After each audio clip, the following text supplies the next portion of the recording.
Hello, everyone. Welcome to this week's episode of Owlbear's Roost. I am your host, Odyssey, and I am joined currently by three wonderful role players, but we have a fourth who is on her way right now. Last we left off, Team Toast, as they have named themselves, have begun to make their way to the abandoned town of Lumbine. Their intended goal is to prepare the town for soldiers. Soldiers that, in conjunction with those of the south, could perhaps finally clear this cursed wood. They find themselves in the region of Belosium, a cursed land where people are fighting to survive. Last session, they saw two warring factions. I am here. Hello. I'm just doing the recap. Two warring factions, or at least two groups. A group of shambling undead. A group of lycanthropes. Associated creatures. During this, a strange creature appeared and seemed to offer her assistance. Was gone very quickly. The group is now huddled up just on the edge of the wood. It's hard to tell what kind of day it is right now, or what time. The clouded sky obscures the sun above.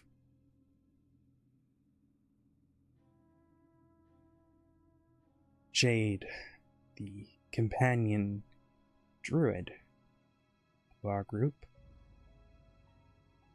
now begins to explain that her wound may be more infected than intended. She says she has the necessary components to reverse this curse in its early stages. It's really annoying. Rudolph, come here. Come here, young man. Come here. We don't bark in this household. Come. No. Sorry, 1 second. Rudolph, wait.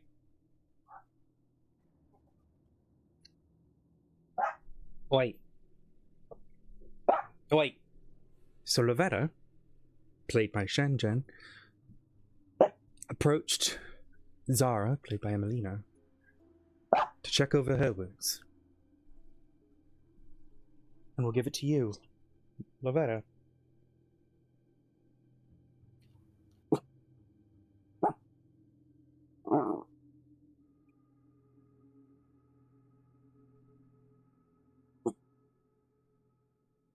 We'll rejoin the group as Lavetta Shannon approaches Zara. Alrighty. Sorry, I'm a bit out of it right now. I'm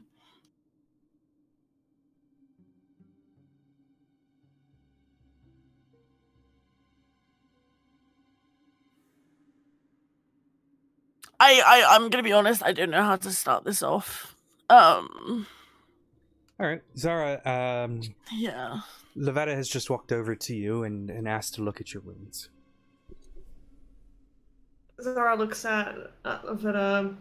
It's pretty apparent on her face that she at first wants to hide how hurt she is, but then she removes her hand off the bite mark and nods. But kind of just looks.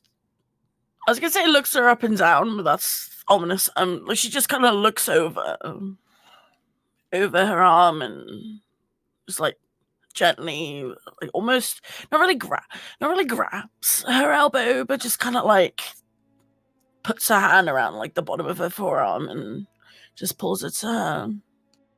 I think we should probably get this looked at. Maybe our druid friend can tell us a bit more. The one with the tarot cards. Yeah, I know you. Not exactly. I mean, you. The thing is, you probably have some wounds, so I don't want to make things worse. We also probably should get out of the habit of, getting injured. That should the group. What? Yeah, it's not like it's a habit. It's not like I'm gonna get fucking bitten by a fucking weird wolf thing. Sorry, it just hurts. Sure, yeah, I'm sure. As long as she doesn't say weird shit. No, it doesn't matter if she says weird shit as long as she heals you, right?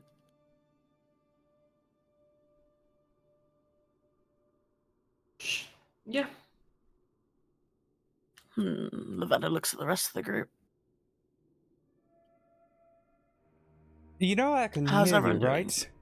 Yeah, we're like not that far away from each other. If you want to talk poorly about me, I understand, Miss Zara. But I think you I'm not- misunderstand. I'm just stating fact.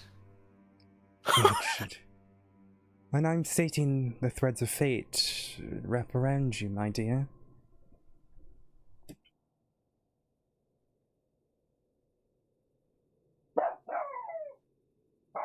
Valendo barks, seemingly at nothing. 100%. Yeah, just like barking at everything. Come here, Miss Zara. Let me look over your wound. Zara walks over, clearly not happy, but she's not. It's not like moping, but it's also not like with. Yeah, you know what I mean. She takes Zara's arm, pulls a little bit of water from her water skin over the wound to clear out the dirt.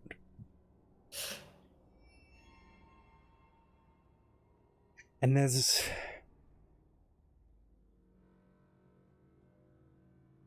sort of a necrosis to it, but instead of having that green sort of gangly look, it's black. She looks at. I will need to treat this. I don't have a lot of wolfsbane, but I have enough as that I might be able to take care of the two of us. I should warn you, Miss Zara, that... It's just a bite mark. Yes, but, well, let me show you. And you see as she takes a deep breath, her eyes glow that dark green, and her hand begins to glow.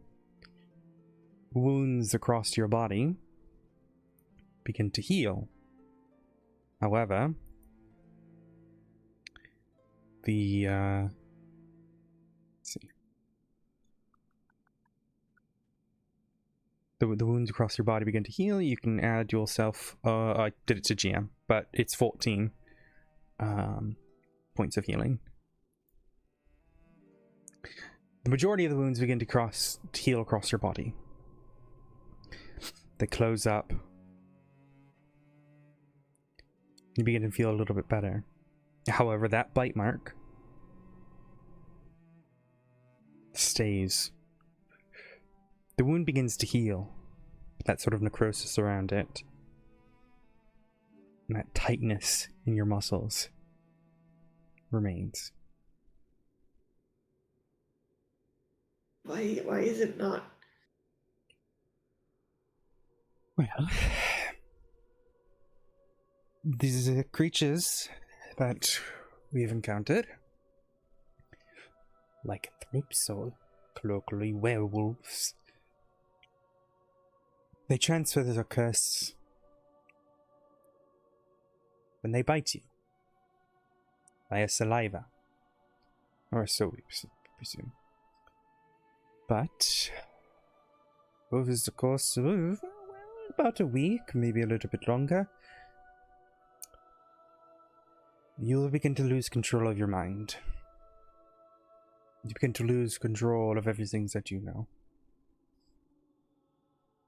The rage within your heart overtakes the sense in your mind. And sooner or later you'll be lost forever.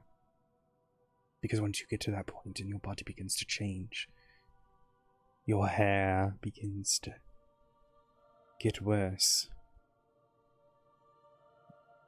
Spine cracks, your face warps.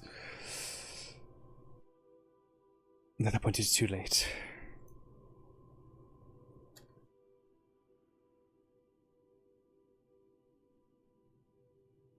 Zara looks at Lavetta for a second and then looks away.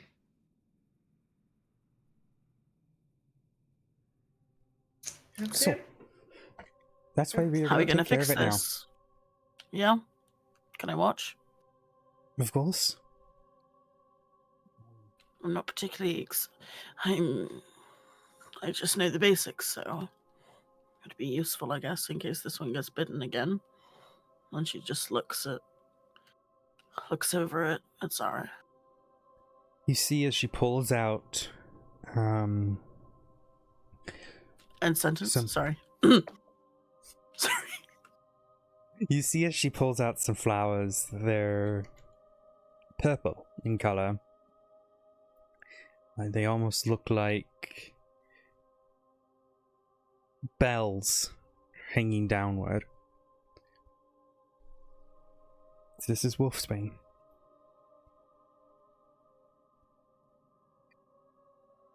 They hate it completely.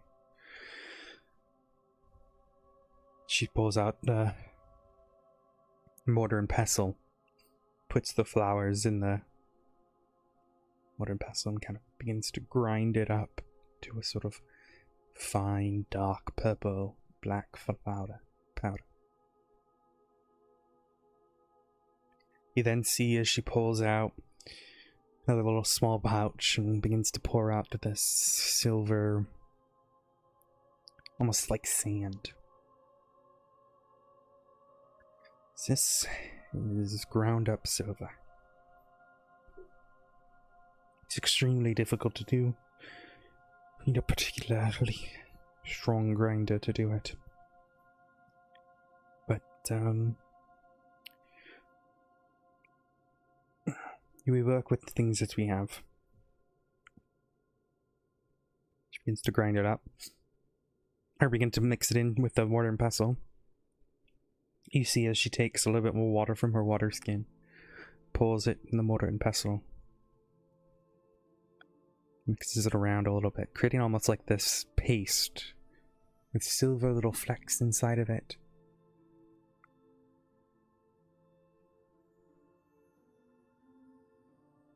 She then takes out some bandages, which would be cloth, gently dips them in the paste, soaking it, and then rubbing the paste along the focused point of it. She looks at you, Zara. My dear, will you give me your hand, please? Holds out her hand. She gently wraps cloth around the wound so it's tight. She takes a small little pin to keep it in place. It stings at that spot, Zara, but there is a soothing nature to it. You see as she takes another cloth, wraps up her upper arm where she got her bite.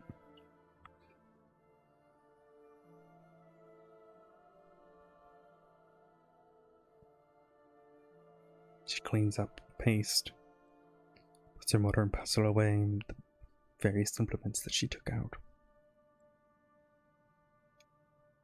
That will only work if you catch it early.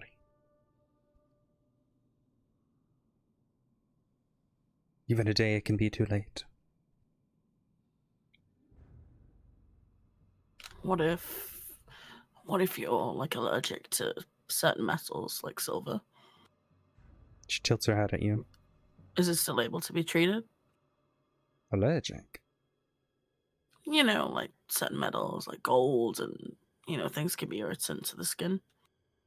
Sure, but it is much better than losing your entire sense of self. That's a fair point. There are magics that better individuals of the arcane and divine can cast to remove such a curse. But that only works before they turn.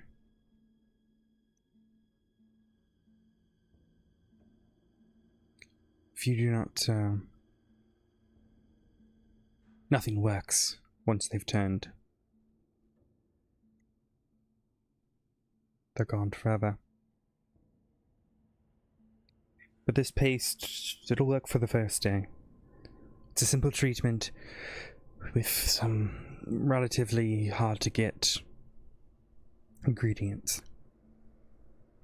The silver has to be ground up, at least in this sort of treatment.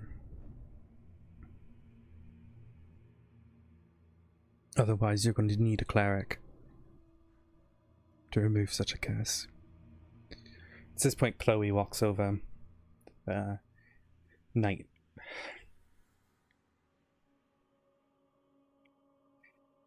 Just to my understanding that you brought in a woman who had to see one of our clerics. Told that she was suffering likely the curse. Because of the time that she was brought in, this sort of treatment would not have worked. She had to go to the cleric. Wait, Georgie? I'm not familiar with her name, but she was a woman with a child, if I'm not mistaken. No, she has this. Well, hopefully not anymore. Hopefully Peter was able to take care of her. But this is what we all had to learn through.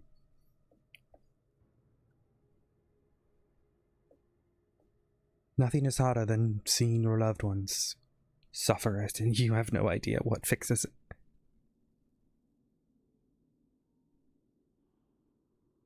It took us 7 years of trying. In place.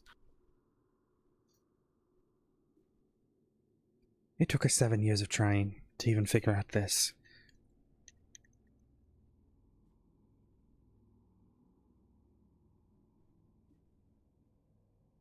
Jade speaks up again. Miss Zara, I should warn you, you are going to feel horrible tomorrow morning. Like a horrible cold has come over you. That's a good sign. It's your body's way of fighting whatever it does to you. But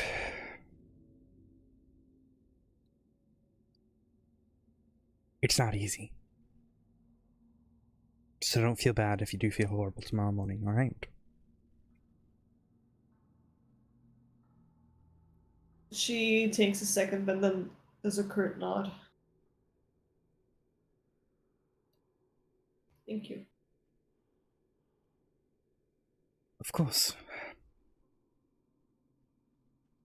I don't have a lot of this, so let's try not to get bit. Like I said, it's hard to come by. Silver is in high demand. Weapons, everything.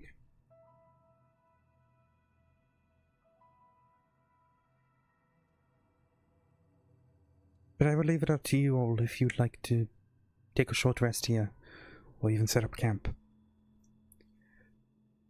We don't have much longer. Probably little under a day's journey left.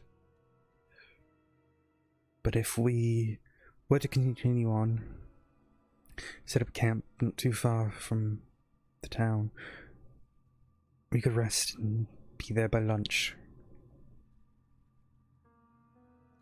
But I will leave that all to you, since this is your mission. We are only here simply to support you.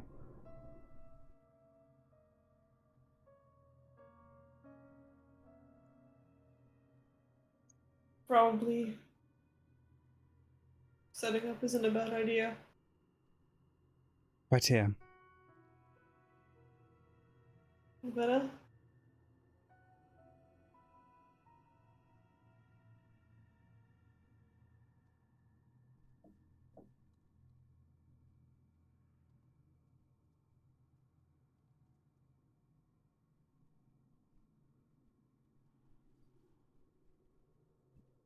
Guys, did I miss something?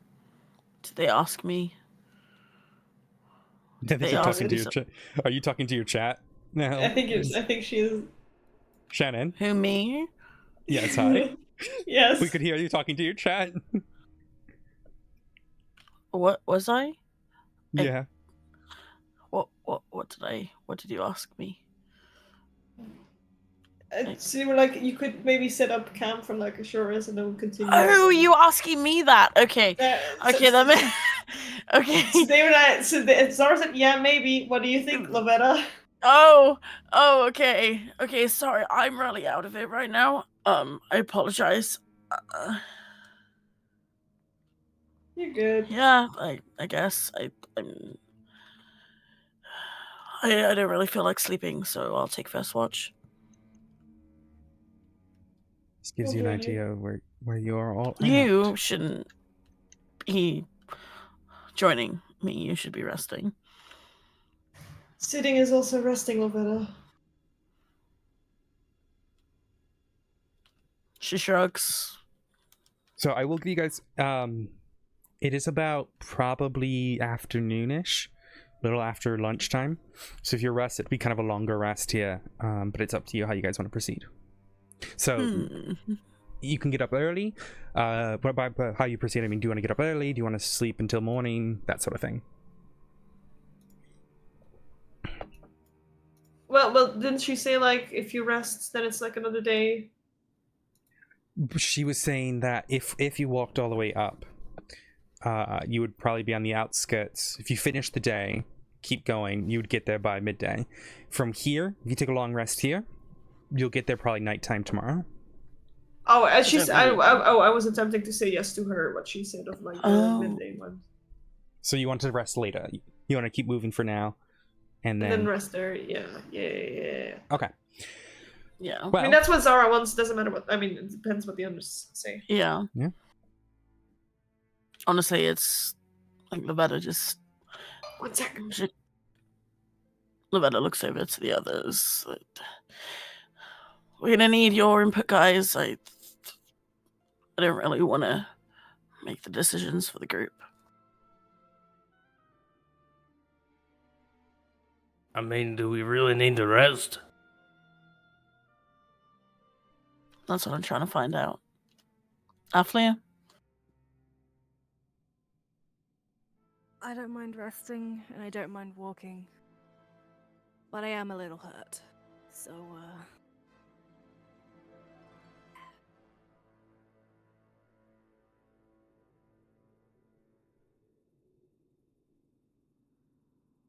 if someone wants to help me get patched up before we continue on, then yeah. I'm fine with that.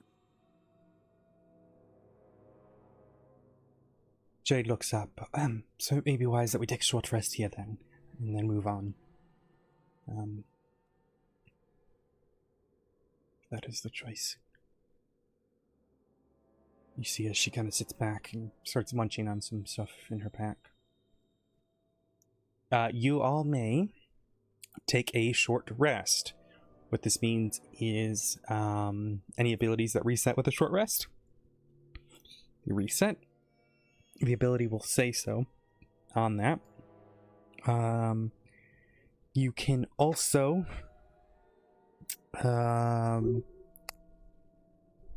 you are also able to expend hit dice. You have 3 of them. Now, hit dice, what they do is during a short rest, you can roll them to regain hit points. So what that means is, right now you can click on the little hit dice thing on your sheet. It'll roll a hit dice and you can regain that hit points. Now, you will regain up to half of them. We'll round up. So if you use all 3 right now, when you take a long rest, it'll mean that you only get 2 in the morning.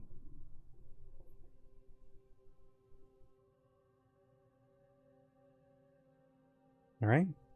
So anyone who feels like their hit points are quite low right now, you can click that little hit dice thing on your sheet. It'll ask you how many you want to roll. You can roll multiple times. So go ahead and add 7 hit. It's all right. 7. So you can grab 7 for yourself, Pez. If you want another, you can roll another one. Just make sure you mark it down. Valky, same thing. You know the deal. Alrighty. Does anyone else wish to regain a little bit of health here before they move on? Lavetta would like to do a perimeter check. Give me a perception Walk check. around the camp. I will say I do kind of want her to kind of sleep a bit restless tonight, but I'm happy to let that. Well, they're not Let sleeping that yet. be up to you. Well, yeah, So- okay.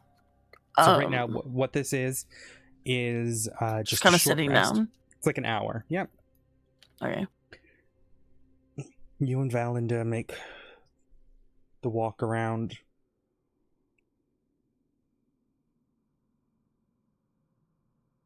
Surveying the world around you. This entire time you have something. You feel uneasy. You swear you see things moving. See things creeping around in the dark.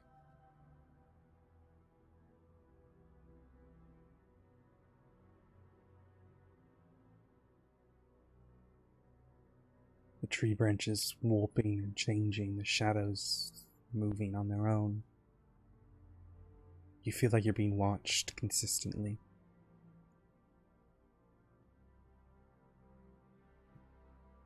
You smell something foul. A dead carcass. You don't know where it's coming from. Oh, sorry. No worries. Sneezels.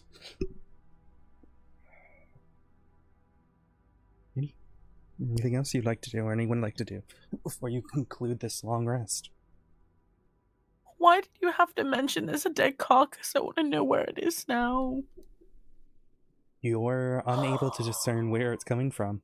You just smell Okay. it. It smells foul, though. Do I notice any? Are there any plants or anything that I can gather while I'm looking around? Give me a nature check. She hasn't gathered for a while, so. What are you trying to gather Rip. here? Herbs, food? What are you trying to grab?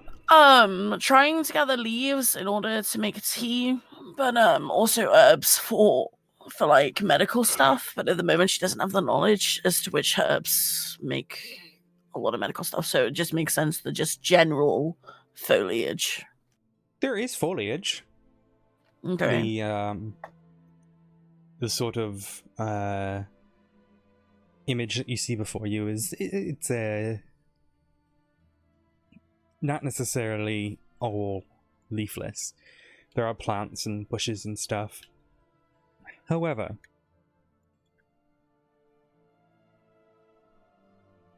these leaves look sickly. You're a druid, you know what these look like. Darkened, rotting leaves. Some fall apart in your hand as you pick them up. There's little spots of color here and there. red, like blood.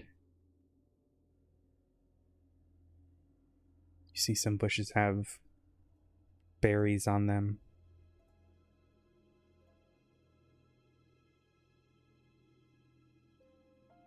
It is up to you if you wish to pick them.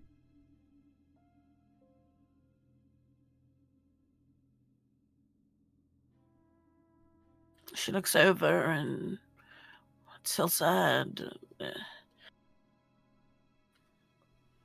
Normally she would, gather as much as she could, but given the state of the other foliage around them, I think she's going to leave it at this point because, if there's only a few parts of the forest that are living, she's not really going to salvage them for herself. So she's just gonna leave the berries. Okay. And then return to camp. So do you take anything? While she was trying to gather the leaves off the ground, but because they disintegrated in her hand, she doesn't really have much, I guess. There are some leaves you could pick.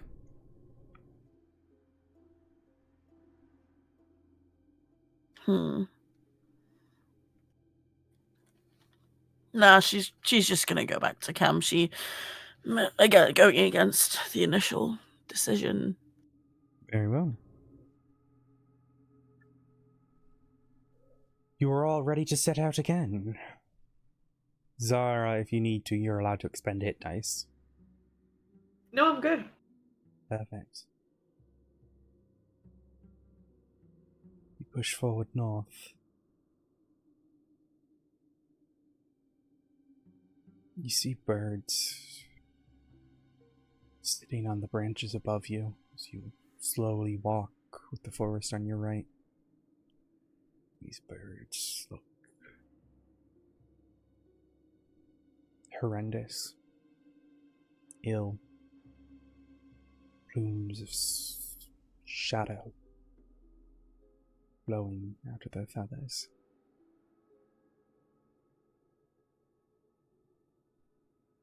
One of the birds sitting on the branch, as you begin to watch, keeps an eye on you. Watching. And then it just falls, hitting the ground, a thud. Lifeless, unmoving.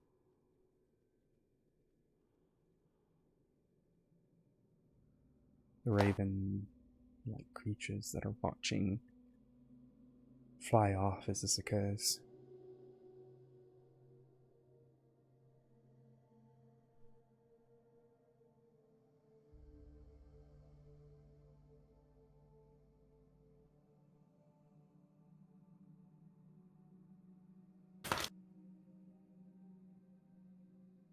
Who is leading this group right now?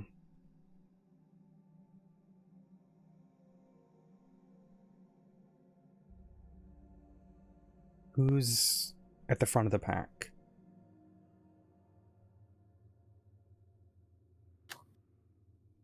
I guess Lavetta is in this situation. She probably would be happy to be at the front, unless Give me a anyone else perception wants check. to be.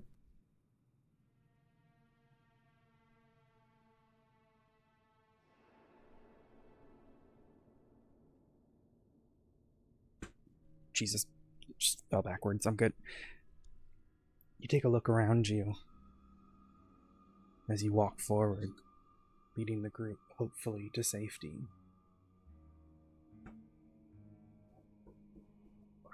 One second.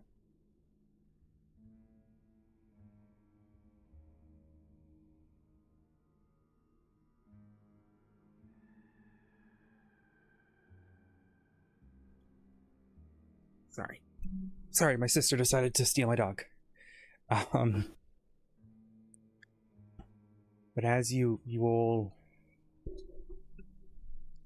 continue forward, Lavetta,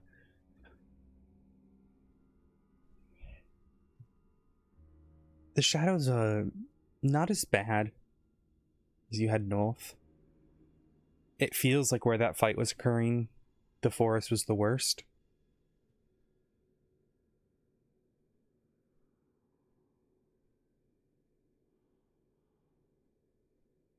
There's little life, little sound.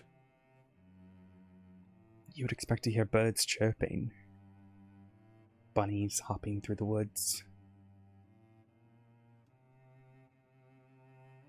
All you hear is the breeze whistling, creaking trunks and branches. The snow crunching under your feet. It's cold.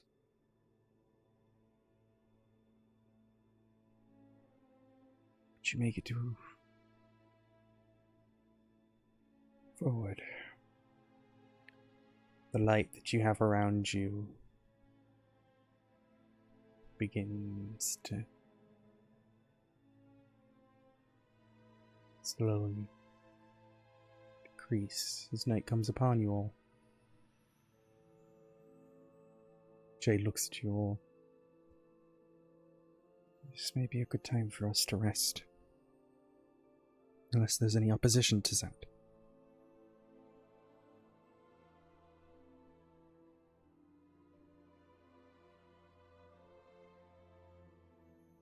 Lavetta shrugs. Fine by me. Good.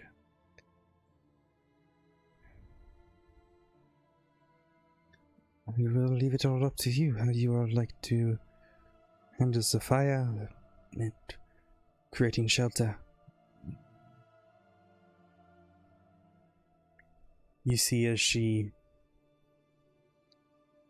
takes out her tarot cards and does sort of flourish with them. She pulls a card and looks at it.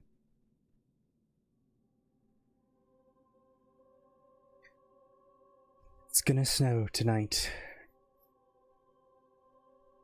It's gonna be very cold. I would advise bundling up, even holding one another to stay warm. Unless you would all like to try to put the effort in and try to make some sort of snow shelter, we can, but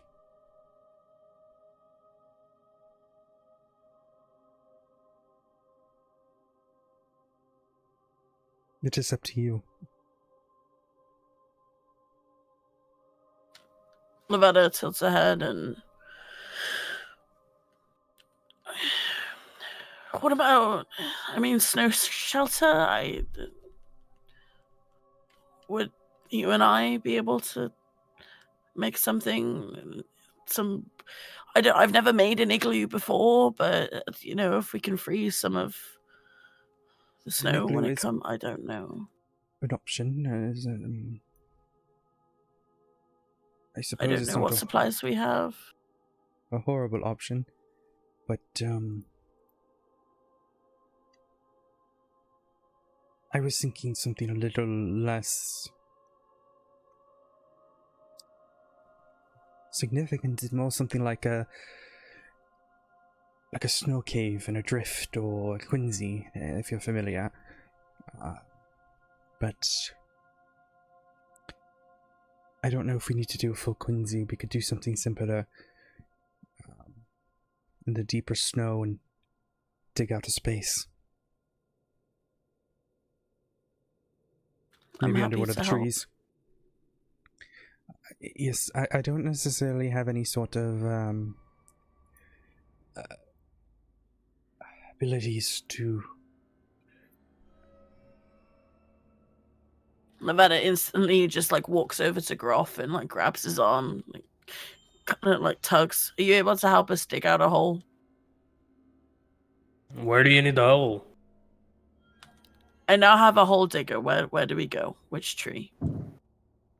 Oh, well, that tree over there seems significant. And you see a tree that sort of the roots have come up, but the snow is piled up around them, the roots kind of peeking out.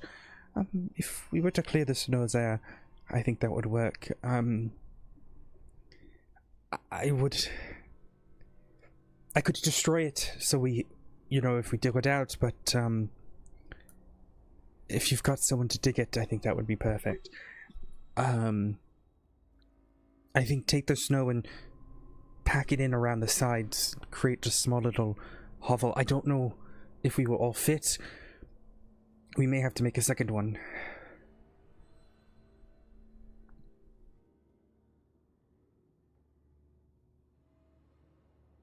Alrighty then. Sounds like a plan. And then Lavetta kind of... Oh, go on. Would you give me... Well, Gruff, you're just digging snow, right? You're not trying to, make something out of it, from what I understand here? I was told dig a hole. I'm Okay. gonna stop when I have to stop. Give me an athletics check, then. Just to see how good of a diggy you do. All right. Groff does what every real man does at the beach. Dig a hole. If he does this long enough, eventually more people will come and start digging with him. Gruff, even though you've got the sort of chains around your arms and the metal feels cold, you're like a golden retriever digging. And there is a large enough hole, probably for 5, maybe 6 of you if you got close. There is always the possibility you could try to make another shelter where you could then split up and keep fires in each of them. But it is up to you.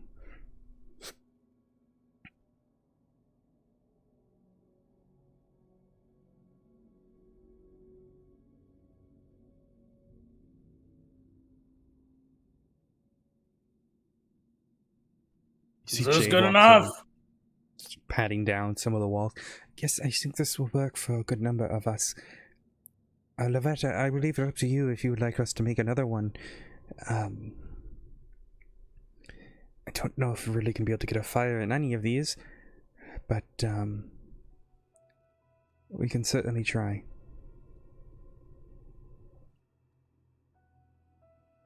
I mean, I'll do what I can. Don't really know. I'd rather the others have. I mean, I'm kind of used to the cold, but I'm not going to ignore a warning. So I'd rather make sure the others have shelter first, and then I'll worry about myself later. Okay, so we should. Those who are extremely cold right now, go ahead and take that shelter. Start making a small hole in the center, and we can put the fire in there. We will need a hole for the smoke to escape at the top, but I don't think that's too difficult. Gruff, do you have it in you to dig more, or shall we try to find an alternative way to dig out the second one? The first one was a bit easy. Huh? Very well. I don't know if I can make one quite as big again, but I could try. I don't know if we need one that's quite as big, so only for 2 or 3 people. That one over there, that tree, I think would work perfectly for that, if you want to give it a go. Groff going for digging. Round 2. Electrica Boogaloo.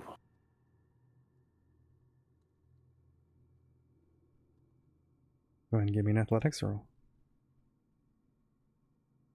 Groff's got it. Groff's got it. Even though he's never really experienced the snow before, he's digging. Groff, do you have gloves on at all? Or are you just doing this barehanded? What are gloves? I don't Okay. come from a winter environment. Can you give me a Constitution saving throw? Gladly. Is he taking a point of exhaustion for this, or is he chill? Well, No pun intended. Groff, as you finish up digging, you feel this weird sensation at the tips of your finger. They're like numb, And it's weird. You've not really felt something like this before. Where your fingers just feel like they're not there.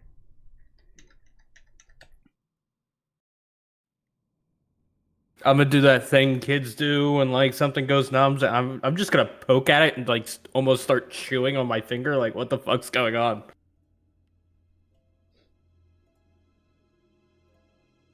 The sort of tips are, your green skin is darker in these places. It's not too bad, but it's definitely pretty bad. Like, in terms of it's like medium, I would say, is probably the best fit. Yeah. All right.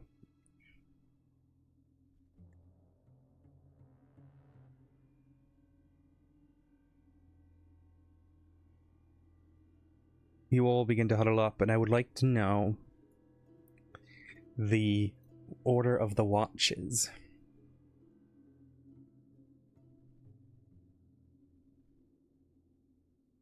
Who is going to watch first? Or would you guys like to take the same order as before?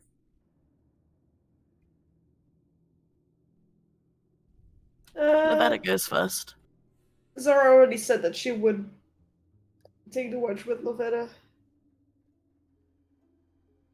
a little while ago.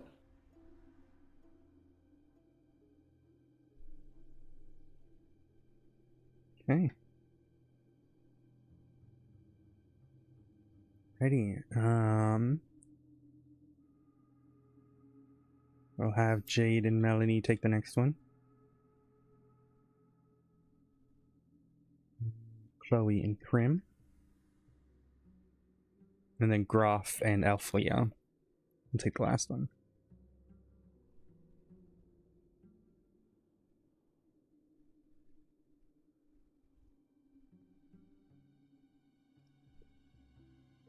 You all begin to settle down. The fire's kind of crackling. The two little snow huts that you've made. I'm going to need everyone to make me a Constitution saving throw. Lavetta, you get it at advantage. Oh, okay. I was about to say, hold on. Should I just do another one? Mm-hmm.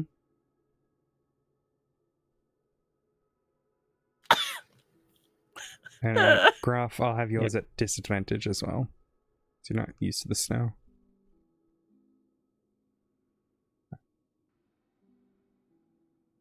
Lavetta and Zara, you take the full brunt of that bitter, cold wind coming down from the mountains. Snow is blinding. Zara, not only do you take a point of exhaustion, you take a second one from your healing of the curse. How do I track that again? Should be on your sheet as an option. I think I toggled it all for you. Oh, I see exhaustion level. Yeah, so go ahead and push that up too. Yeah. So there you go. That those are your downfalls. Groff, once the long rest is over, you are fine. Same thing with Althea. So Groff, you already have a point of exhaustion. You can bring that up to a full once the long rest is over. Lavetta, you will take a point of exhaustion as well. Alrighty. Where is this? Where do I put this? It should be below your hit dice. Okay. If you don't see it, let me see. No. Okay, don't touch your sheet for a second, please. Okay.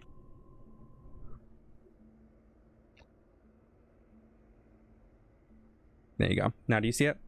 If you reload your sheet. Yeah, thank you. Yep, I'm gonna roll full Prim.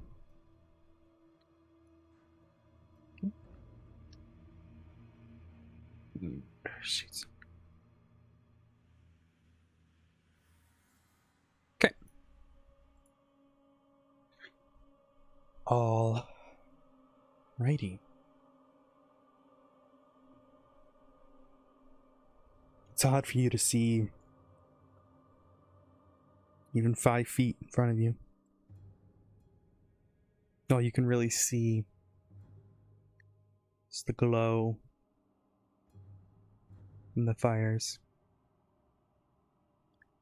Zara, what's your passive perception? 20. You spot it first. Lavetta, yours is 16, right? 14. 14. Okay. Zara, you spot it first. Out of the corner of your eye, you see, it's like the flash, 2 little lights.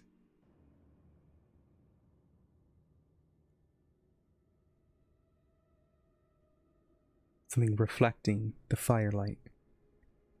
And then you see a second pair.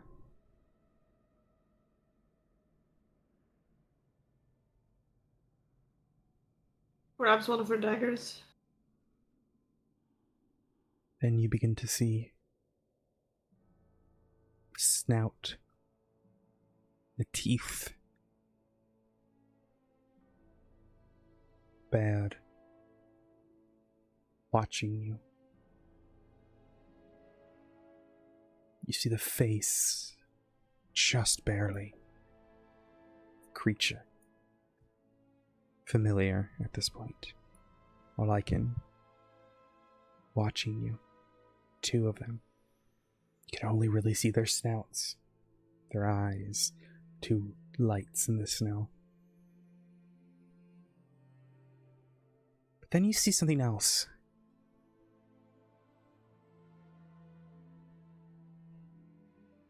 You see the flash of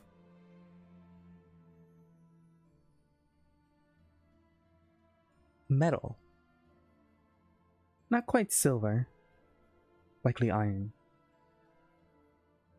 Shining in the firelight. Small point. 2 individuals come forward. Still hard to see them. You can discern color. The one on the left has a white in color presence to them. Fur, tall pointed ears. One on the left,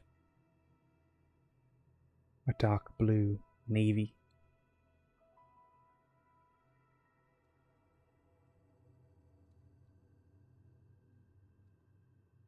Then something else catches your eye. Something flowing in the wind from the one on the right. A long purple jacket.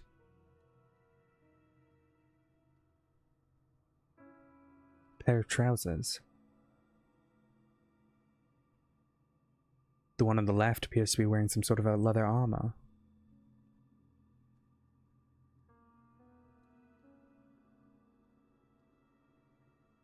A rough, grisly voice calls out to you in a language you do not understand.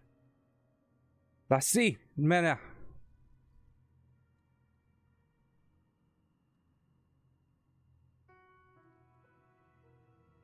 Seem confused. The voice stopping as you don't respond. What would you like to do, Zara? I mean, Lovetta probably also heard that then, presume? Mm-hmm.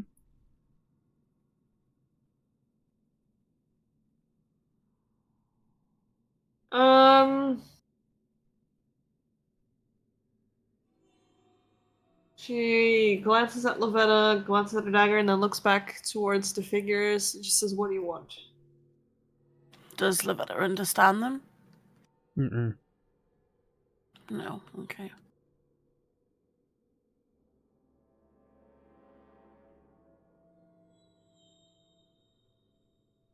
The 2 figures slowly approach, and you can see the one on the right is holding what appears to be a crossbow. A bolt locked. The one on the left also has a crossbow. I am shitting myself for them right now. I just put 2 photos in the Sorry, I channel didn't there. need to talk in chat. Sorry. I put 2 I put 2 photos in the chat for you all. What the 2 look like.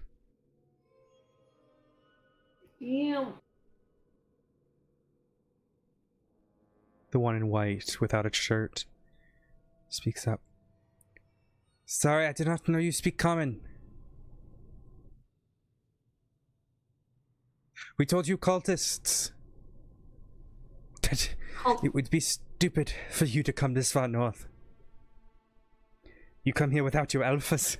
You come here without any of your slaves.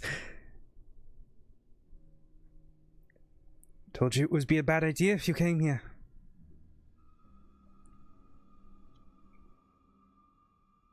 What? His eyes narrow a little bit.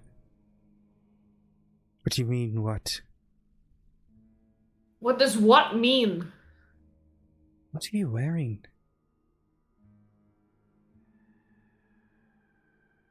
Can you give me an insight Who are check? you? Both of you?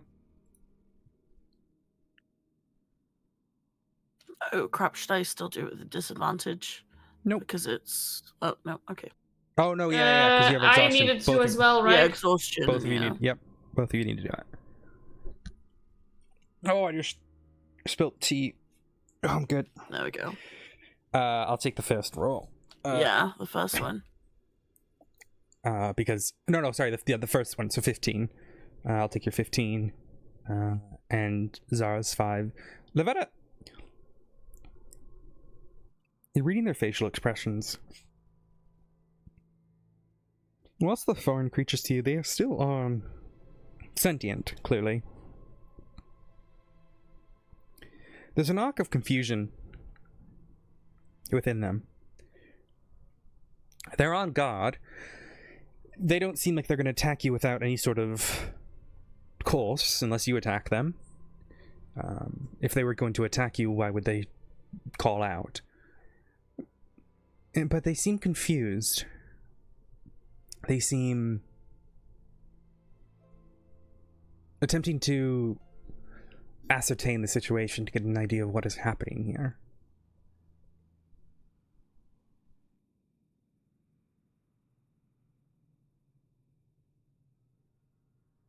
Nevada, also speaking in common.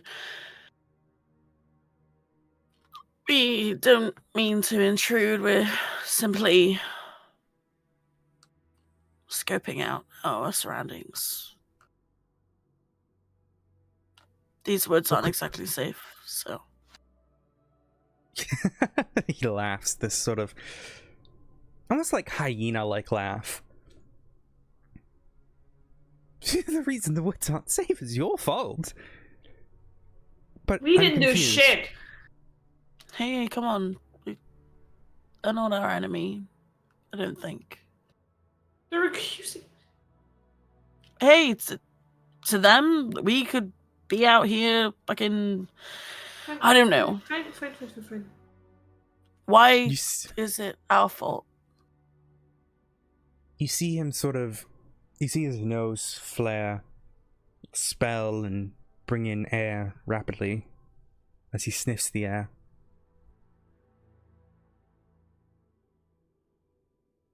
Who do you worship?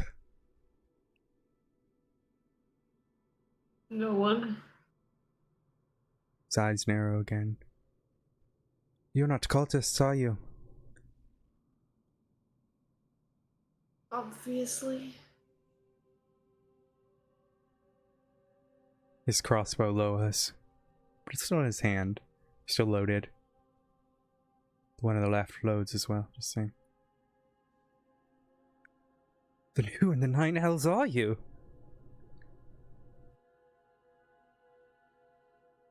I think mutual introductions are probably in place here. The woman speaks up for the first time. I'm terribly sorry. My name is Valerie. This is Andre. We have pleasure to make your acquaintance. Where are you from? Zara looks at Lovetta, letting her do the tongue. She's not feeling well, so she is realizing Lovetta asked her to be nice, and she cannot be right now, so. Lavetta, she shrugs off her hood, and so she's just stood there in just like this leather-clad armor now with her side bag. She just wraps it around Zara and looks down. There's a couple of us. We're from various places. I personally don't remember much. We're just trying to get by. You don't speak the language. She looks at the other man, or the man. Whispers something in a language you don't understand. The man speaks up.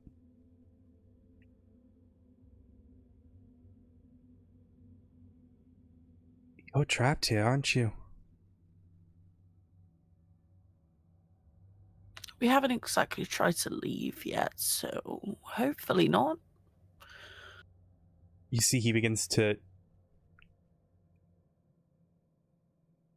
gently unload the crossbow and hooks it on his hip.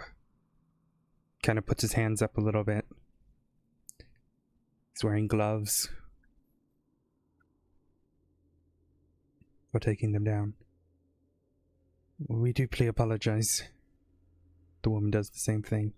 If you wouldn't mind lowering your weapon there, dear silvered-haired friend. She hesitates for a second, but then places her hand in her lap, still holding the dagger. But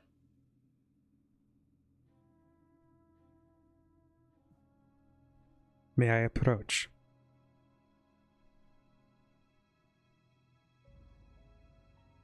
Lavetta looks at her and just smiles a little bit. Still a bit cautious, but yeah, she is completely, Zara sighs and just gives a small nod. They both approach. They offer out their hand for a handshake.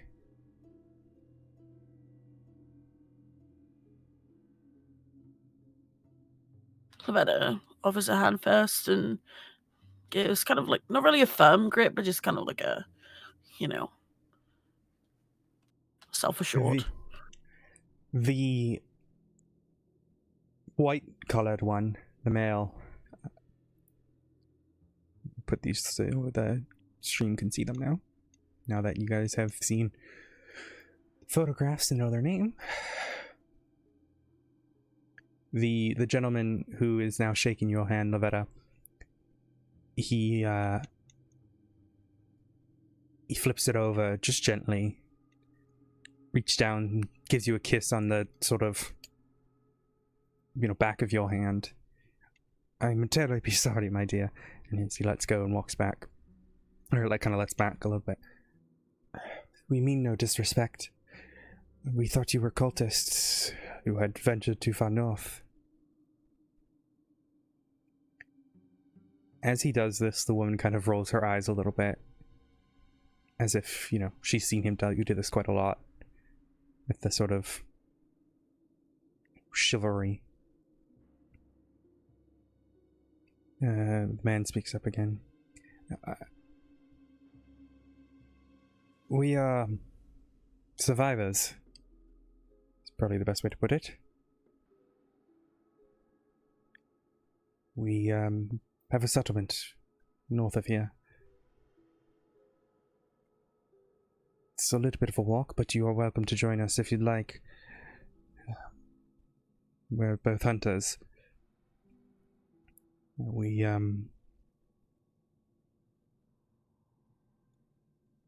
saw the light from your fire.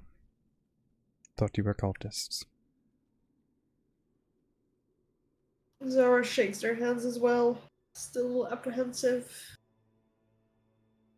Cultists are you talking about? How long ago did you arrive here? How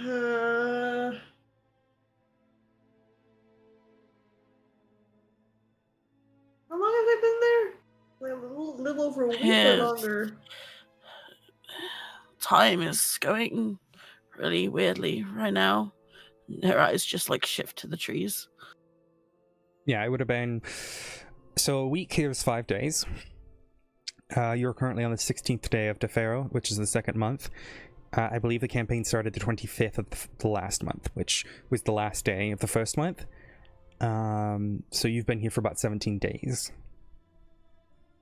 Well, they've also been in the other... Didn't immediately go to Belosia, right? It's correct, yeah. Yeah, you guys, yeah, there was other stuff that you guys traveled for a while. I can look Week back or when two, you guys... 3. No, that's fine. I mean, we can... Let me check. The 10th. Yeah. So you guys got here 7 days ago. yeah, Roughly. a 6, 7 little bit days over a ago. week, yeah, like I guess. Yeah, so a little bit more than a week.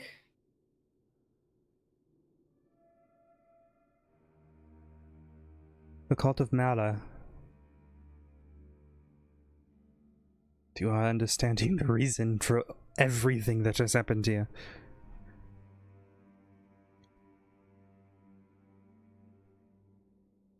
We're the only ones who are really alive and of their mind left. We fled from Belosia when everything fell. Some of us returned. But, we've luckily been able to break that curse. At least for some of us. Zara looks around. I guess we could exchange information, but... Oh, how formal. Sorry, that's out of character. Give me an email, fam. Sorry. Okay.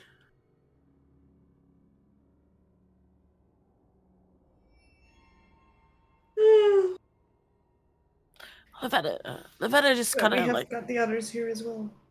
Others? How many are there of you? A few.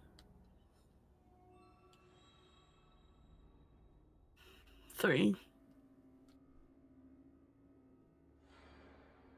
Where are you headed? Perhaps we can help you get there. I mean, why would you need to help us? It seems everyone's kind of doing their own thing right now. What do you mean, everyone? You've met more of our village. We've met a lot of different people. Alive and of their mind. She looks over to Zara. Would you say they were of sound mind? Well, hold on. This is. I need to gather my thoughts, not as Zara, but as me. Are you I heard a talking about cat. the wolves? Yeah, she just went to the litter box, and she's been. Yeah, Oh, I did. No, I'm. Are you talking about the wolves, or are you talking about like the little encounters? Oh no, I'm talking about the Lavetta is referring to like the previous people, but Lavetta thinks that they're talking about the cult, you know, like the silver swords and all that. Like, you know, like where they were harvesting people's organs and shit. That's who she's referring to, but she doesn't really want to like give that on at the moment, so she's just letting I don't know her intentions. Zara doesn't know her intentions. Yeah. I was just like, wait. yeah, that's fair. Yeah, I'm just clarifying. Okay, we've come across several groups of people. Their eyes widen. Where are they from? From here? From Belosia? Those other survivors?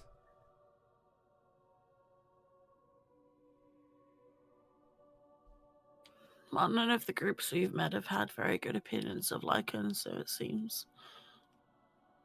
Tilts his head. I'm sorry, I am so confused what is happening right now.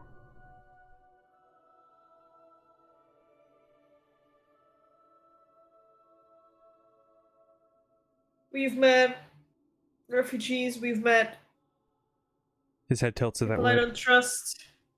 Refugees? From where? You still haven't introduced yourself properly. I mean, what are you guys doing around here? Oh, sorry, maybe you misunderstood me. My name is Andre. This is Valerie. We are, like I said, survivors. Particularly ourselves, we are hunters. We Well, yes. hunt what little game that we can. We have a settlement north of here in an old ruined town.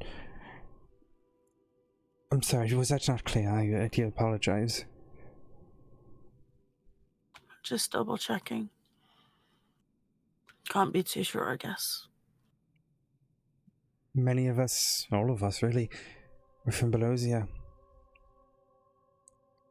All succumbed to the curse. And we were freed.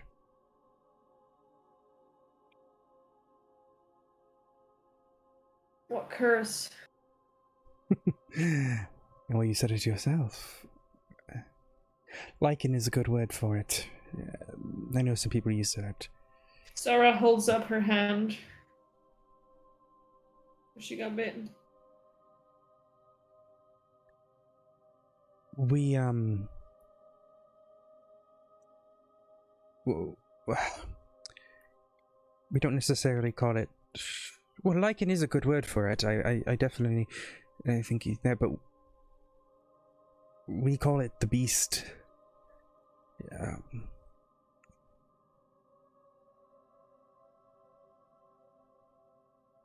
We call ourselves the rested.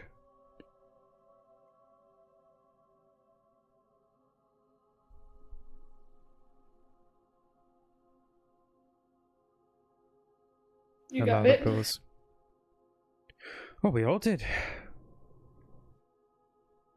Turned into what you called lichens. What changed? We were freed. But,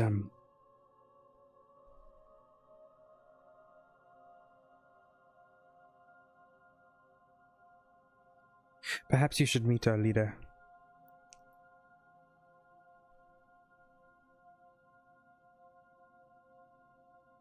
Perhaps that will be a good idea, yes.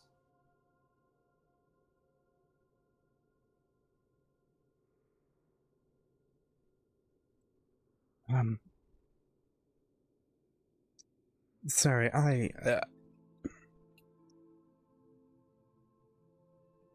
It's 2DM. This was like the first watch, right? Mm-hmm. Okay,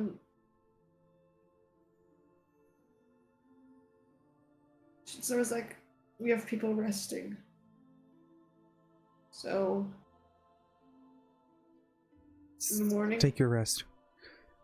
Of course, we can keep an eye out and protect you over the night if that would happen. I understand we are strangers. I But, prefer to keep my own eye out, thank you. of course.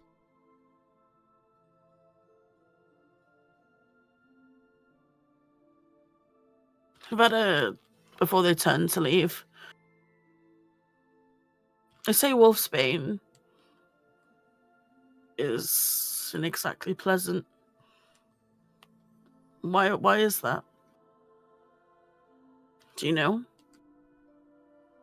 Tilts his head.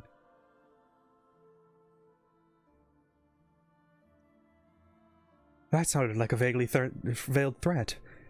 If it wasn't for your tone. You're asking All why I know is Wolfsbane that it affects us. smells, or something smells around here. I don't mean you. Oh, yes, Wolfsbane, it messes with all of us. We don't like the smell of it. It's foul. It's ugh. But it is a necessary component. Well, I guess not. It is complicated. So that's what's Whoops. smelling. Whoops, I didn't mean to do that. I didn't mean to send that there to you. Sorry. You already have that sheet, but Yep. just gotta pull something up to double check. No, wolfsbane is relatively rare around these parts, but we tend to avoid it. The smell is overpowering. How do you ask? I mean, this one was just treated with some, so I was What's just this now? curious if you. I'm trying to learn medicine, I guess, and Lavetta just kind of shifts uncomfortably in place. Oh, wolfsbane. Treating what? Pulls out her hand. Bites. Oh, Apparently from interesting. lichens. Interesting. We do not know anything about that. All we know is the lunar sacrament.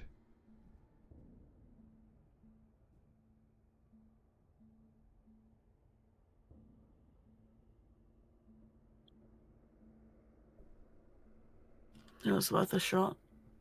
Thank you anyway.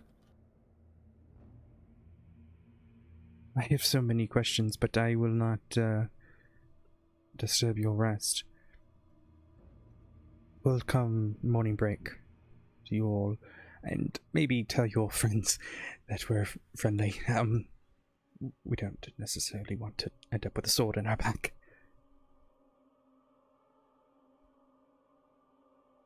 The two look at you both, confused, but make their way into the wood a little bit.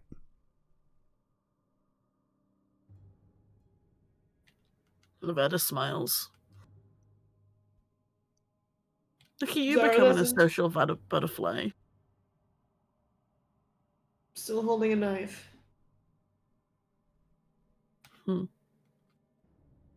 You at least a little warmer. Sit down so that you don't freeze either. You know, I'd rather sit down when we get back. She smiles and just like Right, we were not starts at making her the- way back to camp. Zara sighs and follows her. Right. Do you wake up, Jade and Melanie? Yep. Jade takes a second. Much appreciated. Hope all was well. Get some rest. Enjoy the fire. Don't. This will sound weird, but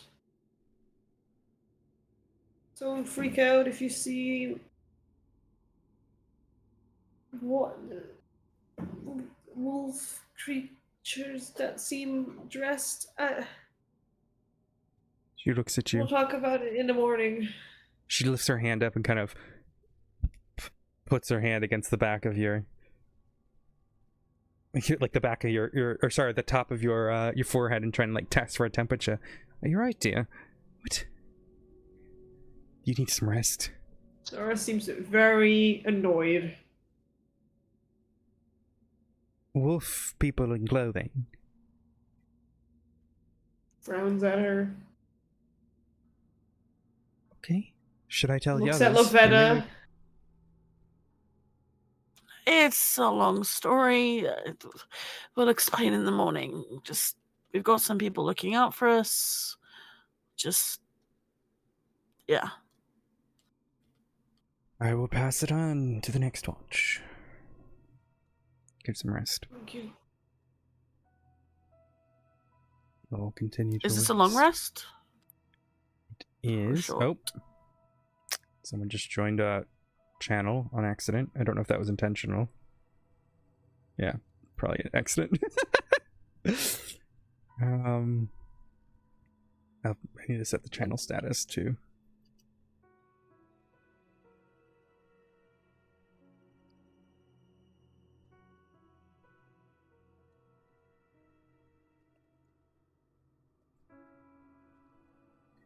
Alrighty. Althea and Graf. Graf, yeah, I can say your name. You're woken up by Prim and, You're woken up by Prim and Chloe.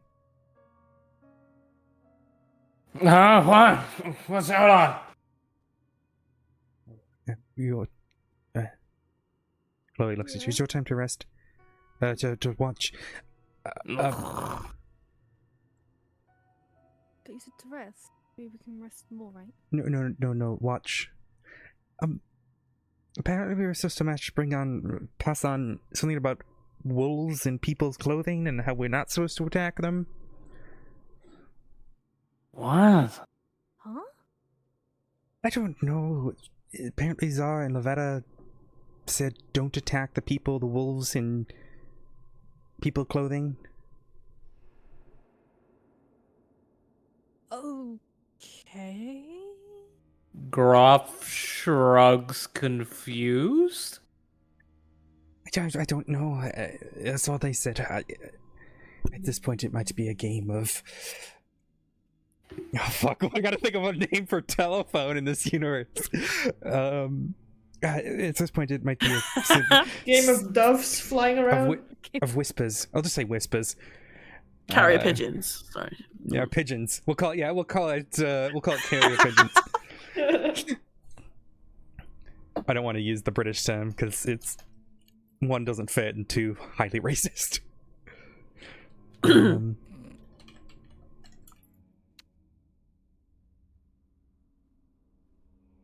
we won't attack the wolves in clothing. Right. I don't know. You have a good night, Chloe says as she wipes kind of the sweat from her brow and just curls up in her sleeping bag. Groff shrugs. He takes a moment. He looks at his fellow party member for this watch, and he asks the most important question. Oh no. If a wolf is wearing pants, would they wear them with, like, all their legs in the pants or only the back one? Depends if it walks on. Oh yeah, you're asking them, not us. Never mind. I post a classic image in the chat for you guys. I love how Shut Lavetta up. is dreaming about that. Shut up. Lavetta's just dreaming about it. Lavetta, can you give me your constitution, or not your constitution? Yeah, wisdom the saving throw to thing, me. yeah. I was hoping an intelligence saving throw after hearing that. Can I do an intelligence saving throw? This is me racking my brains going, what? Can I do one for the memes, like out of character? Sure, you could do it for the memes. Cool. Final brain cell still intact. I mean, they don't walk on all fours, Gruff. I mean, if their Well, they clothing said was made of wool. wool. Oh yeah, true. They did say wolves. They didn't say werewolves. Okay, true. Well, are they werewolves because they're wearing pants? I don't know.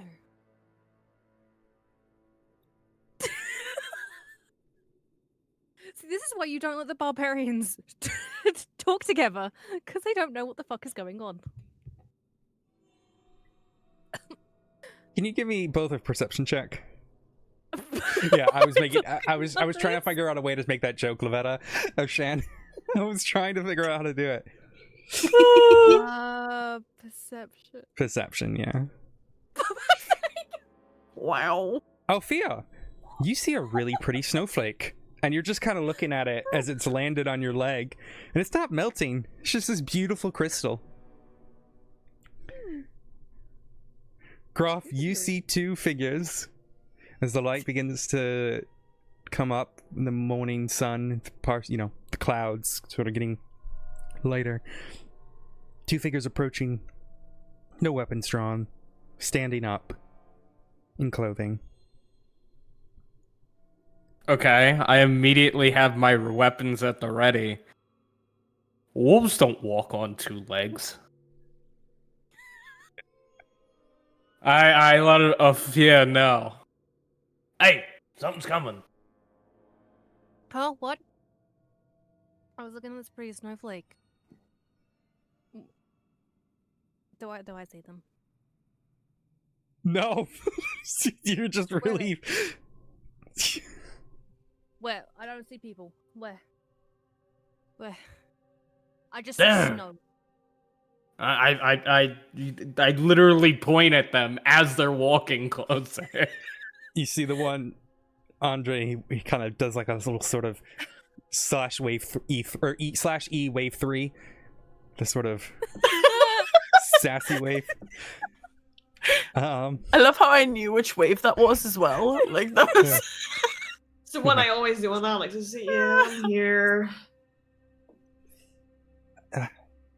How's it going? You must be the companions of the individuals you met before. Wolves in clothing. He looks at you. We're not wolves, my dear. We were looking- Groff draws his weapons, ready to strike. They're not wolves. We're friendly with wolves in clothing.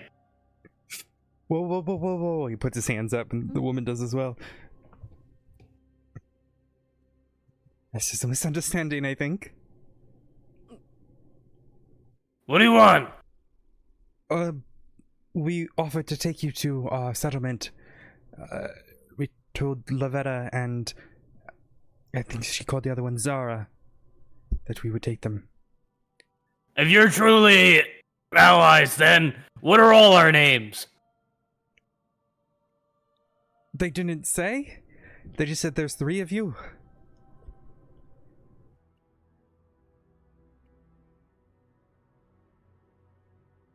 Aphlia tries to count how many people, but then loses count. Gruff, that sounds right.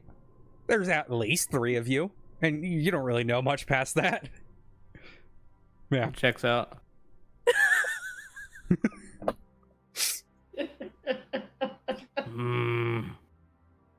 Do I see any weapons on them? Yeah, they both have crossbows kind of hooked on their belt. Sort of like a hook on their belt, and then they've like hooked it and it's kind of hanging on the side of their belt. Okay. Althea, They've got like a little bunch of get their weapons.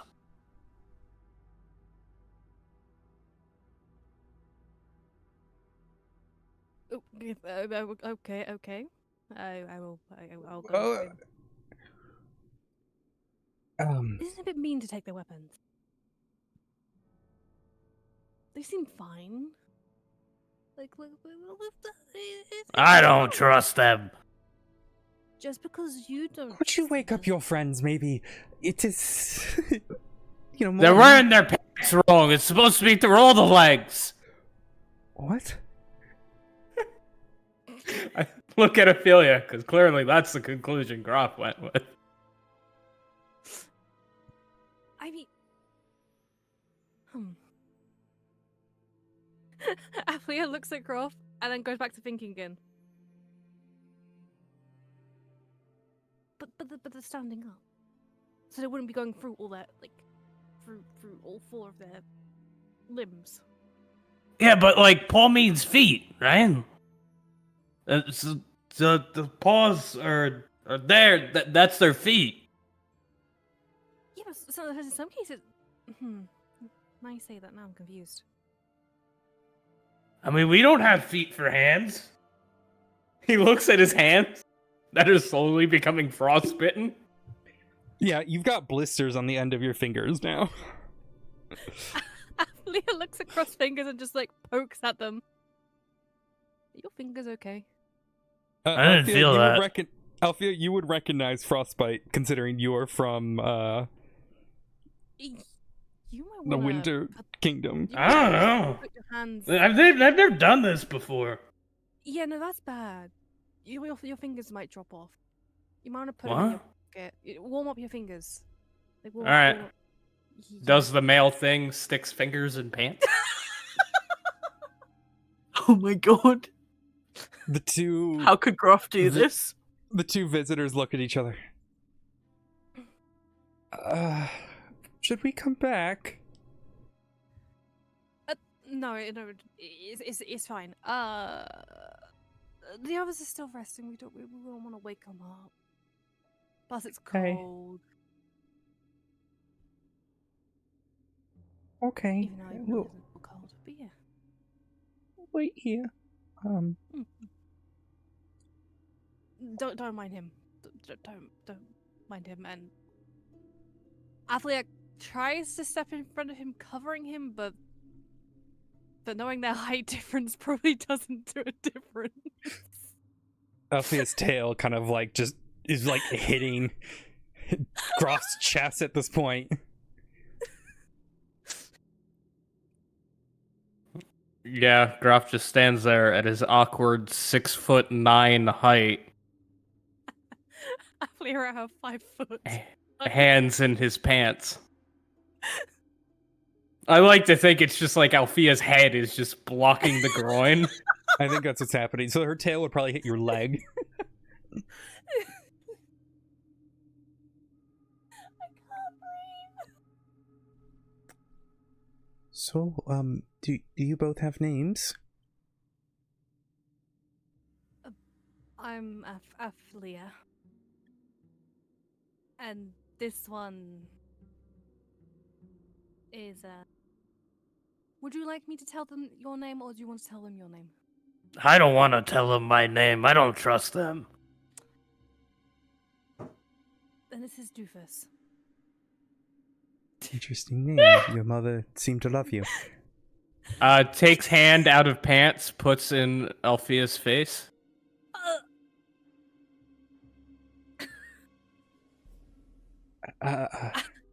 Athlia leans back, I guess. Like, It smells horrible. leans her head back. She It's not smacks clear. her head backwards. Groff doesn't shower. Of course it smells horrible. Yeah. Plus, it's not like there's a shower anywhere near here. Would that really be would that be an intimidation check then, or would that just be the No, general? they're both just confused. Ah. Oh god. Oh. Well, yeah. Oh, okay. Gonna say your name, or you just gonna stand there like some weirdo? As he has his hands back in his pants. Oh, sorry. My name is Valerie. This is Andre.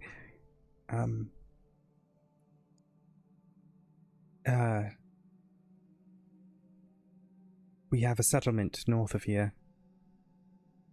Sorry, that is... There's a lot happening here.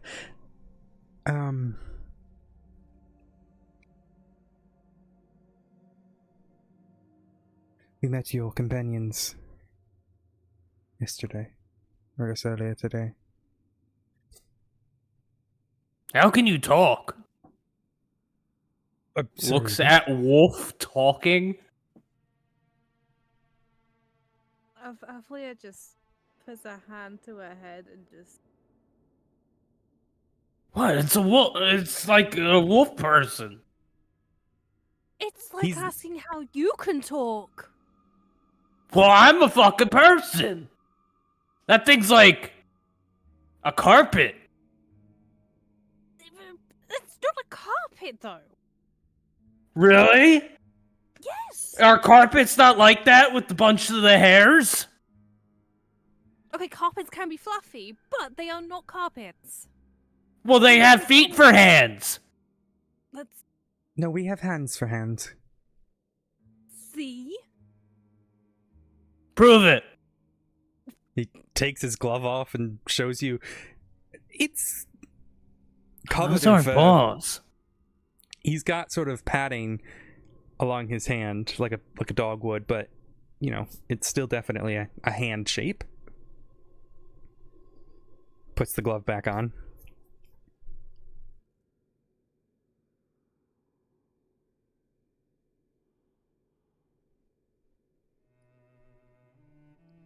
So, So what do he's just gonna look at Ophelia. Now what? Guess we continue our watch and have a nice chat with these lovely people that use so really cool carpets. They look like carpet people. Doesn't mean you say it to their faces. What, you want me to say it behind their back? Okay, actually, no, that'd be bad. I did be a bad. No, don't. Hey, could you turn around so I can call you carpet people to your back? Because apparently that's what you want. That's not what I meant. Oh my god. How? Is this happening in like hearing proximity to wake them up, or are they quite far away? You could give me a perception check to see if it wakes you up, but they're relatively kind of a step They're away. relatively far? Zara's sleeping. There's Oh, no I'll do such one, but thing with as an disadvantage. inside voice when you're outside. Side. The thing To a is, the snow would disadvantage. also. Yeah, the snow would isolate a lot. Yeah. No, you don't hear shit. The snow would Yeah. isolate a lot. If I have someone who's slept in a Quincy before, you can't hear shit outside.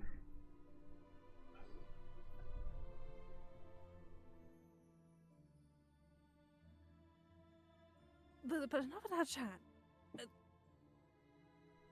What are you guys doing out here? Oh, we're hunters. Gather whatever little meat we can. We're also sort of gods, I suppose, in a way, but not really gods. But, you know, we're first line of defense. You know how it is.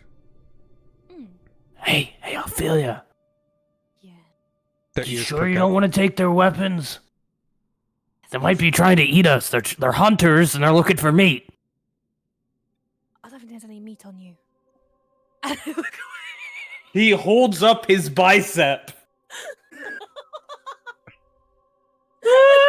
Maybe for you. One, we can hear you. Ophelia holds up her bicep. What do you mean? Goes for barbarian off. Okay, I want strength checks from both of you. Strength or athletics? This is gonna be beautiful. Straight. Oh, because we're doing like pure muscle. Just give me a blanket strength check. Okay. Okay. Ah. Groff is bigger.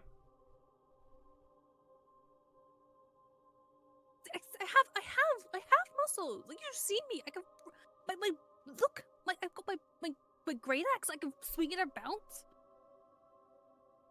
I'm. made of You're like a stone. wet noodle. Even if you like swing fast, it's still gonna hurt. What the fuck? I am not like a wet noodle. That pokes the snowflake. And at- snowflake on melts. her. Yeah. I don't know, it looks pretty wet. What?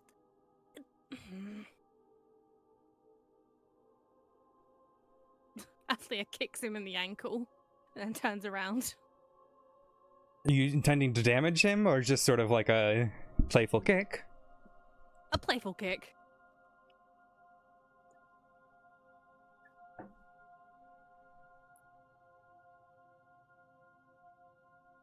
I take it you two are the strength of the group. Yeah, but he's definitely not the brains, unfortunately. I gathered such. Yeah,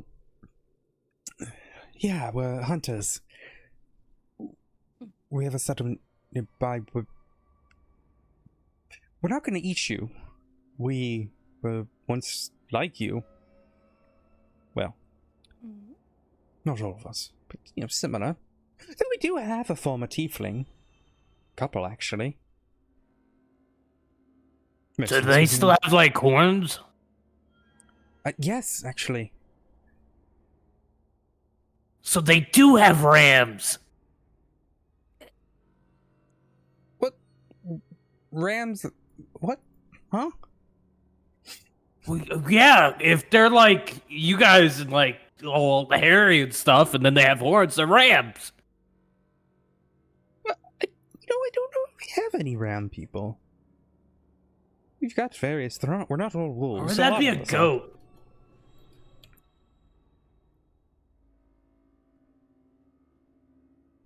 Aflia just looks confused, but is like trying to piece together what he is saying.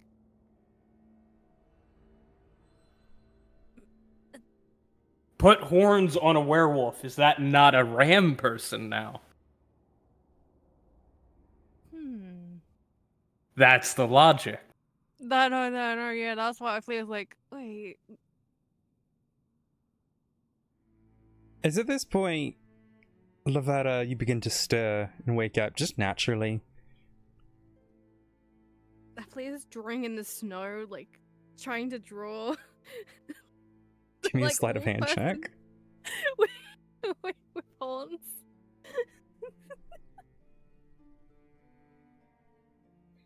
It looks pretty good. It looks like a dog with horns. Would it be a horn dog? Sorry. Sorry.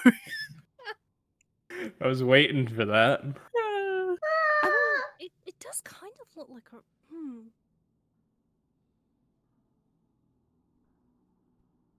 You can all complete a long rest at this point. Mark down your long rest. Groff, your exhaustion goes away at this point. Everyone else, yours stays because he had it from the night before. I'll It mark down a automatically- ration as well. It automatically took down one exhaustion level Yeah, when it added Bop again. it up. Yeah, I Bop it up, added it 'cause back. I should have technically told you at the end of the thing, but stuff happened in the night, so. That's all good. Lavetta hopefully getting up before Zara, just kind of she starts looking around and just wants to see if she can gather some of the crumpled leaves from that she'd seen the night before. Well, you wake up and Oh, you okay. see Althea and Groff talking to the two strangers Oh, from the okay. night. And they're clearly drawing stuff in the snow. Yeah, and the two You see strangers just look Althea- confused. Aflia points to the two strangers and goes, does it look like a ram to you? Or does it look.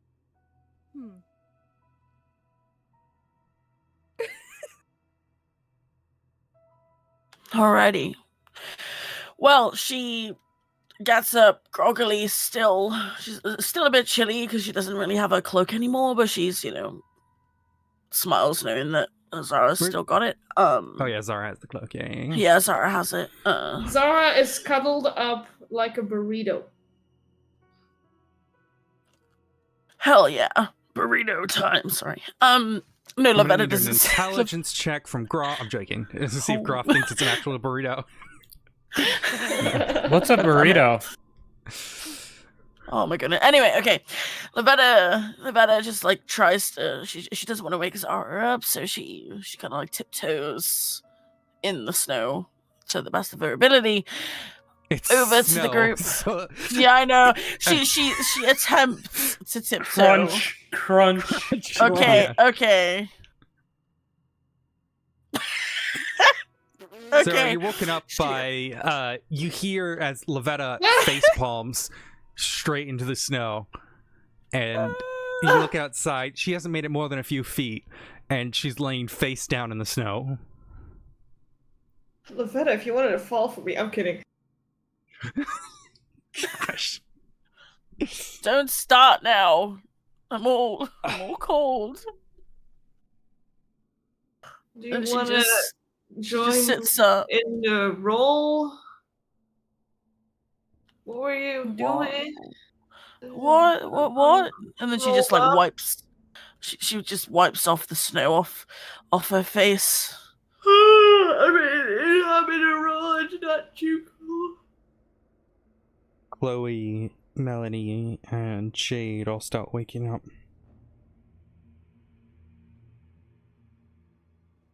Chloe, who's next to you guys, kind of looks at you. Oh. All right, what was this about? Wolf and clothing? Wolf in clothing. What do you think it means? Lavetta Wolf in clothing. lifting. Like she's still on her stomach, she's like making at the moment no attempt to actually get up yet because she's kind of like submitted to the cold right now. But she just kind of groggily points to the group, talking to the lichens, and then Zara kind of looks over. pops back on the Seeing this, ground. instantly grabs her sword. Zara doesn't throw looks her and says, armor. "Hey, wolf in clothing." She gets up and just No, those are pushes- carpet people. She's holding her sword towards the two of them. You see Melanie get up, bow ready. Jade has a staff as well. And all of a sudden, the sort of tension fills the air. The two of them have their hands on their belts. Chloe kind of gives them this look of like, don't pull your weapon. And there is now a standoff in front of you, Groff and Althea, as Chloe has her sword ready. Jade is holding her staff. Melanie has her bow with the hawk on her arm. It is extremely tense. If the Lavetta- carpet people pull weapons, Groff will charge. Yeah, their hands are Althea? kind of on it right now, but they're not. Leah puts her hands up and goes, "They're fine. They are the wolf. Zara in gets up and clothing." walks over. Wolf in clothing. I told you. They're It's lichens. kind of, and they're Have fine. you? You know, and guess what? We have talked to them. You haven't. Give me Well, a have I- persuasion oh. check. So, Disability. Yeah, Disadvantage. I mean. Jeez. mm-hmm.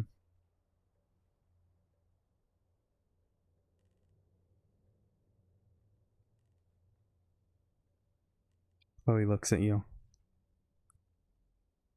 So you do not know how many of those have murdered my friends, my family. I have an idea. Probably the people that you used to know that got impaled by teeth like I did. You know what? You wanna stab me right now too? No, you're cured. You haven't turned like they have. Well, hear them out first. Lavetta gets up, still Nobody somewhat Gets- drenched in snow. nobody gets anything from rushing into a situation. Something Why I've are they learned. wearing clothing? What? Talk to them. Maybe that's what I said. You know. Athlia speaks up. If they were bad, they would have attacked us already.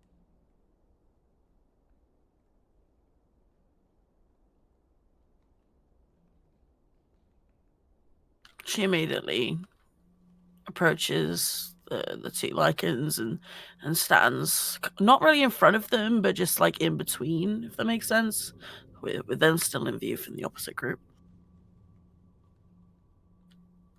They're not to be feared, as far as I know. It's not their fault they got cursed. I'm pretty sure we wouldn't want people attacking us if we were in the same position.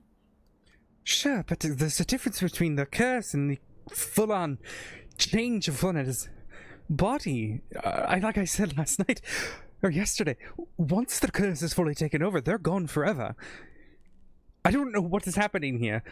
How long does that take? Oh, about 5-10 days? But you're fine. You've been... She looks at the wolves. How long has it been?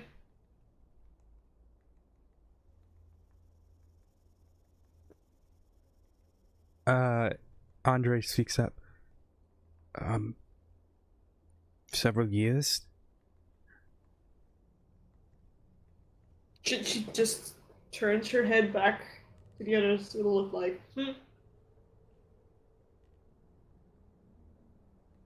Every time Chloe speaks up, but every time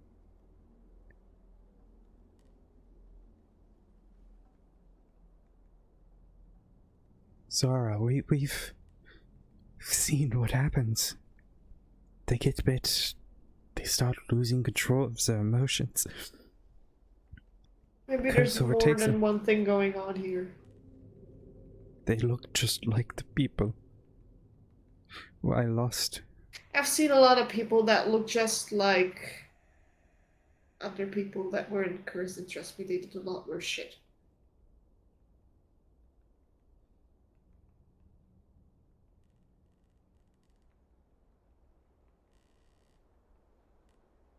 She looks at Melanie and Chloe. Sorry, and Jade. Jade speaks up.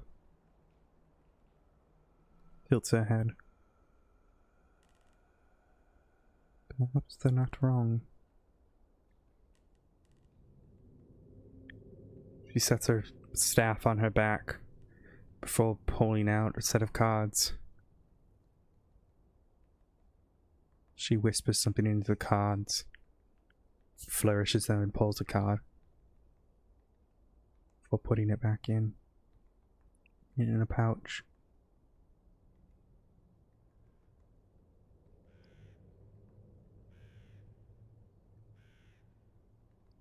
Ma'am, I think they're right. I think what Zara is saying is the truth. I can't say it, but there's a sense of something familiar about them.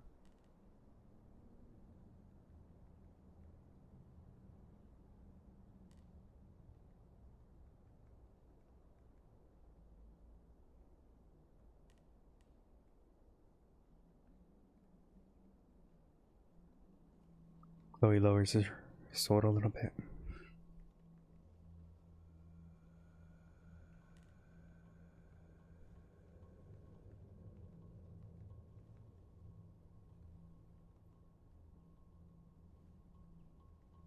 If they wanted to hurt us, they would have done so while we slept.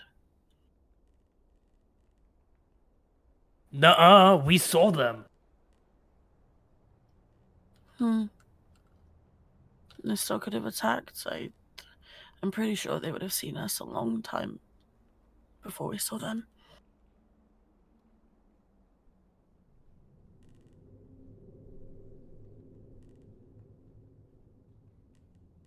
I'm just saying, giving someone the benefit of the doubt isn't too much to ask.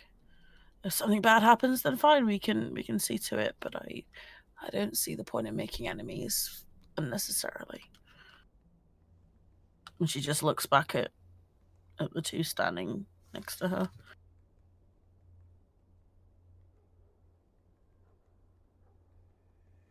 Chloe looks. I'm gonna go get dressed. Melanie, you keep an eye on them. She heads back and gets her stuff, and you see she starts sort of slowly putting her armor on. Inside the sort of grovel that you guys have made. Melanie still has her bow in her hand. She's lowered it, but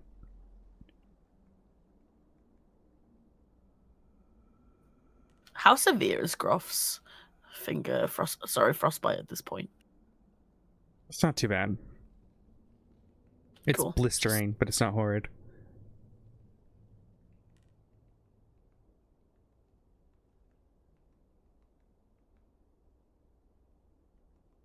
Thank you for watching over us.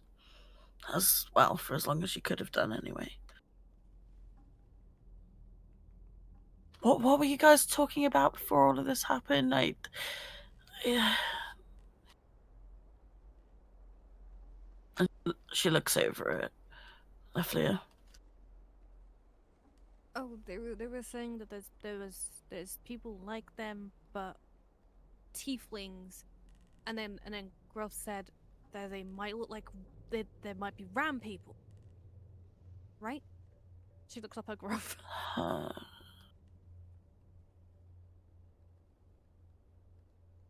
Hey, I mean, considering, we're not exactly a cohesive group, I don't really think referring to people as from their appearance is very respectful, but Gruff is calling them okay. proper people.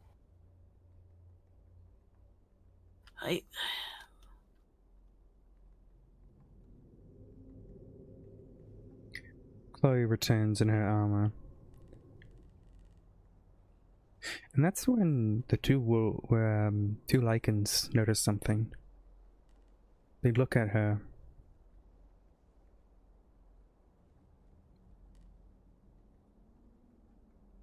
If anyone wants to roll an insight check. As the two... He calls out a language you don't understand. She responds in the same language. It's hard to tell, but as you try to discern what is being conveyed in emotions, there's a confusion.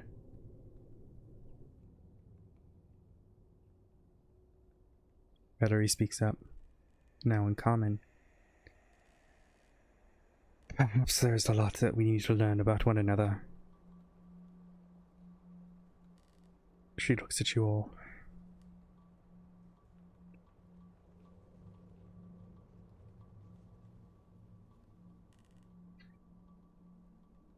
You really ought to come to our village. Especially if you're Belosian. She looks at the three.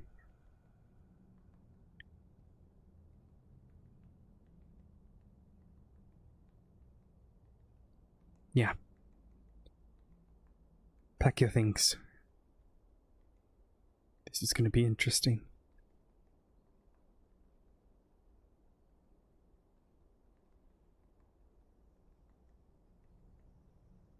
Alright. Does anyone want to do anything before you set out?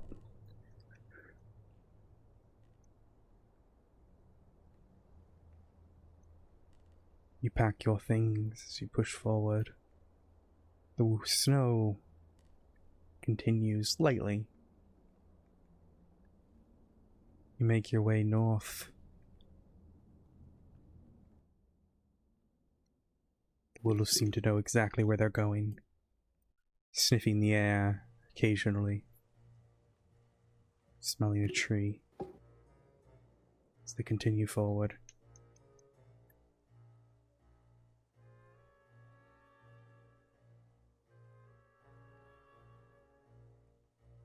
Soon enough, you see on the horizon,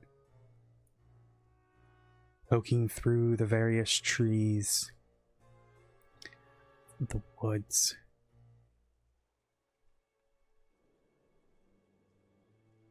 a thriving town. Lanterns lit, people seemingly moving about. It's hard to tell from far away as you get closer, but there is a good number of people here. Thousands. Going about their day. Little figures moving across the city. And as you get closer, begin to notice that they are all like Valerie and Andre. Beasts. Mostly wolves. Occasionally a bear, a rat person, a bull person. All different types. Are there ram people? Give me a perception check. This is the one thing we care about. Give me a perception check. I care about this too. Fuck's sake.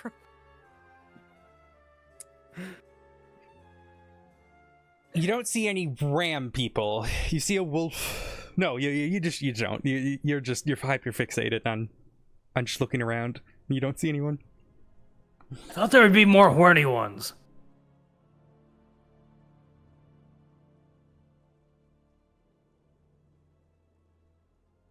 The people,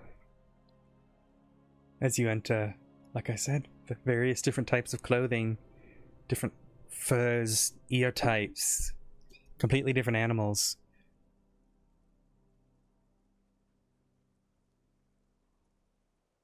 It's strange. They're just like the Lycans you've seen before, without the shadows behind them, but they're in clothing. Some hold tools as they work on a house. People selling goods in the street.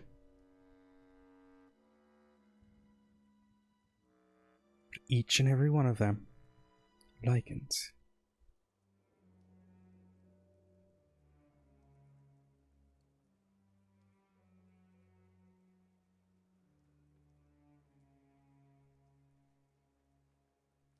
You push your way in, and you begin to notice banners, decorations, symbols upon the banners.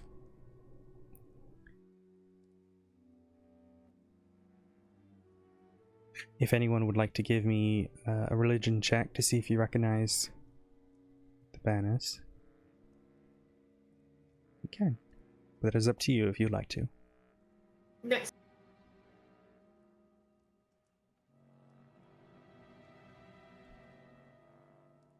Greens, whites, and blues. People kind of shoveling snow and making a pile and clearing out a, stone paved road.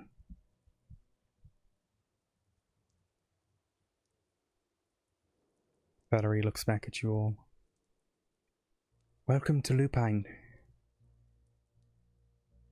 Town once known as Lumbine. It's now a home for our people.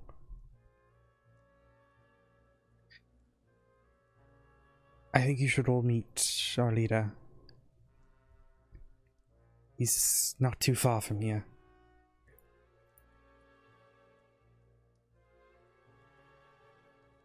But I'm not going to give you guys the thingy just yet, but I'll show you kind of what the picture looks like. I'm also trying to get all new art and stuff for everything, so please hold as I do that. But yes, you get an idea of kind of what the buildings look like, and there's snow on the ground obviously here. And then they take you to a sort of larger building. Looks like this. Probably once an old estate home. Maybe lord or lady once lived here. But it's well maintained.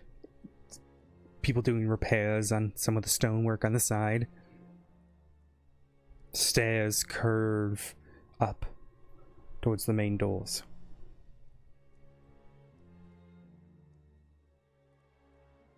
People look at you, confused, as you enter. Some whisper to one another. You make your way up the stairs. You're in this beautiful hall. Marble flooring, well-maintained timber along the walls. You led up another flight of stairs on the inside. The top of that central tower.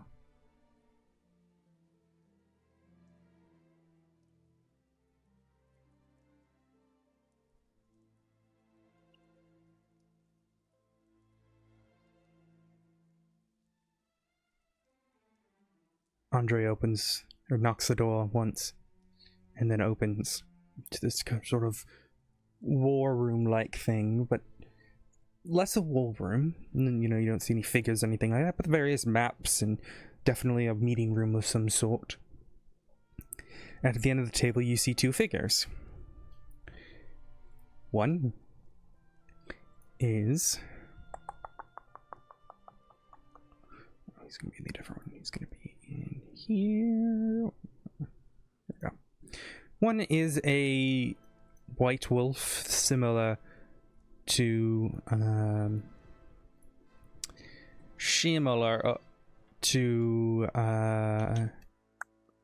Andre.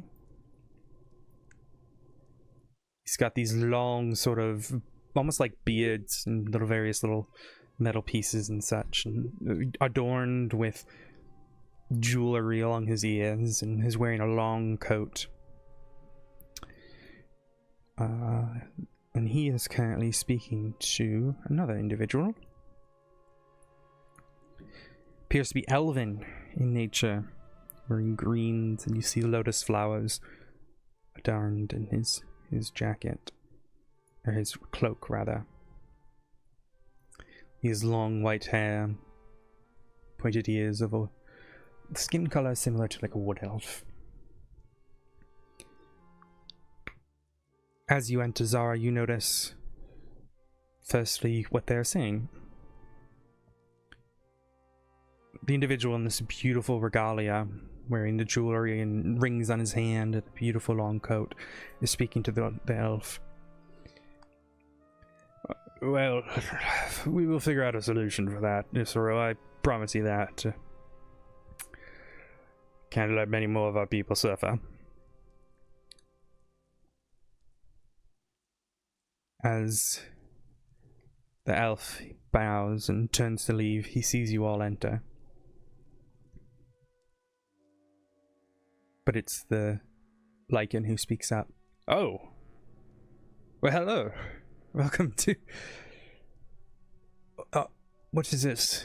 And you see as Andre sort of quickly says something in a language you don't understand. He nods. And him and Valerie step out of the room. Or they step to the side, rather. Oh. Foreigners. Well, most of you. To be from Belosia as well. I'm sorry, we haven't had people from far until Israel arrived.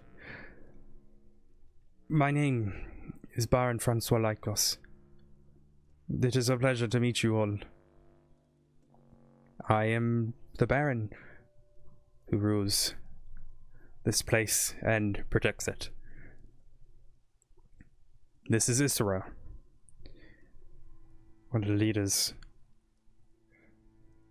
the Wood Elves, who came and saved my people.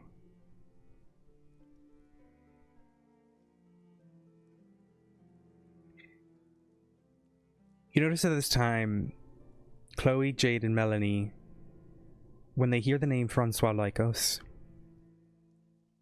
seem taken aback a bit. They start whispering to each other.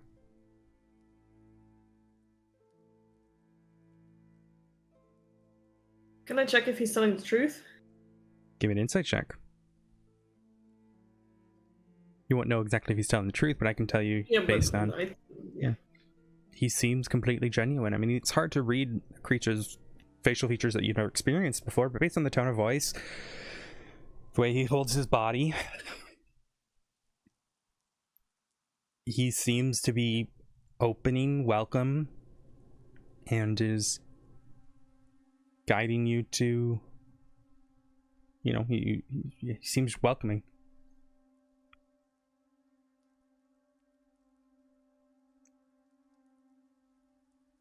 What might I call you all?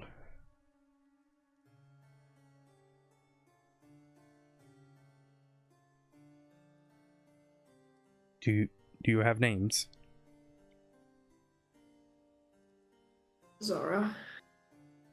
It is a pleasure to meet you, Miss Zara. Lavetta just kind of out of it, looking at like just the influx of wolves around her.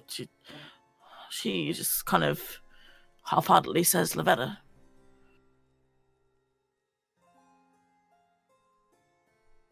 And then kind of regains and makes eye contact again. Sorry, yeah, Lavetta's my name. This is Gruff and Afflia. Kind of nods. Rose. The three rather, are still in shock.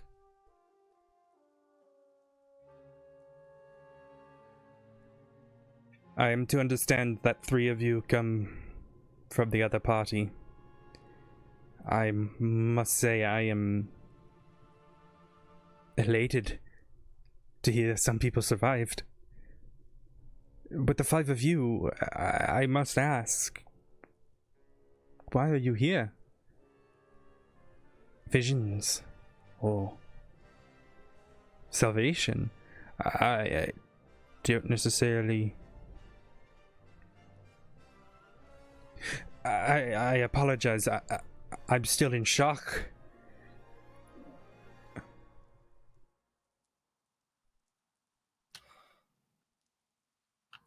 She inhales deeply and just decides to essentially, I guess, bite the bullet with this. And well, if we plan on going to Belogia, we figured securing this place first wouldn't exactly be a bad thing to do. His eyes widen a little bit.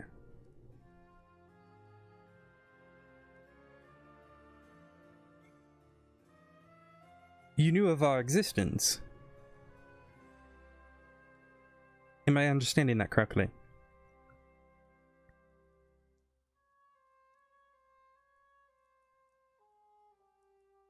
It's at this point Chloe speaks up. No, my lord, we thought you were all dead. We thought Lumbine was abandoned.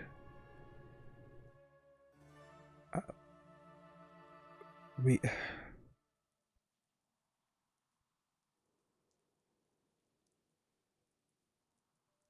She doesn't say anymore.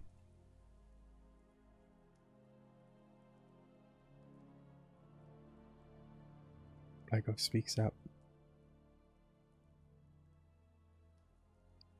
I'll admit we felt the same. To our visitors, so that you understand, when it came to the fall of Belosia,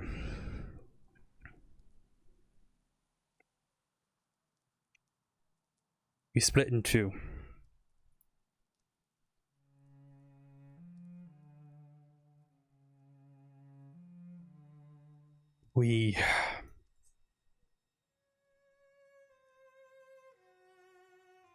Many of us who fled the city and went north, we were overrun by the beasts.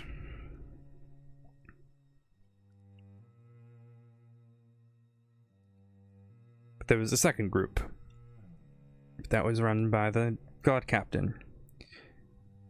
And the existence of these three here suggests that not all of them died, like we had previously thought.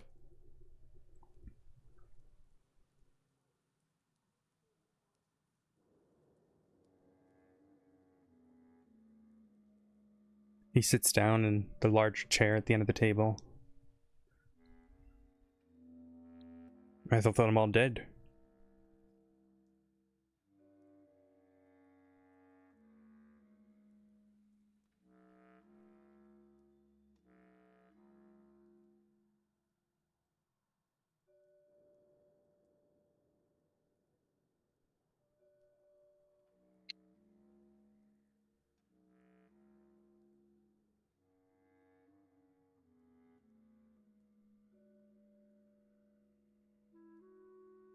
Well, my manners, I am terribly sorry. I should welcome you all to our town. We have renamed it Lupine. It is a town full of creatures like us. We call ourselves the Rested. I don't know per se. There are willows here as well. But we are the lucky ones who have broken free of the madness, the rage, the daunting inevitability, and the hunger. How are there so many of you? Well, we have Istro here to thank. And so the druid finally speaks up for the first time. Oh, I wouldn't say it's my fault. I simply guided them to the gods and helped them calm the hunger within them. Really ought to be thanking the Wild One and the moons for their guidance.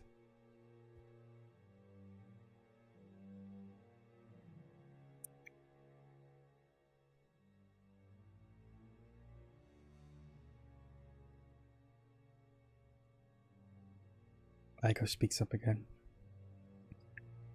He's humble. The Wood Elves. They found us.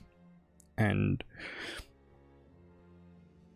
one by one was able to help us calm the hunger. I should say we would not have done it without Lyra as well.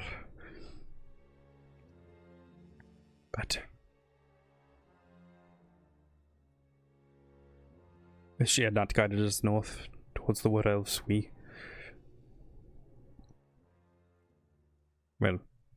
would never have found rest.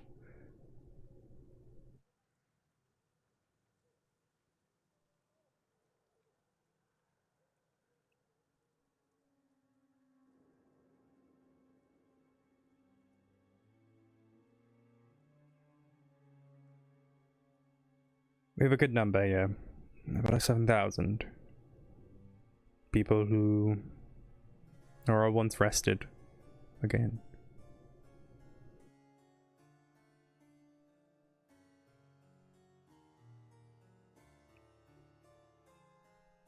I do not know what your intention is here, what you wish to seek with my people, but you are welcome to stay here as long as you wish.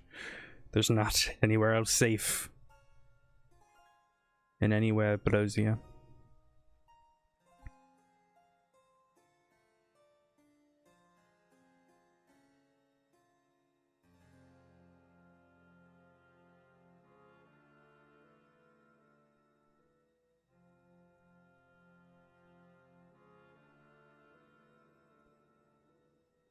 There's a sort of reverence about him as he's sitting in this chair. You can tell that he's thinking about a lot, trying to figure out what is happening. You all recall the various tales that you have been told so far.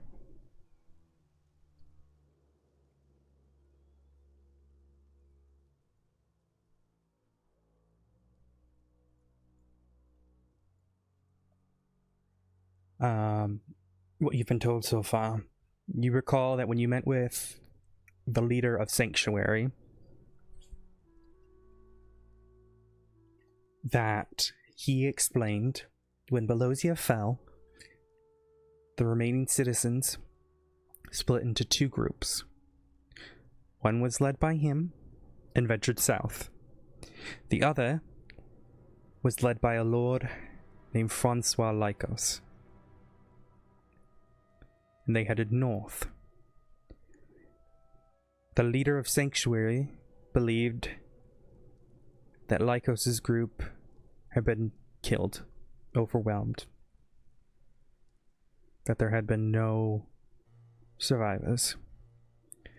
To the belief of everyone in Sanctuary, they were all that left of Belosia.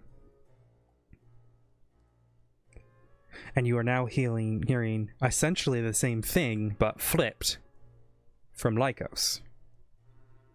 Two settlements of survivors, refugees, fleeing from everything in Belosia, unaware of each other's existence and survival. So as you see Lycos try to discern what the hell is happening, it's clear he's coming to the conclusion that what they thought was wrong. He's not aware of Sanctuary. He's not aware that too many of those people survived, but he knows the three, Chloe, Melanie, and Jade, are survivors in at least some sort of sense.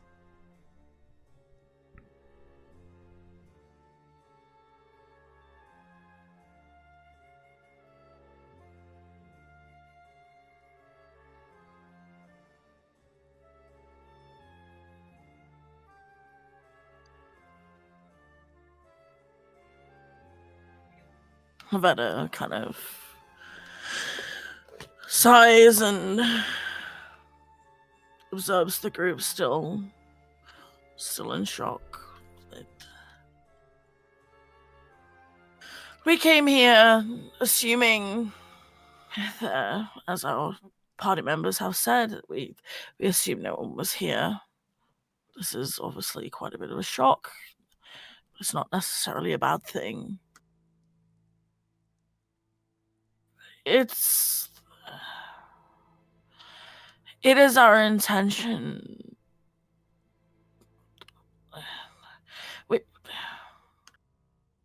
We've spoken to a lot of people who would really like to return to Blosia, but obviously that's not an option right now. So this is going to be the first step towards that. Return to Belosia. Why wouldn't you like for the place to be safe again? We would love that. All of us miss home. But you are aware that it is overrun by the undead, yes? Mostly. Whenever we try to ask questions, people give different answers, so we assumed it's many things. So, let me get this right. You understood that Lumbine was abandoned, which obviously we had the same assumption, that's why we settled here. What's your intention after coming here? Lavetta looks at the other group members.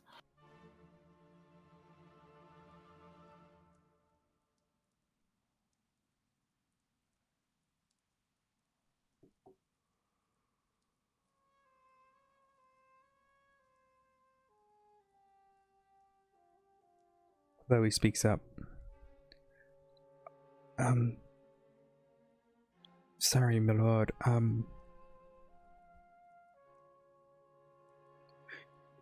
We intend to take out the curse of the Blozak Wood. Stop everything that's happening. If we do that, the threat to Belosia would be no more. We'd simply have to take out those creatures that you mentioned. Isro speaks up, the druid. Oh no, that's interesting. So are you to say that you have found a cure? Or at least, sorry, not cure is the proper word, my apologies, my commons. A deterrent for the darkest of dark. A way to infiltrate the cult. I am impressed. Or are you going in there blind? Chloe looks to you all as the sort of leaders of this clan.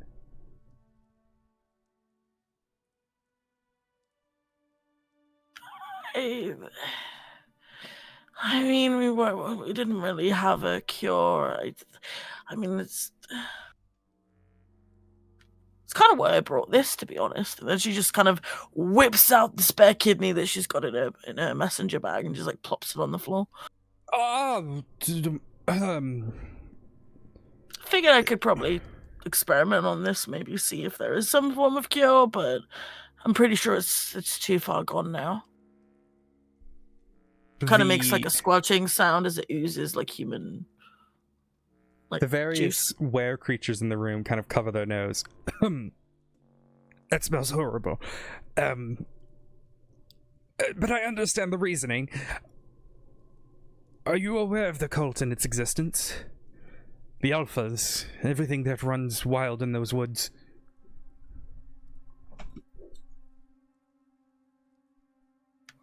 Well, the place I got this from seemed pretty culty, but I don't know if that's if that's the place you're talking about. Did they have That's a name? an understatement.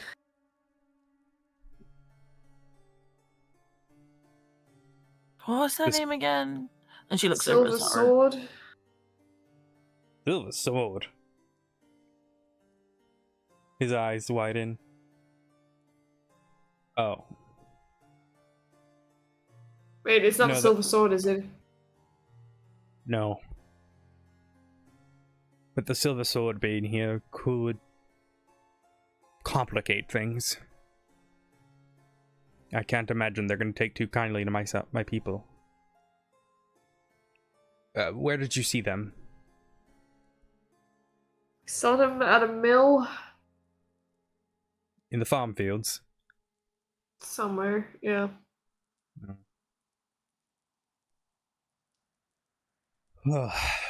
No, the cult that we speak of is the cult of Malar. Everyone can give me a religion check except Roth, disadvantage for Lavetta, but everyone else can roll normal. Unless you have, obviously, Is it automatically disadvantaged because of my exhaustion? Yeah. Or do I have to actively? Yeah, okay, cool. Nope. You'll have to roll it again. You have to click. I understand what you're asking. No, you just need to just roll it again. Oh, okay.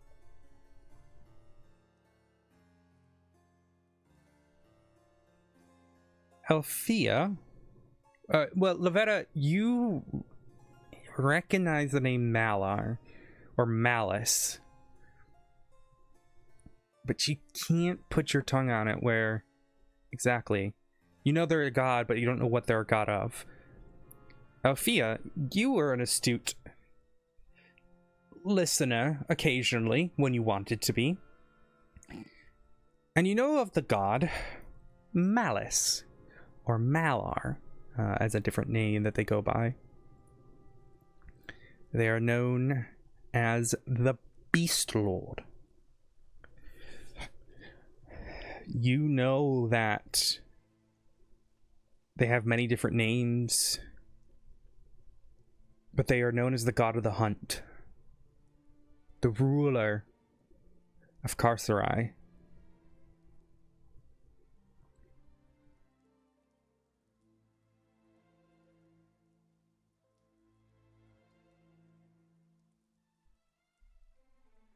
But beyond that, that's pretty much what you know.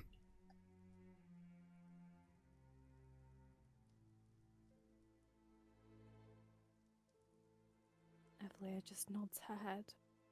Think that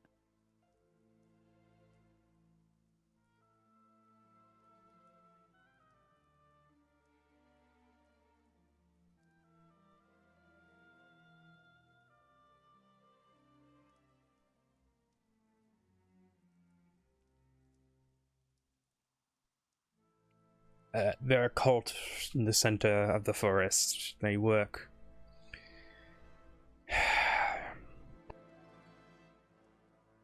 They work with what we call the alphas.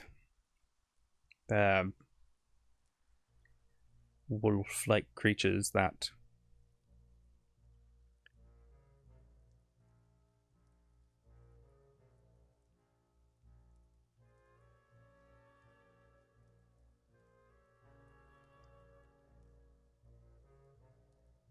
he is a god that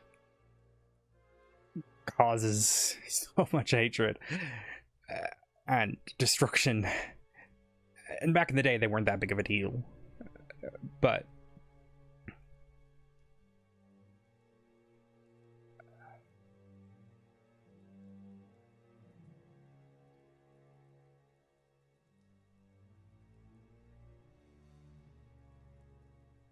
they reside at the center of the forest, the shrine of Malar. No one's been able to get in, and many of us don't even recall much of it. We simply...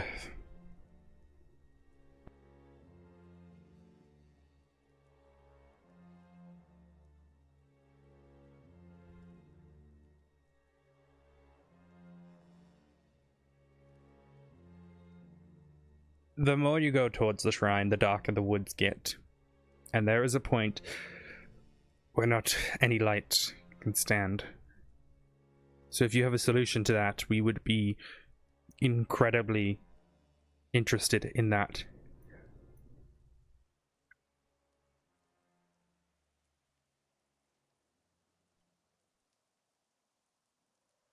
Depends on the light that's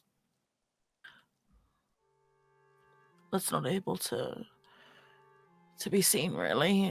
Do you mean light, from like a torch, or do you mean radiant light, or what kind of light are you talking about? We've tried many different things, but many of us don't intend to go back there. You have to understand, a lot of my people, we were under the control of all of that. I don't know much. You would have to talk to... Well, you would have to talk to Vorwin. But whether or not he's willing to share the information with you all, I don't know. But if you're intending to take back the forest, I'm sure there's a number of the Blades who would take up arms to support you. I don't know what sort of numbers you have beyond the ones I see before me, but it could be something that could be discussed. But you need more information before you descend there. It's too dangerous. You need a way to penetrate the darkness.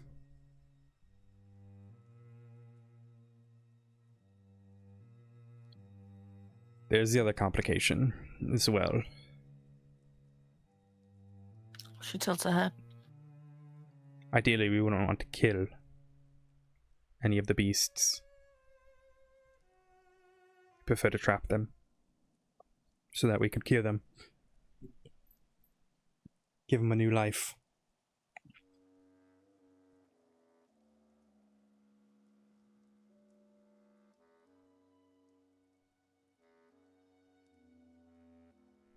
Well, I'm assuming there's an entire community of experts here at this point. Well, that's mainly up to Isaro. He leads the Lunar Sacrament, but there has been complications as of late. But we are working on that. Complications? The darkness. But Well, that was... We've heard a lot about that. People keep telling us the woods, the darkness. It's getting pretty clear that just lighting up some wood isn't really gonna fix this. Well, that was kind of our point. We would like to secure the route there first. So any advice would be helpful. I'm not really a very convincing person, though, so it's probably going to be one of the others that speak to it. What was his name? Oh, Vorwin. Vorwin. Look, I could talk to some people about getting you a proper team. You're not going in there as you ate. There's no way. Chloe speaks up. Well, the intention was that we were secure here and signal back to our companions in our settlement sanctuary. His eyes widen as she says that. How many more of there are of you? Oh, thousands. He seems genuinely happy at that. We intended to pincer maneuver. One team coming from the north, one coming from the south. but with your help, maybe we could do a lot more than that.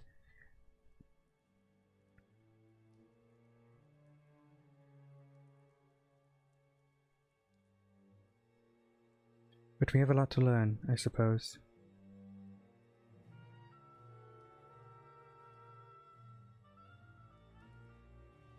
I am sorry to speak over you, Lavetta, Zara. I know this is your plan. I know it's actually quite helpful.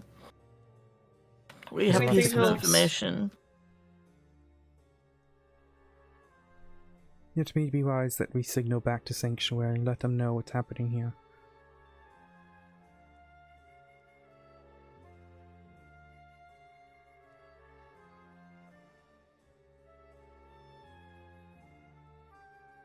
She seems out of it is probably a good word for it.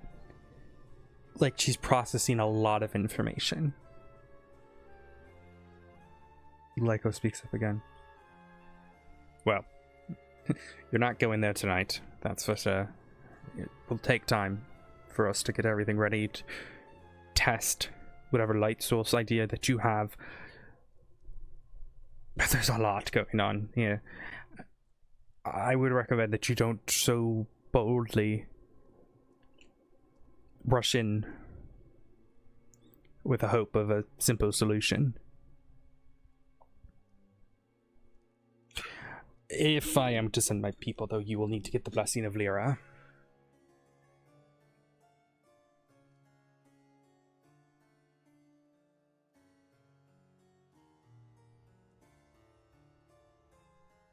But we can discuss that another time. Sounds like a plan. Please enjoy our various shops, inns. Well, we don't really have inns per se, with the taverns, but I'm supposed they could make a room or two for you all. We don't get a lot of visitors. Yeah, the second group after Isro. I'm sure Isro here would love to show you the World Tree. Well, the sapling of the World Tree.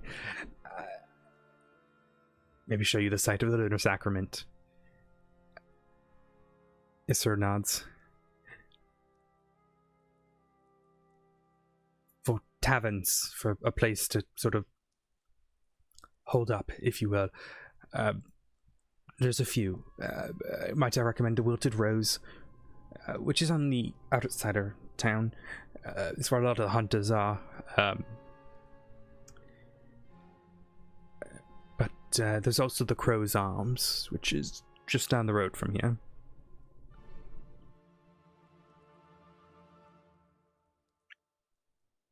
Tell them I sent you.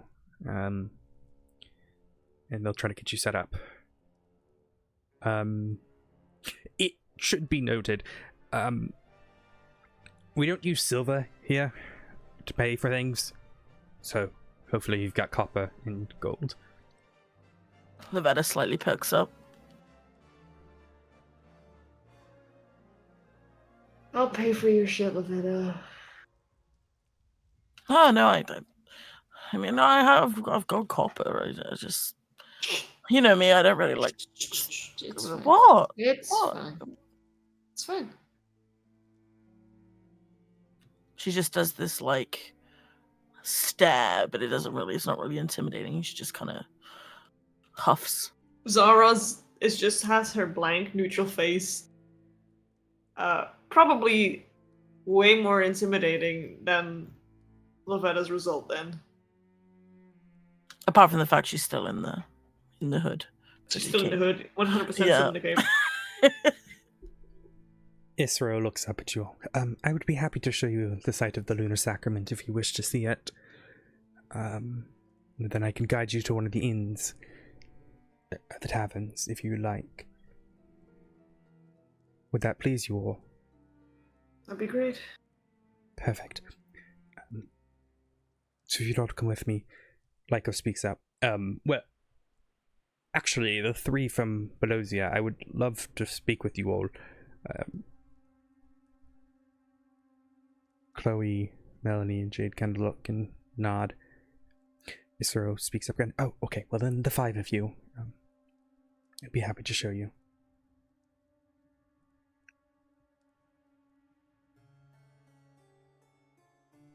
Are any of you in need of supplies, food,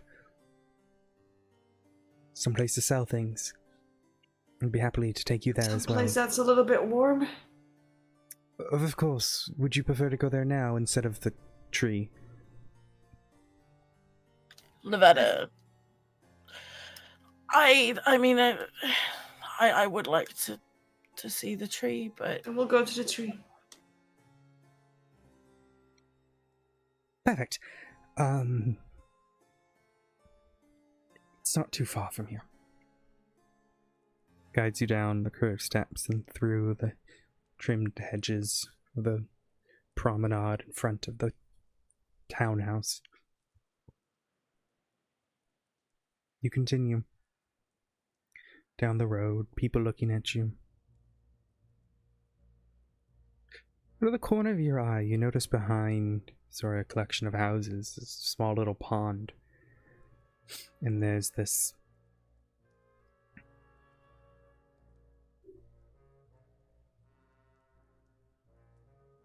shining liquid. The water looks like it's made of this just beautiful white and blue liquid of, you don't know what it is. It reminds you of the moon, Fengar.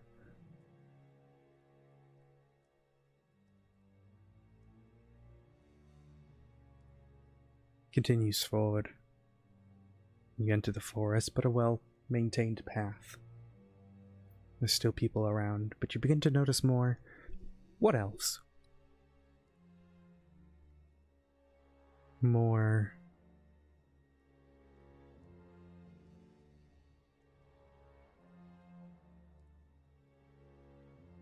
wood elves and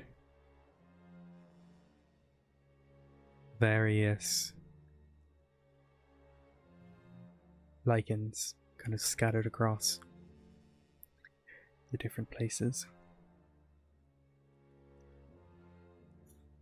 And then you begin to notice the canopy. The trees on the northern side appeared mainly normal, still warped. And the tree on the southern side very much had the that cursed look that you had seen before. But this is completely different. This is a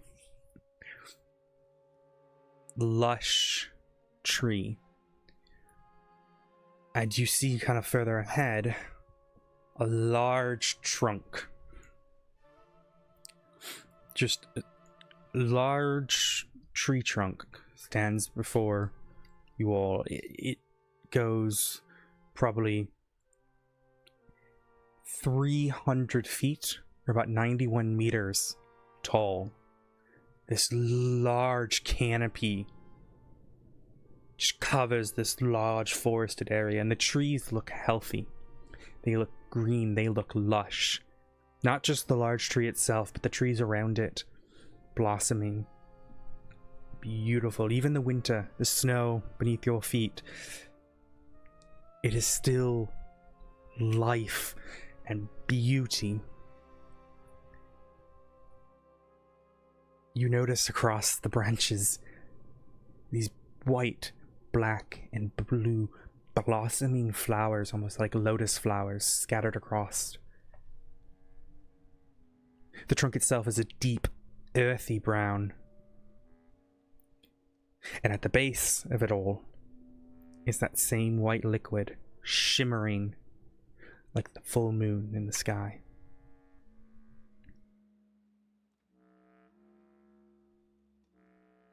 Isro turns to you all. Allow me to introduce to you to Neaki. It is sapling of the world tree, Dendrus. I brought it here myself after I received visions. And slowly but surely we began to grow it. It is with the help of that tree there, the that all the people that you have just met have their minds once again.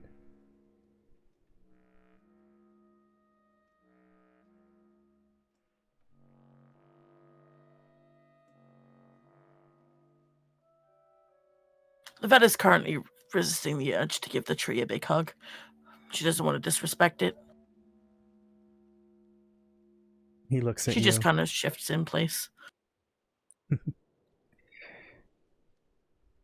It's here we perform the lunar sacrament, or at least we did. It's a ritual that my ancestors created. The lycanthropes, not a term that the people of the Lupine use, but it's a term that has been heard before. Whispers of the wind. Why did you say you did perform the sacrifice? Not sacrifice, sacrament. Sacrifice? The vet turns ahead. The sacrament is the name of the ritual. But why did? Why not longer do? Oh, no longer. So, the sacrifice works by calming the beast inside of them. They still may look like the creatures that you have seen before, but they are of their old mind, to the best of nature's ability. It is the blessing of the gods, Faisi and Eleni. They have their minds once again. The liquid before you, we call them pools of moonlight, scattered across the town. They're a product of the ritual. And many of the people here in this town use them as ways to recharge or feel more connected with everything. They're the gods' gift to us. You also see a base just kind of scattered around on the trunk and on rocks and the ground around.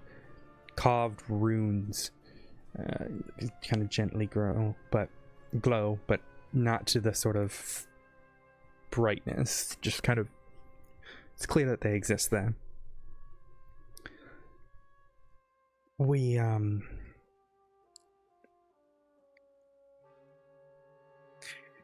like I said, the lunar sacrament is kind of becoming more difficult. Whatever this shadow is that takes over this land, it makes the creatures different. It makes them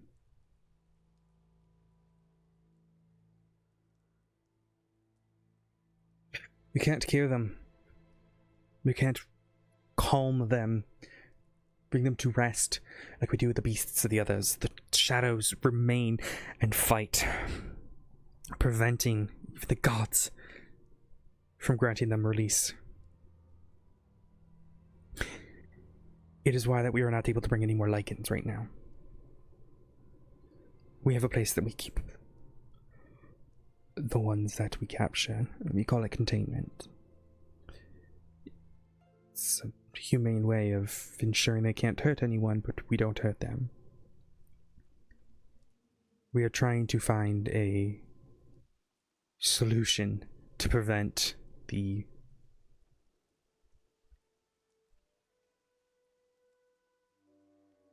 shadows, or remove the shadows. It's still unsure what causes them. But until we find that solution, we won't be able to help.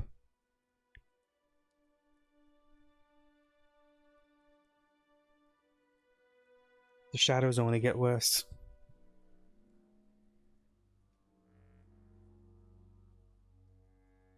Wasn't always like this. We're protected, though.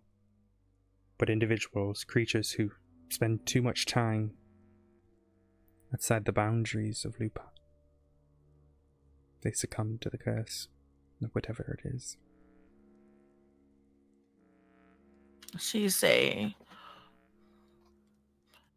different from from them. Afli, do you still have that chain? You know the silver chain? Silver chain? Mm-hmm. The bell. I don't have the bell. I have Who it. was it? Oh.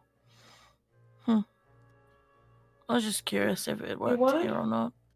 No, I was just curious. Immediately hands it And she over. Lavetta literally just like takes this just obnoxiously big step back. Her hands just like lifting up, like no, and then it just like drops to the floor. You're a ding ding ding ding. I don't know. I'm not a Silver. Me, it just feels weird. Like that, and she just kind of kicks it over. Insight check. Give me an insight check.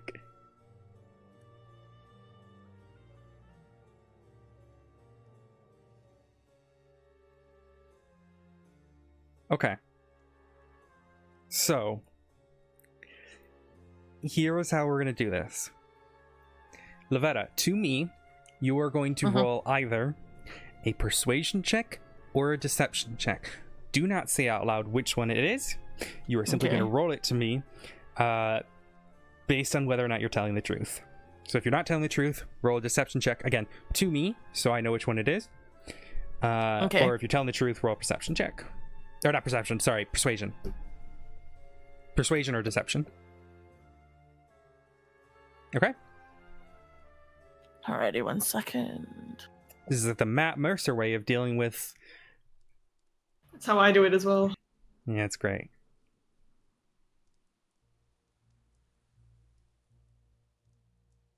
Okay.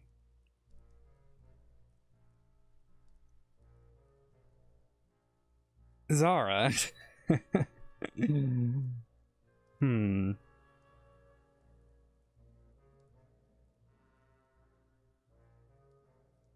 I'm gonna do something here. Oh.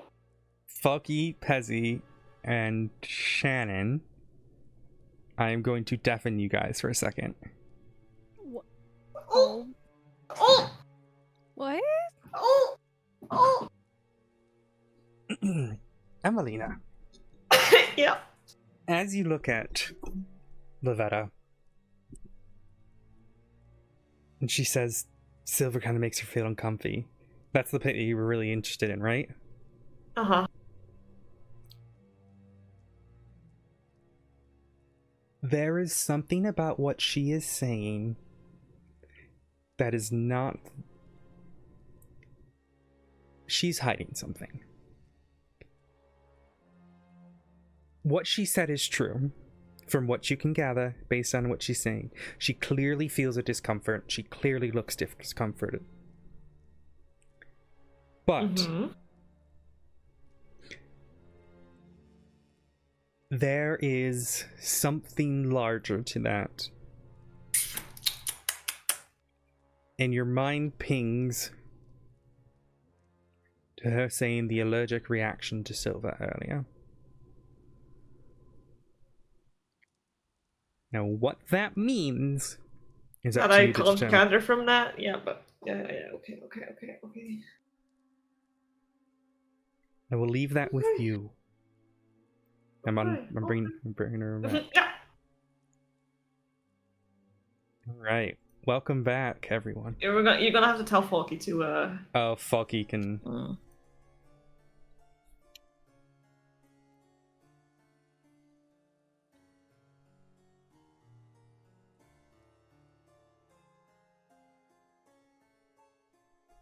Do I need to... Dink dunk. Ding dong. No. Keep it as your goof. You goof. That's perfect.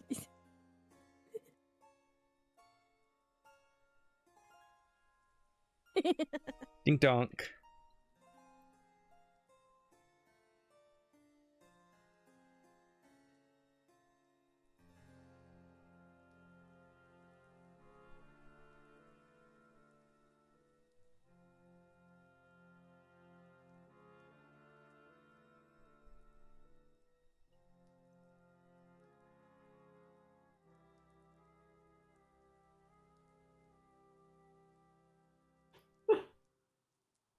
He might be dealing with Yeah. stuff, Yeah. so we'll keep going. So the bell is on the ground. Do you pick it up? Zara picks it back up.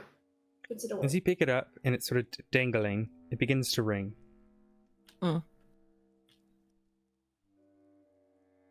So it does work. Yeah. That's all I wanted to know. Yeah, it does. She puts it back away in her bag.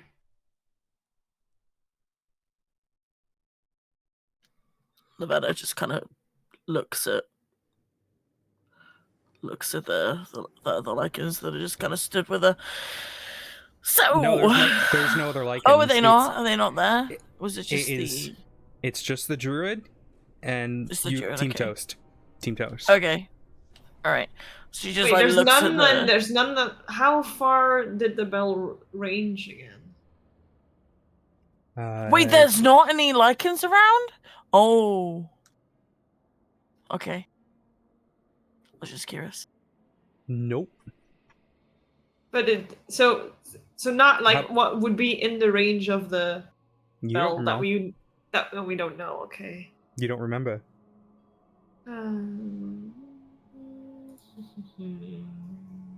Interesting.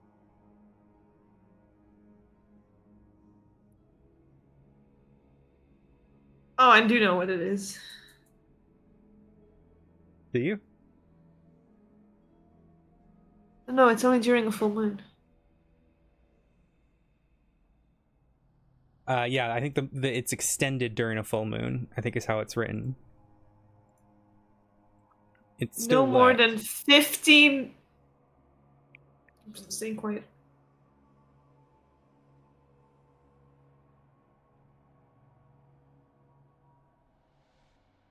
There is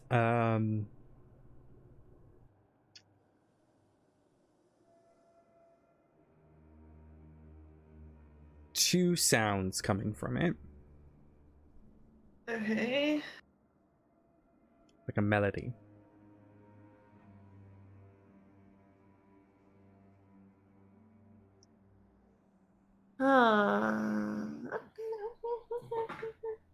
Well, that's a first. So it sounds. Is it like a different sound from? So you have like the typical that we already linked. Did we already use it with Lycans? Yes, right? Yeah. You hung it up in the house of Yeah. Featherwind, and it rang. I just need to make a decision on wording on something here. That's fine. I am going to say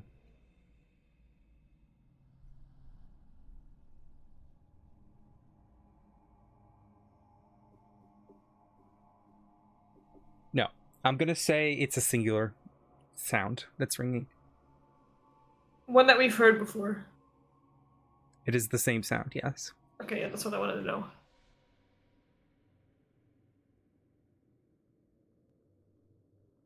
I had to make the decision on something.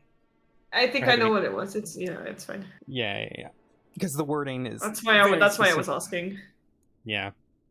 I'm gonna reword it because it's not my. That's fine. That's fine. That's fine. Yeah. Well, is there anything you guys would like to do?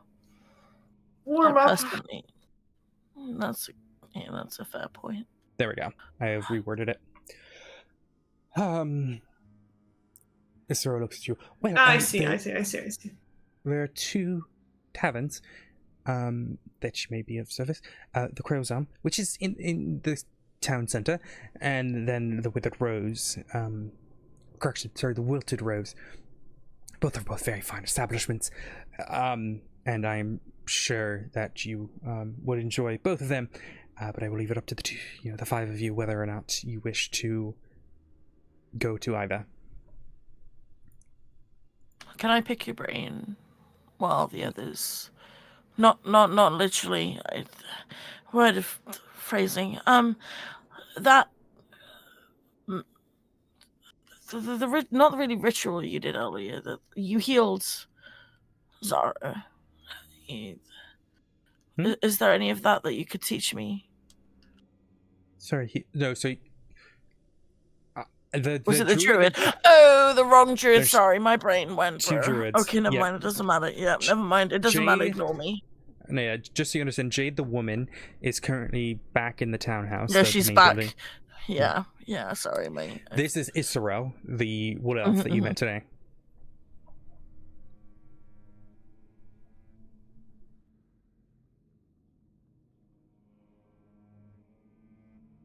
Is there anyone selling anything any healing potions not that I know if those things exist, but it would be nice if they did. Yes, of course. There's the Lupine General Good. He's ran by one of my own, the Wood Elves. There's also the Acolytes, which is more of like a magic shop. The owner, Gautier, is very kind. There's also the Odyssean Order has a small selection of records here, if that is any use to you. But there's plenty of places for you to go if you would like to buy, purchase, learn anything. I would be happy to take you to those locations. Lead the way. Graf, you going to the tavern, or do you want to come with?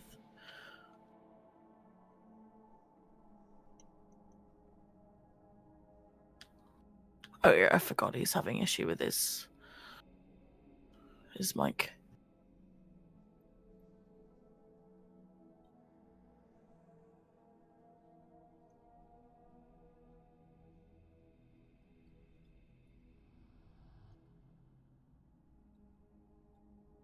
So are we headed to that store? Or are we doing that tomorrow? It's up to you. Are the stores warm? Yes. She drags Sarah. All right, let's go. Zara just walks along. All right. I'm imagining Lovetta just dragging Zara along, and the guy that's like knows where it is like it's the other way. Yeah. She's like tries to be all confident and shit, but she just fails miserably. She's like, yeah, let's go. Oh wait, it's that way. All right. You all make your way to the shops, the various stores, and exploring this town. As you do that, I am going to call today's session there, especially with the interesting insight check that occurred today. So I would love for you to text me what your thoughts are on that. So we will end today's session there. Thank you very much for everyone who joined me today. Thank you, Al. Of course. Thanking you. There is lots to do here in Lupine, many stories to uncover, missions, quests, etc. But perhaps you will head towards the shrine and see what you can find. But do you want to double raid Echo?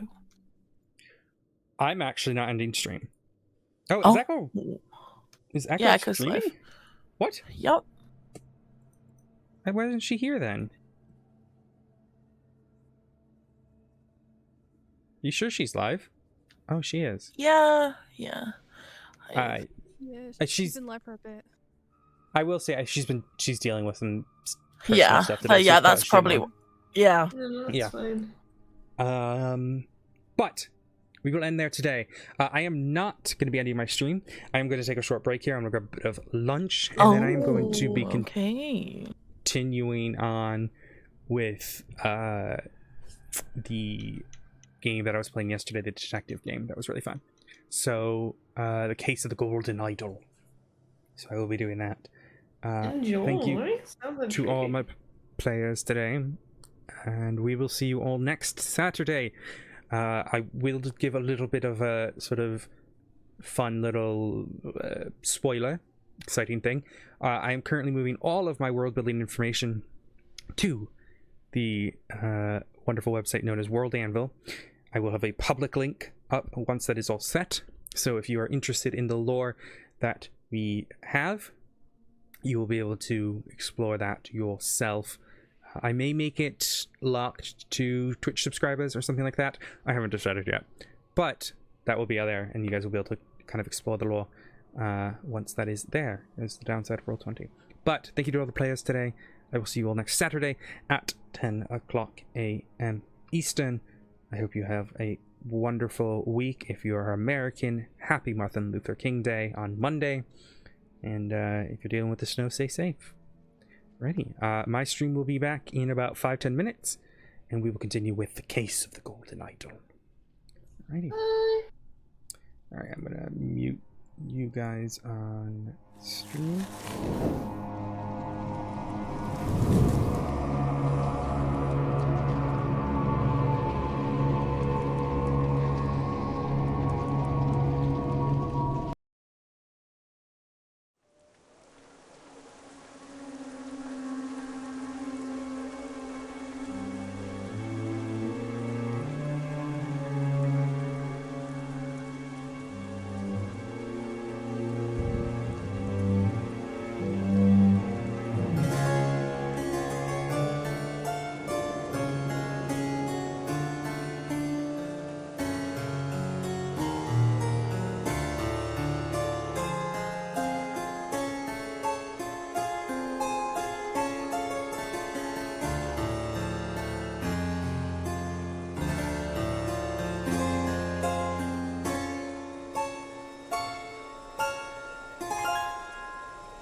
Alrighty.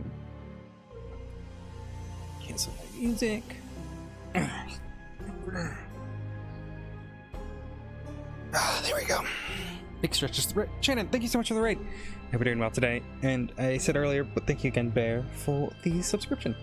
We're gonna play through this game. We're gonna try to finish up this and the epilogue, and then maybe we'll try the DLC another day. Because, yeah.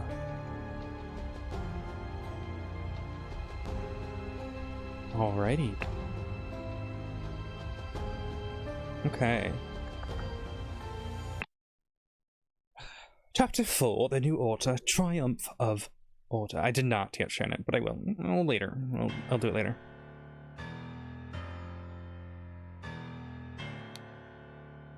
Such a relief they decided not to put any fashion charges. I hope this process isn't painful. The tribunal is a farce. They spread lies. My pure love is merely lust. Believe no but true art. I felt it in my bones. I should have drunk less. This pulse. We poor souls experience God's wrath. It is a thing of beauty to see the order prevail. If it were not against the first future, I would feel very happy. Nicholas, I wager you feel new regimes were your diligence now, so tell me why I saw you spend more than 3 shillings on new clothes after I asked you to settle in me money, and you said that none to spare. I suggest you lend me some now, unless you want me to write up an official report about a 4th virtue breach. Citizen Mr. Nicholas, Maker, 1757, record keeper of the Order Party. History and infraction of obedience, labeled a protocol as being on Thursday, even though it was a Wednesday. Took a double lunch break in the office. Royal service in the position. Just in that. Interestingly, okay, so I think what happens, it was Albion before, and they had a parliament, and the party that Lazarus was running was called the New Order Party. So I wonder if he's turned it into some sort of fascist state. Weekly Order Party of the People's Tribunal, March 14th, 1795. Fixed culprit back to the tribunal. Each tribunal is culprit charged and merit calculated. First culprit's merits. Exaction starts. Okay. Poor bugger. I've never seen so much merit removed in a tribunal. Some mistakes are very costly. This is Mr. David Gorin. Oh, David! Interesting. 1752, enforcer of the party. Has a secret compartment in his office locker, denied the existence of the secret compartment, loyal service in the rating compartment. Low position, good. An Albion franc banknote. Remember the 3rd virtue and the 2nd virtue. There's no breathing, no apparent wounds. Prince of Dusk, like I am dark and full of terror, I do not fear love, do not make that error. When you know my name, just look for my face.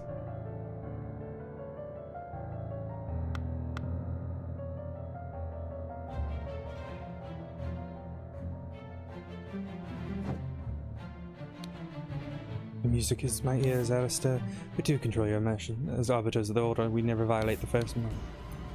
Fuck, banknotes. Dr. James Turner, arbiter of the Order Party. Alright. Like to see the Rose Dynasty. Dear Dr. Turner, I must regretfully inform you that during your absence from party business, your senior assistant Daniel has demonstrated extreme untidiness and has breached one of the virtues. Junior assistant Toby. Oh, that's a lot. Look at this a second. What are you insinuating, James? I would never breach the 4th virtue. You know damn well I keep no secrets. Bunch of Albion franc banknotes. Pulled out the cook. Slapped a sergeant in anger. Oh my goodness, you can't do that. Get out my chair a little bit. Listen to marching music in this manner. Loyal service to the party in a high-ranking position.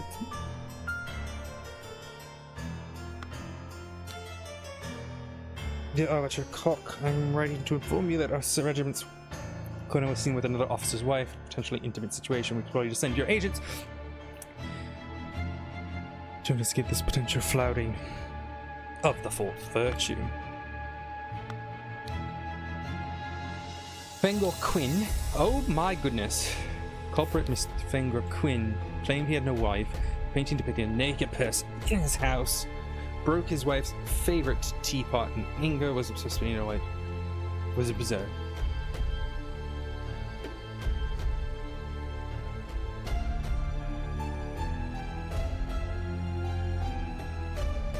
Okay. What's a keen? Lived 3 times with different married women during the party convention, wore ridiculous headgear at public events, claimed he had not betrayed High Arbiter Lazarus during the rituals of his ascendance, expelled from the party of water. So Lothar Richards held a dinner party a few years ago where he offered large amounts of wine to guests, got angry during the questioning, shouted at the Arbiter, revealed the whereabouts of his hiding fugitive descendant daughter Mary and her husband Peter. Mr. Joshbear left work at the tannery early, drank excessive amount of gins with a scrawny cat, drank a second amount of rum at the Old Oak, approached a married woman. Decent offer, denied 4 times during questioning that he had done those acts.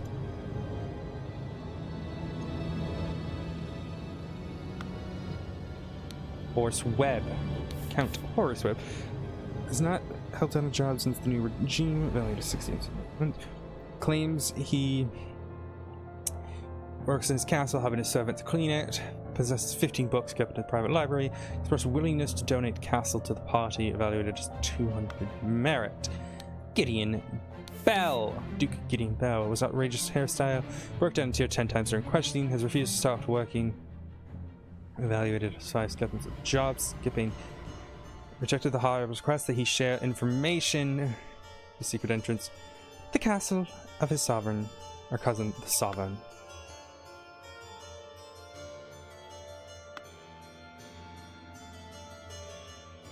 Okay, that goes down. Full maximums of virtue to avoid losing merit. Okay. Silence! However, you will perform your function as much as requested. It is paramount to ensure order of the society. Look down, air. Okay. Brandy, opium. Remember the second virtue. Store confiscated evidence according to the virtue breached.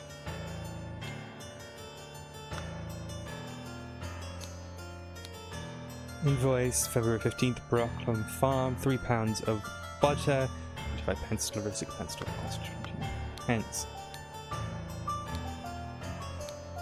Portrait of Gideon Bell, painted by Jasmine and Night Wings. Book titled Stories, Autumn Tales. In all truth, Lord High Arbiter, I prefer storing more than this. Zeta. Since the year 1792, when it gained a majority in Parliament, liberated government from multi-party chaos, the Order Party has worked to improve society. Despite the vote for the party, His Majesty refused to acknowledge the authority of the party's tribunal. High Arbiter Lazarus Hurst has announced that in 2 months the party and supporters will participate in a peaceful march to the King's residence to demonstrate the virtue of moderation. I'm honored to help the party upkeep the 4 virtues. I hope sitting here all day does not count as sloth. Her wife's job's in this one. Thank God the tobacco is not considered an indulgence. A bit boring though. Too bad literature is forbidden.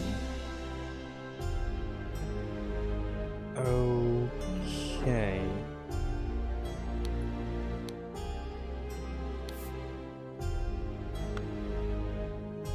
One of these is missing something. Oh, this shouldn't have been. What am I missing? Oh, beauty. There we go.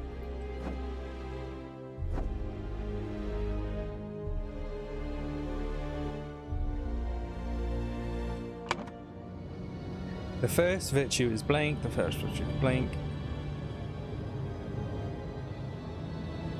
Oh my goodness. Okay. Right.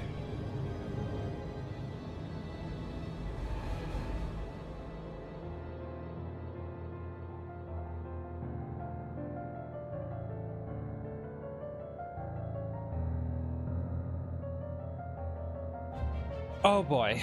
Okay.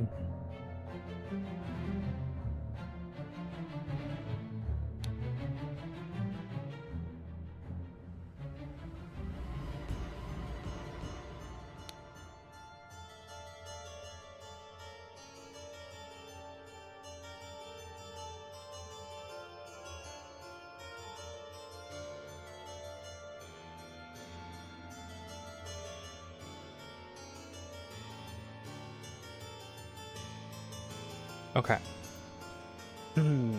So, first off, how many years has it been? 3.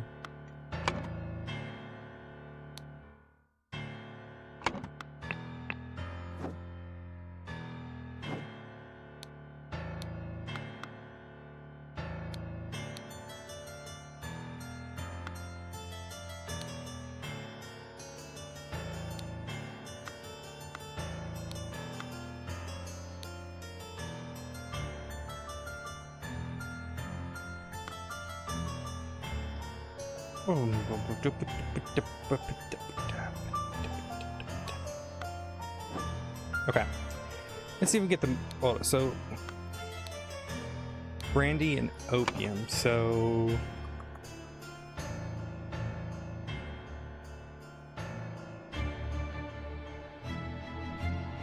maybe moderation's the right word for that. So I know lust is the first one, but so is indulgence.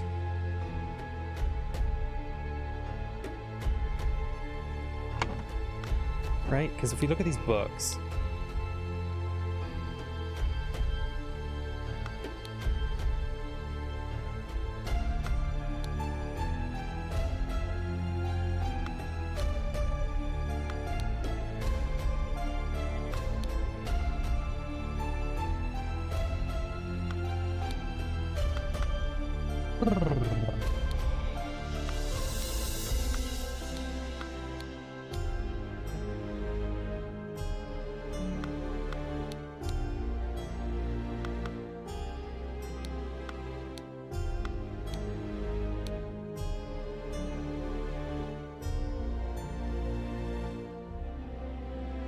so fashion is fourth order.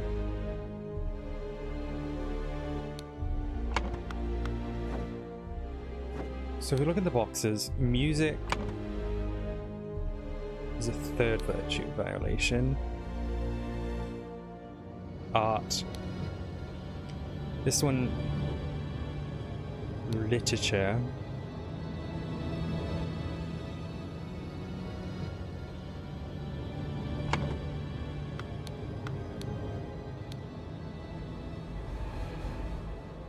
Don't know what that, like, the second one's supposed to be.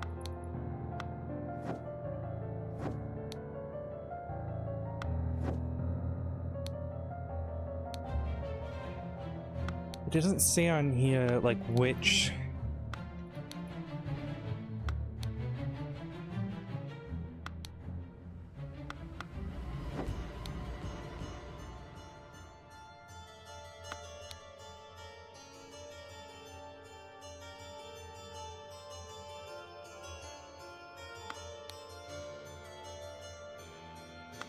Ugh. So happiness is against the first virtue? So emotions?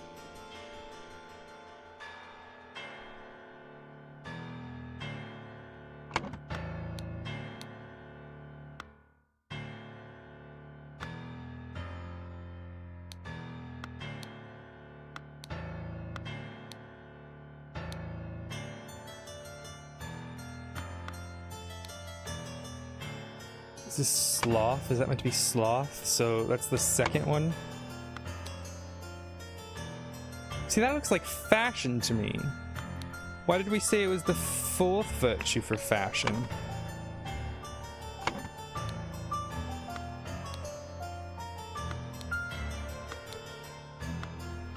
Yeah, why did I say the fourth one was fashion?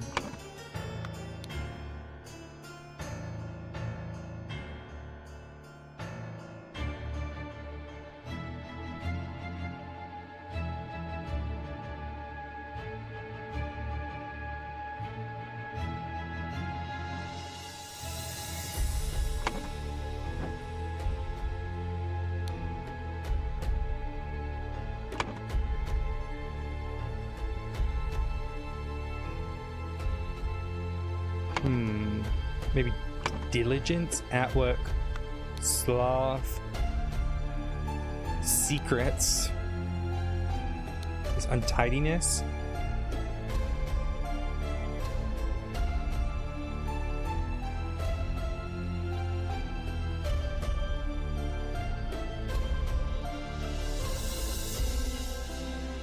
Lies.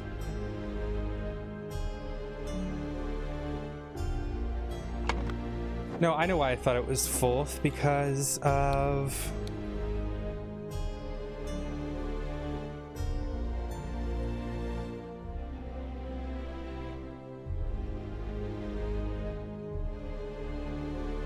so lies. Yeah. Lies goes here. So I guess mistakes, because yeah, they said about like punishing mistakes.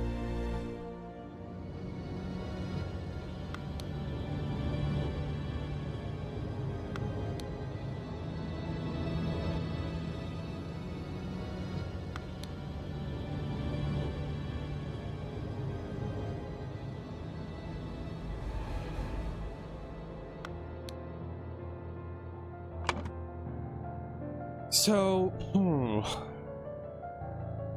truth?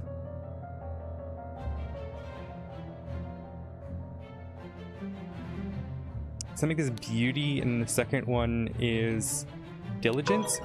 Oh, we're so close.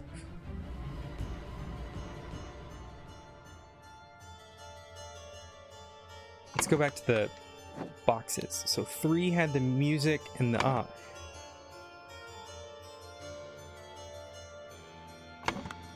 Because 4 has the literature.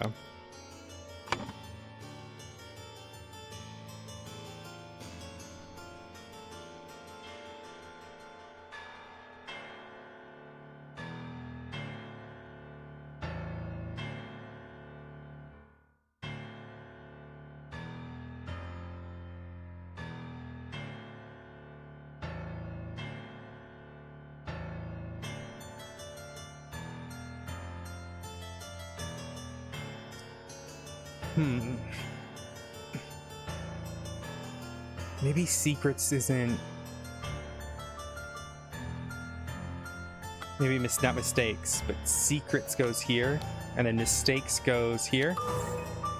Yeah, look at that.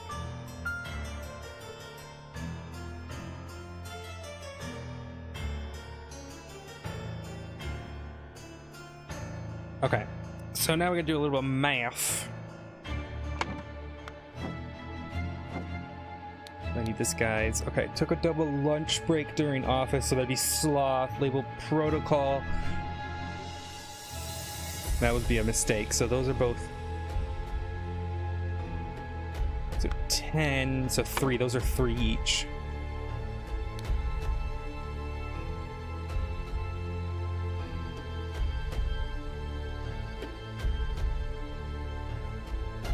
Okay. See, where's his? Secret.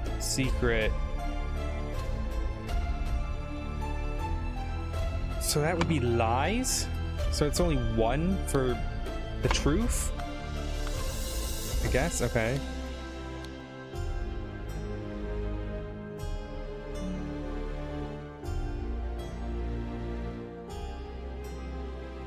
So that makes that 7. And then art, fashion, etc. So 2. Okay. Fengal Quinn. It's these ones, yes. Claims he had no wife.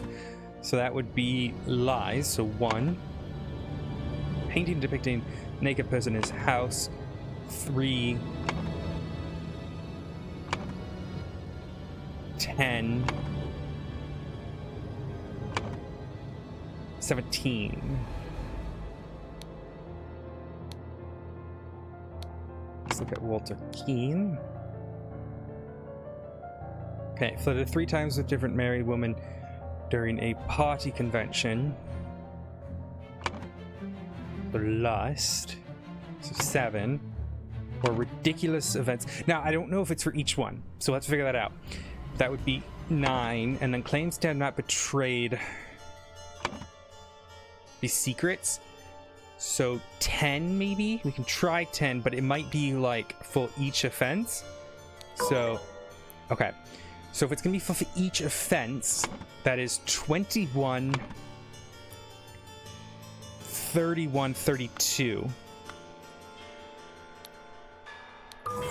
Okay. Lothar Richards.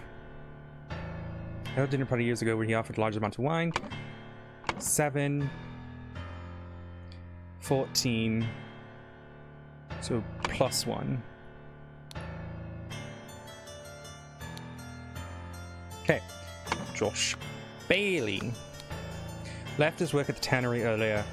So sloth. So 3. 10. 17. 24. And then lies, so 28.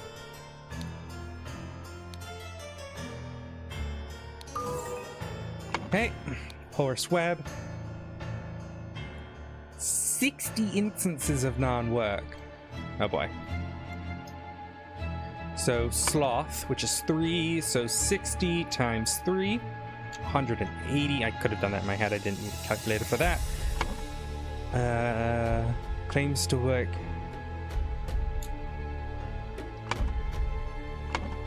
So I guess there'll be a lie, so -1. I guess. Claims he helps. Yeah, like that. They wrote claim, so that's whatever. And then possesses 15 books, which would be literature. So minus. Oh, correction. So 180. Clear. So 181 plus 15, so 161. So -4 for this guy. Oh, it's gonna be tough to figure out. Okay. I think Gideon Bell.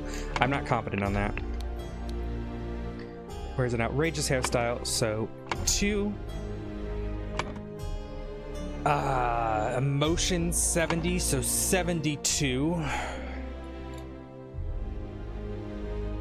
72 plus 15, so 72. So the plus 15 is 88.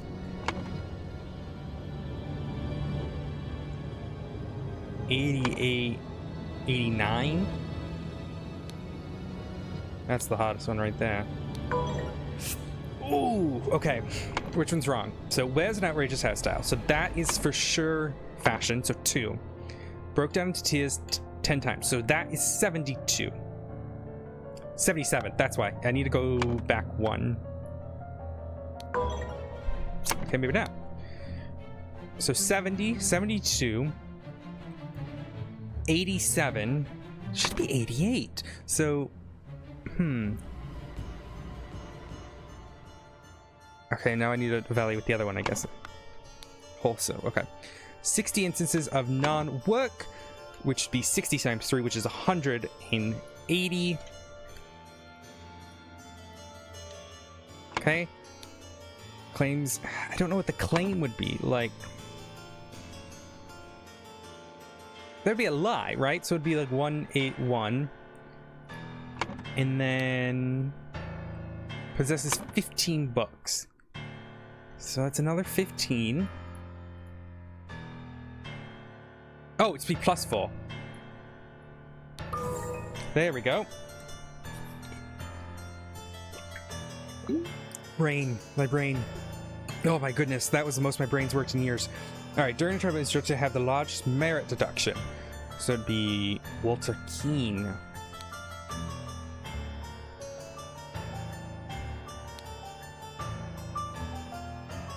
Idol was used on him and he lost.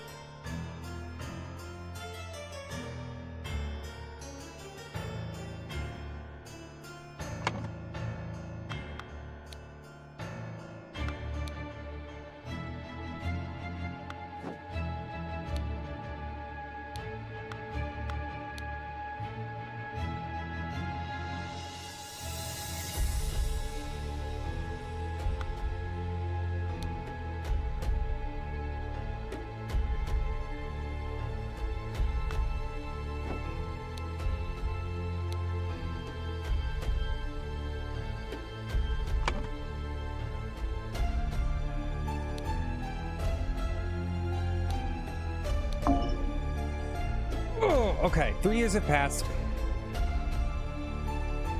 Oh, it'd be Gideon Bell. Okay, wait.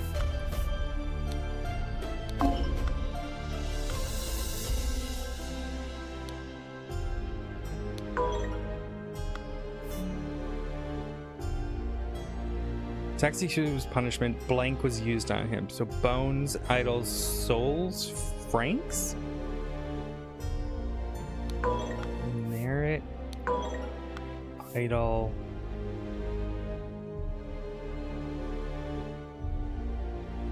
Bones? Francs? I think it's idol.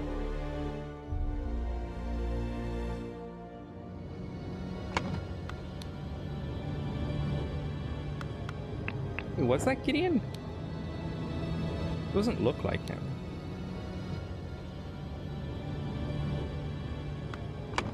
Oh, maybe it's a different word here.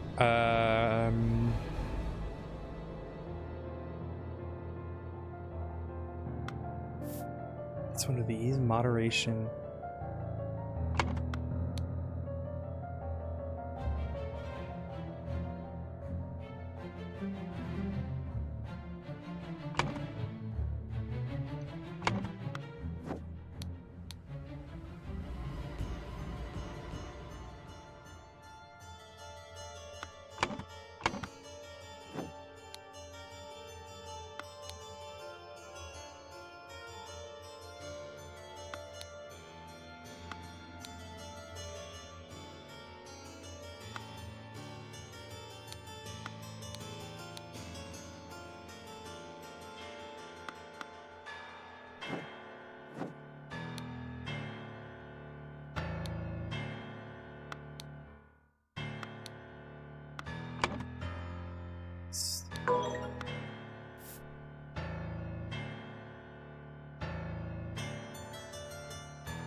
Blank was used on him. Years? He said such a thing of beauty, but...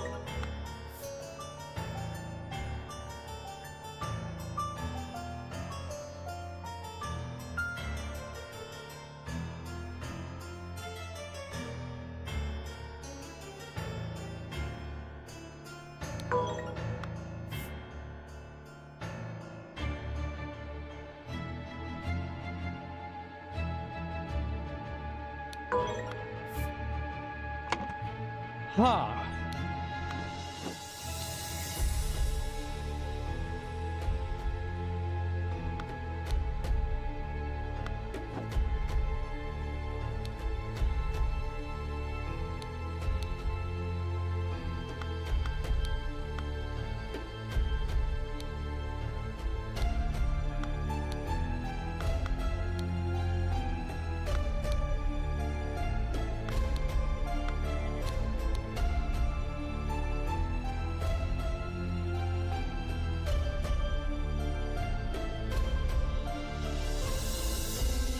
Literature, maybe, is the word that they want.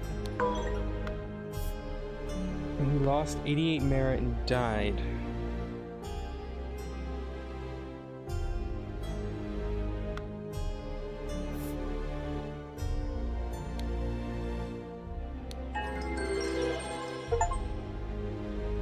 Interesting. The order seized the power and now forces. Okay. The young is judged during the struggle to have lost 88 merits. The higher order part allows us to use the idol to decrease Gideon's youth by 88 years, thus making him 108, which resulted in his death. Okay. The reason I got to that in the end, I'm like, he looks old. So I think that works. Chapter 4, The New Order. Slight delay in the peaceful march to the king's castle. Oh my god, what am I looking at? Boat. Nonsense, I'm not an idiot, but real men like us could beat a water pot of ninnies without any weapons. Who is it? You lost a cannon or gambling? You think they'll still try to kidnap the king? Me and my employers are getting out of this blasted country. I've instructed him to arrive around 11:30. Most likely he will be in the Order Party uniform. If he comes alone without any backup, approach him. If he gives you something that belonged to one who escaped your tonic, you may offer him instructions. Conceal your face, he may recognize you. Him around.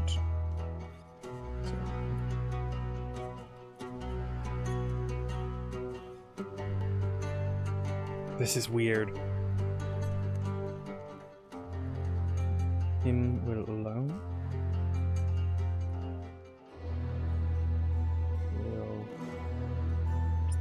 There's a cipher here. This reads really weird. I just don't know what it is.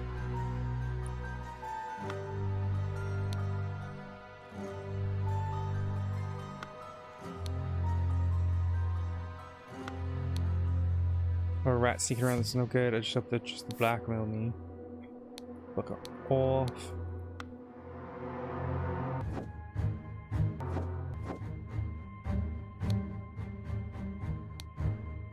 These are offs. It was small but pressing business to attend to, the property of our late brother Sebastian, the previous Proudby steward. Land. Will we not continue the feast, wife? I think it's the only way. Kill our enemies wherever we go. I'm not too fussed. So brave, and you've been drinking these. Now, what if the evil government find us? I'm the blue flower that I know you can be Edmund Cloudsbury. Dear Mary, I know you're hiding for you. Do not for you from his dirty paws and ship him to the colonies. I put you on a pedestal and praise you. Become my ideal wife. I'll fight a tiger for you, Peter Batley, and win. My uncle Edmund Cloudsbury died in a robbery, and I'm rich. Now your father will see me for the man that I am. Let's marry. There's still more. There's still more here that I missed. Oh, heavy steel. Okay. Oh my goodness! Damn you, cunning devil! Finally, the ways go first to talk. Where is it? It's you.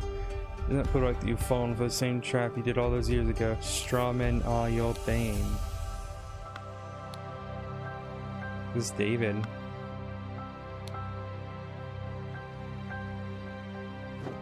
Oops.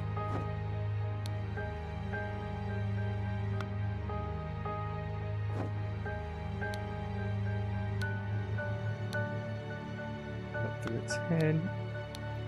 White pigeon. I have treated you unjustly after a long preparation. I will come alone in peace so we can discuss compensation. Yeah, I don't intend to do much GTA RP today. I'm not, I'm not fussed either way.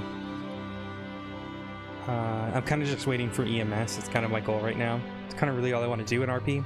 I've done a lot. I don't really want to grind. And helmet, move because not breathing. Capital Port.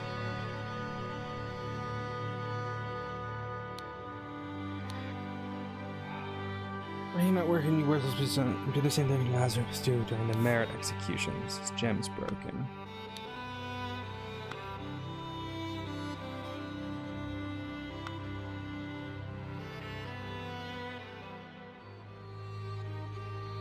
No, I appreciate you. An empty cannon. There was a guy who mentioned about his cannon being taken out of mangled bent corpses.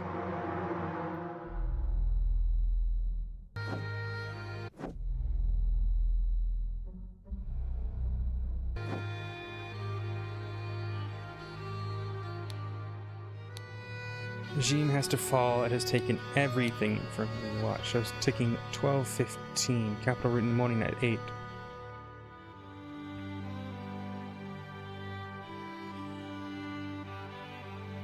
Horses.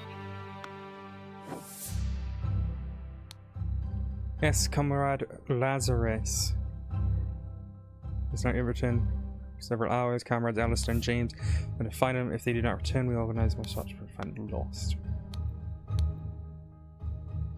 Castle Banner, Islet, Crossroads Cabin, Party Camp Inn.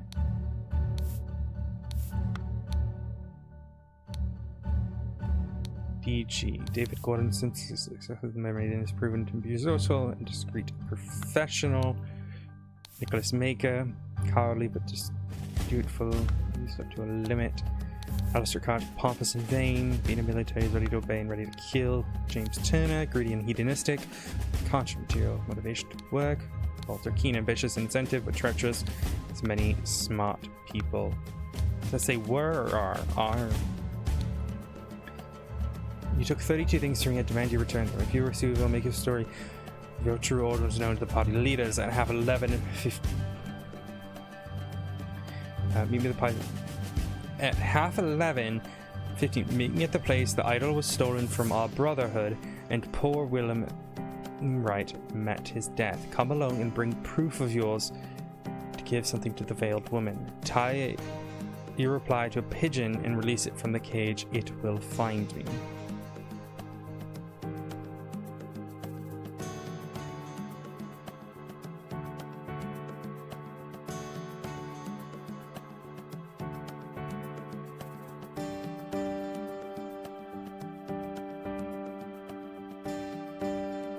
Okay. Come along and bring proof. Something personal is just okay. Half 11. The idol was stolen from our brotherhood. So that was, where did it get stolen from the brotherhood? It was stolen from the brotherhood? I don't remember that. It was, because they had it. Lazarus. So it must have been Walter Keane who took it.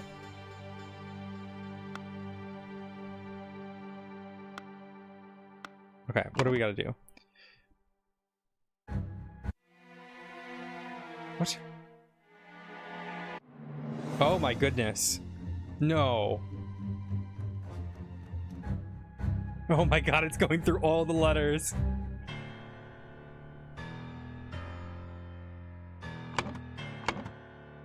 What?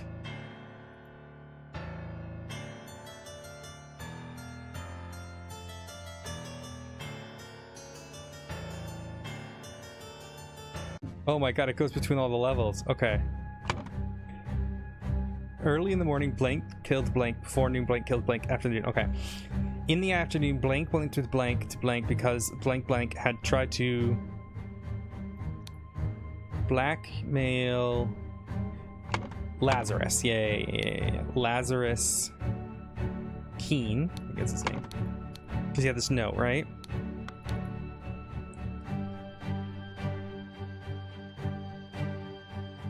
What is Lazarus' last fucking name? Hurst. Not Keane, it's Walter Keane. In the afternoon, blank went to blank. So Lazarus... what? To...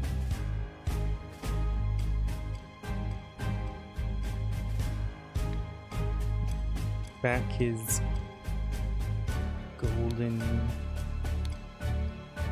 Or wait, lost. It's probably like lost something.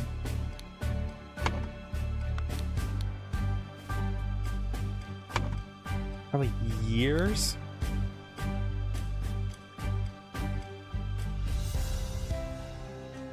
I'm gonna guess it's probably Keane, but we don't know where.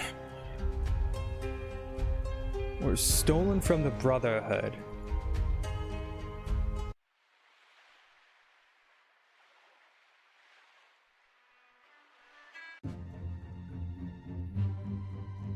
Is the idol here? I don't think the idol's involved in here.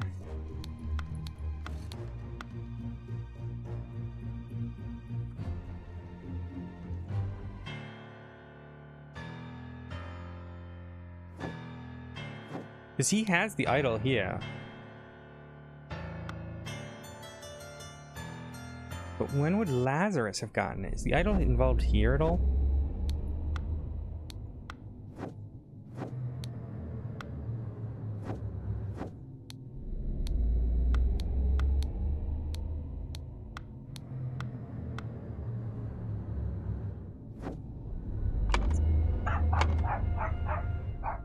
Excuse me, Rudolph.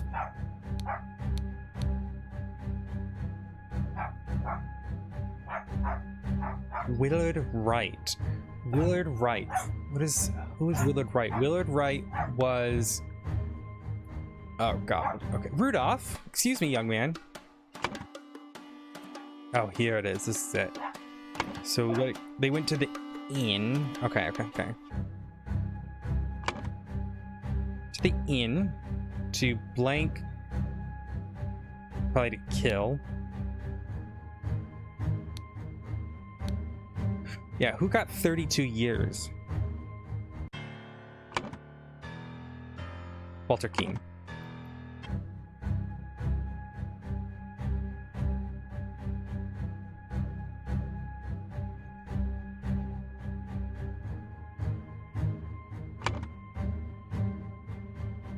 Yo.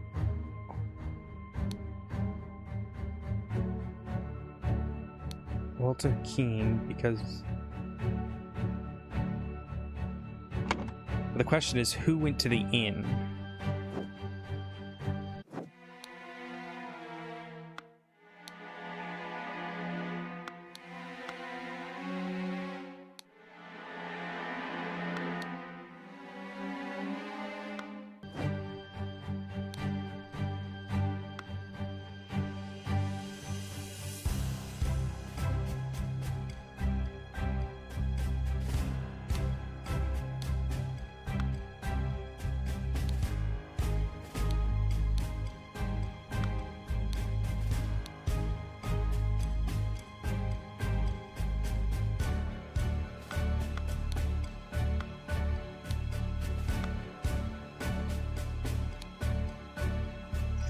So this has got to be James Turner. So maybe Lazarus was stupid enough to go himself? No, okay.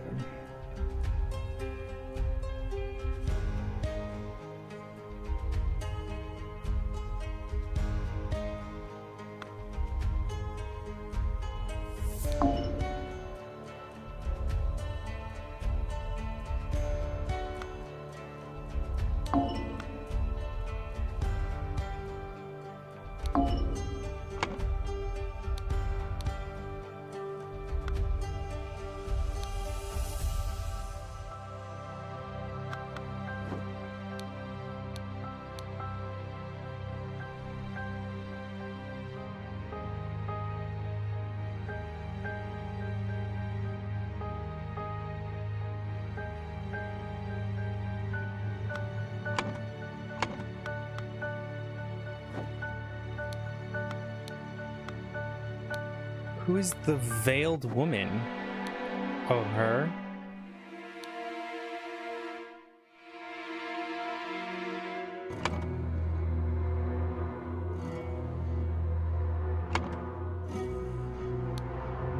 How would he have the...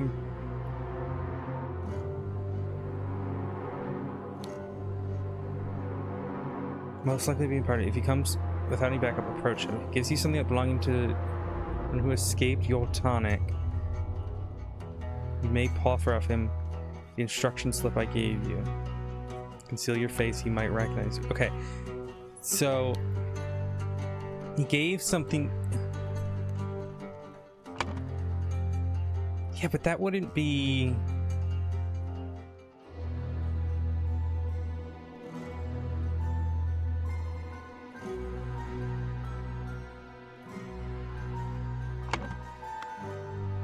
This is Ada. That's,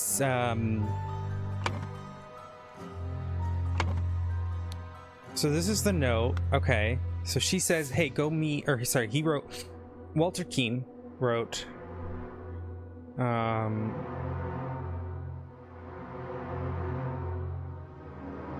So Walter instructed her to wait for something. And he gave her the handkerchief.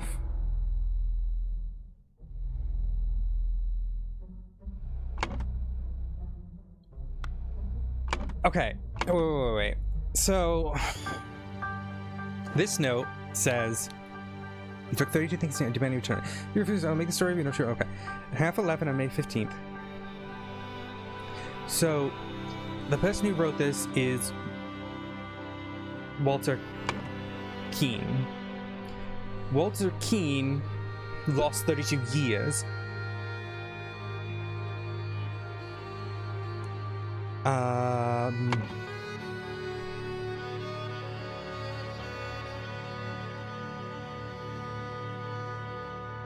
So Walter Keane lost 32 years, and then he hired Ada to collect the thing. And he's supposed to bring something personal and give it to the veiled woman.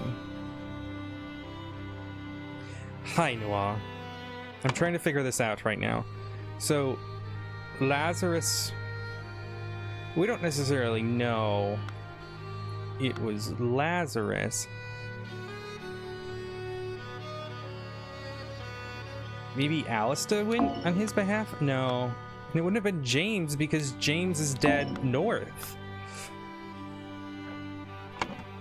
What do these guys say? Yeah, they left, so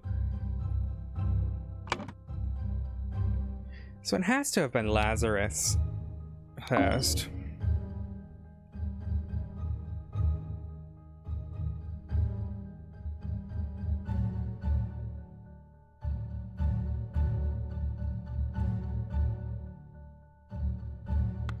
Or maybe he sent David? Okay, so he sent David, but David didn't make it that far. David made it here and died right here. Maybe it wasn't the inn. Maybe it wouldn't have been the inn. Maybe it would have been the cabin.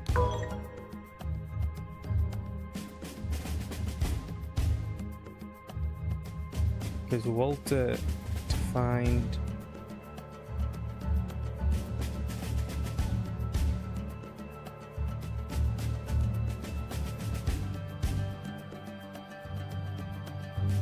Yeah, but I thought he would have gone to the crossroads.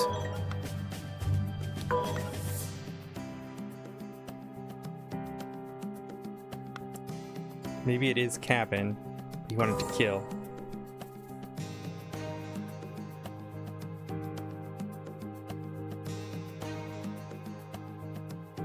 But why did he go to the cabin? That doesn't make sense. Why would he go to the cabin? Because that's not where the guy died. The guy died... Half 11, maybe the place where the story... Okay, from our Brotherhood and poor William, right? He died at the inn. He gave it to the woman who got the handkerchief. I should look at who rented rooms, maybe. Yeah, Ada Baker rented the room. So he gave it to her, and I guess maybe... You may paw for him the instruction slip I gave you. Oh, okay, so let's go back to David. Does David have a slip on? You'll find me at the place where we first two met. There we can talk. Oh, duh. There we go. But he sent David. Okay, that makes way more sense. Right. Before noon, blank and blank went to try to find... I don't know where Lazarus is during all this. Lazarus Hurst. So it was James Turner and Alistair Coke. Instead, they found blank. To fight over this, the Golden Idol. So they fought over the Golden Idol at the crossroads.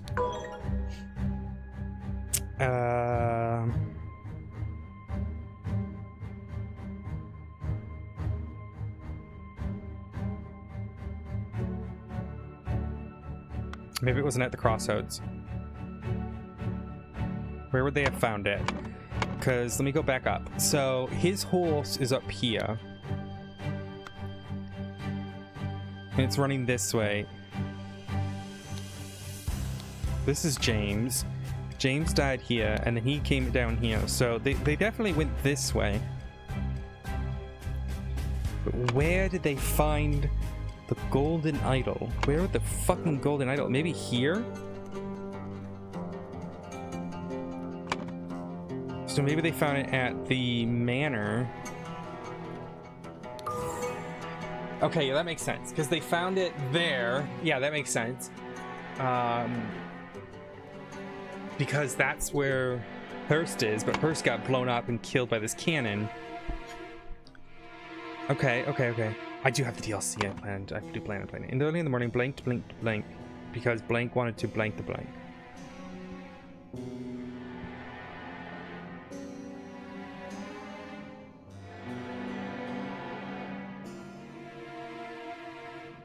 Blank killed blank. So, okay. So, Alistair Coke killed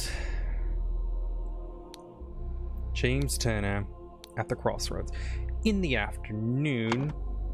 Well, I gotta figure out who the fuck this guy is. So, who's this guy? Who is the dockhand steward? That's Walter Keane.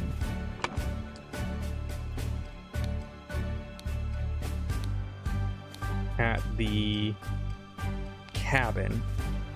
So who killed who at the other place? So where's the other dead bodies? Oh, this is at the manor. So Lazarus Hurst went to the manor to...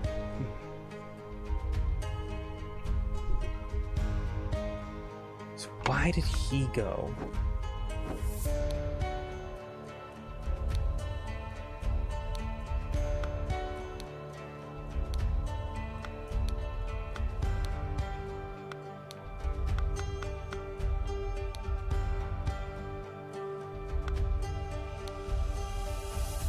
So we just need to figure out why he went to the manor. Not the manor. Yeah, the manor. So 3 people died here.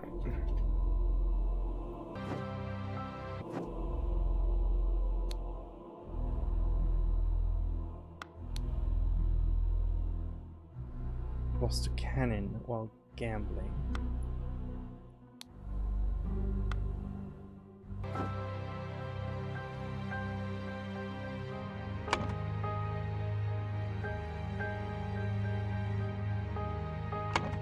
Why did they go to the... There's like very little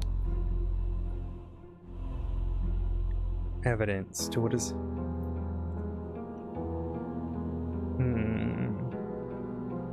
Why did Lazarus go here? That is the question. Newfangled insurrection carriage back then. This is David on the bike. Okay. So why did the carriage go? That's the question. So he had a carriage. Why did he go to the manor?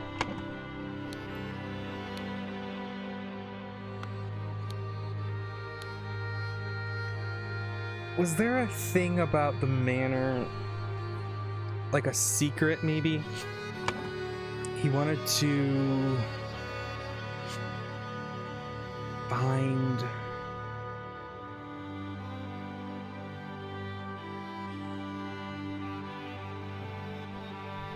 It's probably Golden Idol, but I don't know... So, okay, I do know this is Lazarus Hurst at the manor. The question is, who killed them? Oh, let me go back to the picnic here.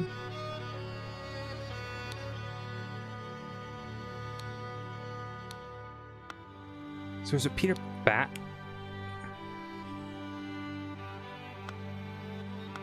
Either Peter Batley killed him? Yeah. Okay, because he wanted gambling, right? And then my reasoning is this guy gambles a fucking lot, and he lost the cannon, so he used the cannon to kill him. I need to figure out his motive.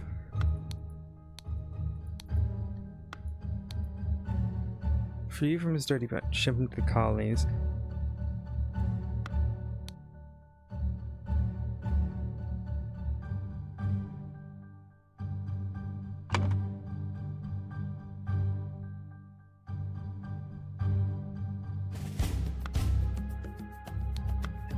Might actually be he wanted to have the ideal wife.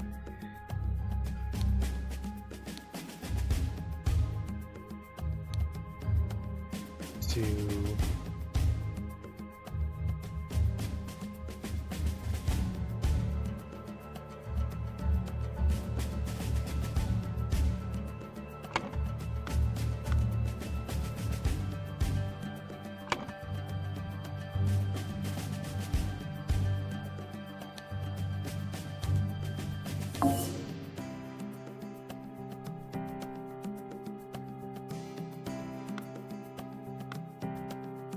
What's Mary's name?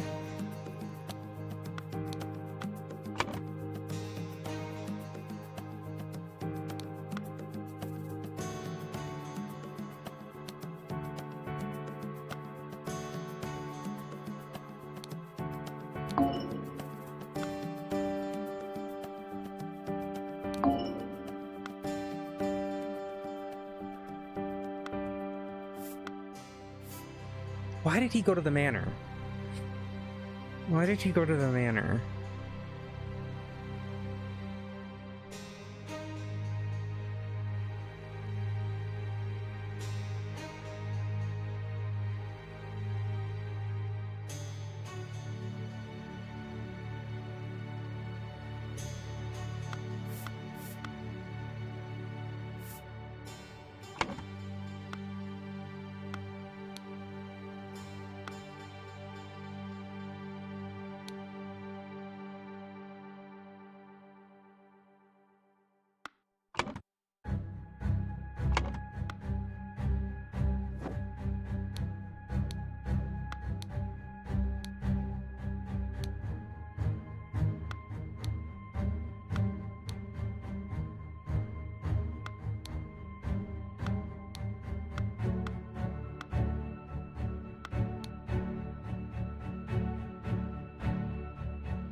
Dear husband? So does that make her Mary Batley?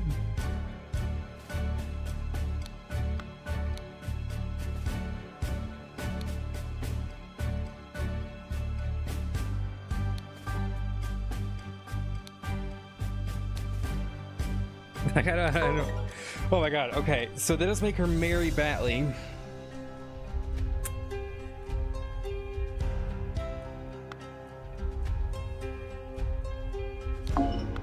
No, it is kidnap. Did Lazarus go to fucking kidnap her? Is that what it is? Oh my god, it is. And just there was no indication that he wanted to do that. Storming the king's castle with the Lord of the Lazarus. Kidnapped his long lost love, Mary Batley, Richard. He's hiding there with her husband, Peter Batley. Upon entering the manor, Lazarus and his troops were confined. You'd won while gambling. Got that far. I just don't know where...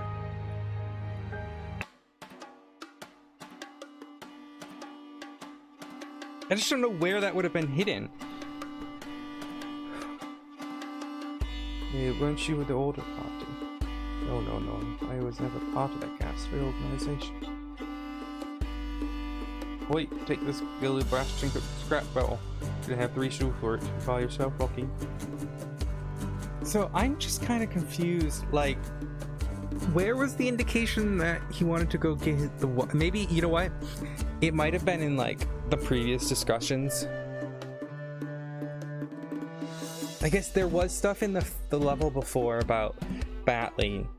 I just never got the bit that like Lazarus wanted the wife. It's alright, makes sense.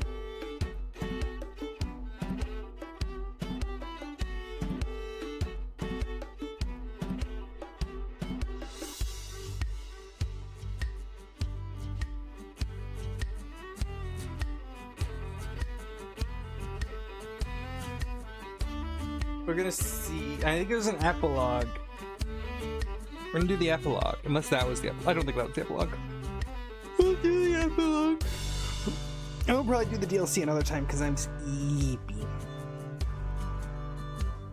Eepy.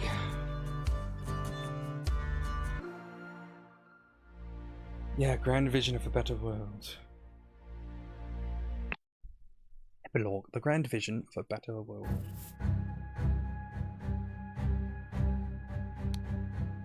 It's the power of the idol in my hands, it's so loyal to Lazard Hearst. He will build the ideal society.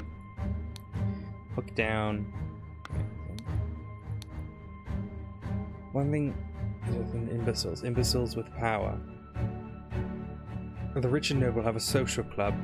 Serious rituals and other hogwash that are so stupid that they did not realize that there is some truly miraculous technology in their hands. However, they are influential and present and cause me a great deal of harm and me goals. Walter Keane has told me more about their organization and practices. If he tells the truth and they are truly devoted to the entity of Griffin Reborn, I could gain some powerful outcomes. Water Party Manifesto. All citizens are equal. All citizens must serve the society to the fullest extent. Citizens must be validated how virtuous they are. A society with internal contradictions is unsustainable, therefore it must be led by the most virtuous citizen. The king should step down, the autocracy must be abolished. The more virtue the citizens, the better able to society, therefore virtuous designed to gain more time on this earth and bad to use time. So I believe that my pure Mary is joined in matrimony with that Peter Bailey. She must have done it out of grief for my death. Such hastily decision goes against every principle of virtue, therefore I consider the marriage null and void. She will come to once she learns I still live, but for now my duties in the service of humanity take precedence. Society must be built on the principles of virtue, only thus can it be truly great. Look at the Luminarians. Thousands of years ago they had built an empire on the banks of the seven seas. Ancient technology continues to baffle modern science, but they have become inert and decadent without how to operate their machines. The empire crumbled because it was built on pleasure-seeking, not virtue. It is by divine providence that I in my hands get the working Lumerian artifact, the Golden Idol. We use it to use its powers to set humanity on the right path by building the ideal state. I swear it. Yes, with these powers I will do whatever necessary to build a better world. Ludenberg chap with the building.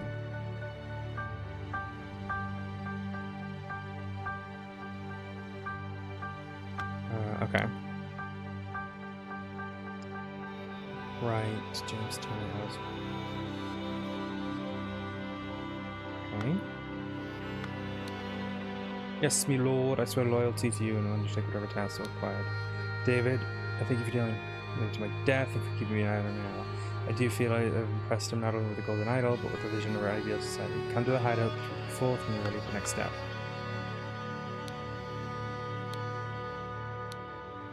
Donate to a veteran who lost his leg in noble defense of his homeland.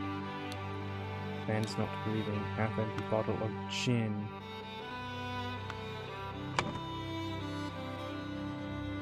Oh boy. Brotherhood Masters blank. Oh my god. Okay, wait. Blank and blank left the blank to the blank in his well, but blank and blank on blank blank's orders stole the blank and accidentally stabbed blank blank. The blank tasked blank blank to punish blank blank and recover blank, but his attempts were fruitless. So who was it who died in this episode?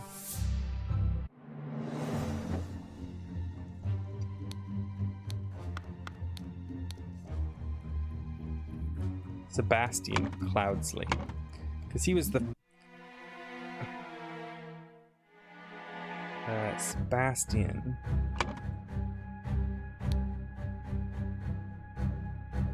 left the idol to the Brotherhood in his will, right, which I think this is Willard Wright. Yeah. But then David, yeah. But then David, it would be David Gorin, Walter Keane's orders, stole the idol and accidentally stabbed Willard Wright. The Brotherhood tasked blank blank to punish. It'd be fuck. What was the guy's name?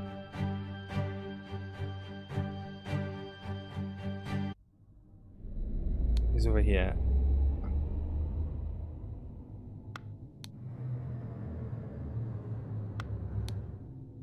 Jeffrey Sinclair. Do I have that as an option?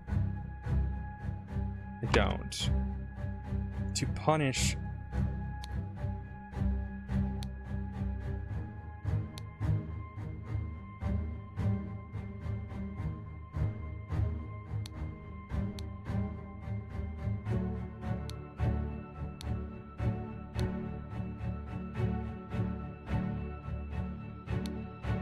So, to punish Walter King and recover the idol. Who did they send to punish Walter Keane?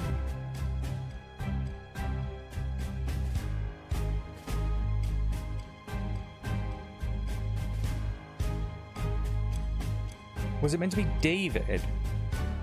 No, it was whomever was the...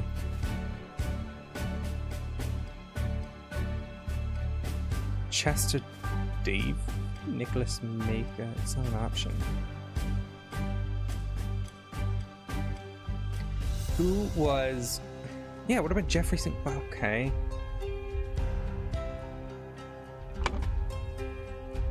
Punish... So he killed... He accidentally stabbed her here, or stabbed him here. So the Brotherhood... He was the Proud Beastmaster.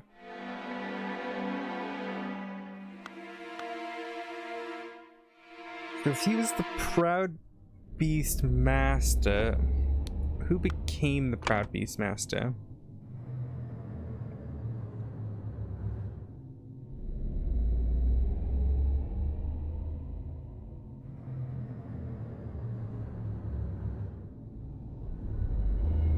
Darkhand Initiate. Who is the Darkhand Initiate? Chester Davy, but it's not an option here. So who did they...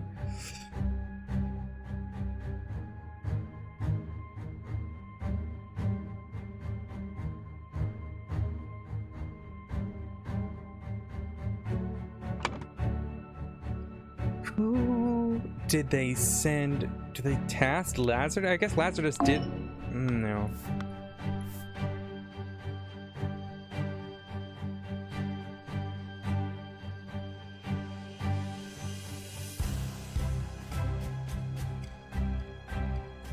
Yeah, he stole it, and I thought it was on Walter Keane's orders. Or maybe it wasn't on. Maybe it was on Cloudsley's orders. No, that makes more sense. And then Walter Keane... Sorry, not Walter Keane.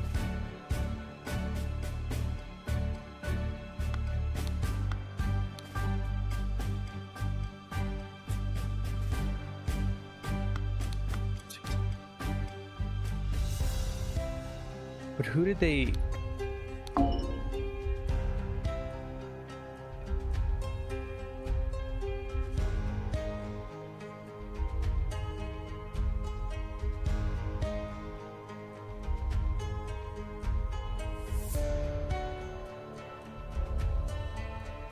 Brotherhood tasked.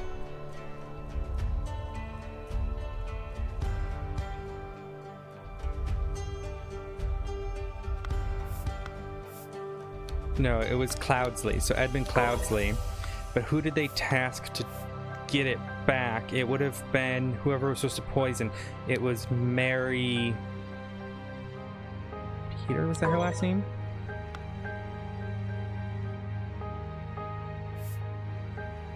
I thought it would have been Ada.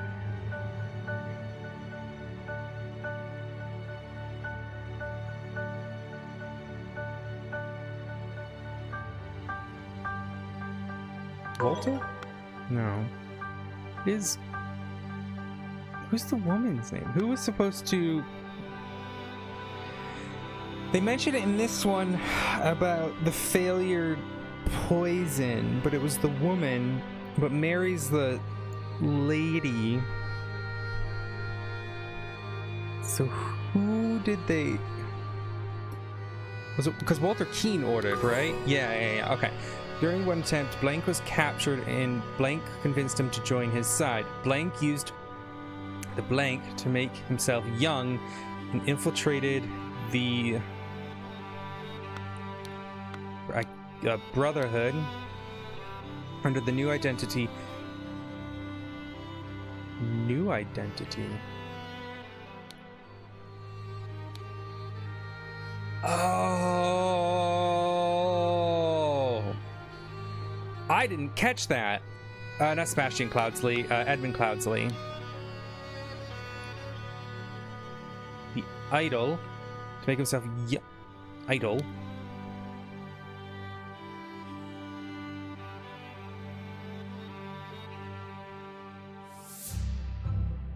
No, but Edmund Cloudsley died. Or maybe that's what they just told people. Because that would have been...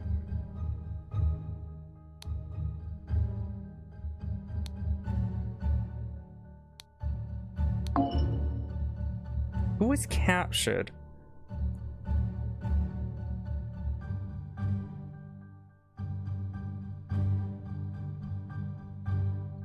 Who used...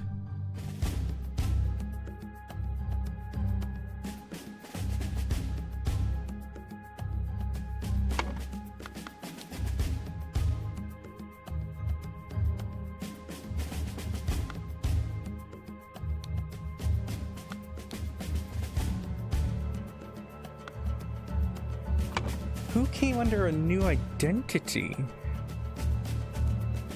Well, we can do this one. James Turner and Alistair Hawk helped Lazarus Hurst seize power. Seize power and enforce the rule of virtues by taking youth away from Carpenter and give it to the Order Party members. Right before the final showdown, the uncooperative King Blank wanted to kidnap Mary Batley, but was shot by Peter Batley, and the idol was... Whoops, I didn't mean to take that out. Idol... I know this one's right. So, who...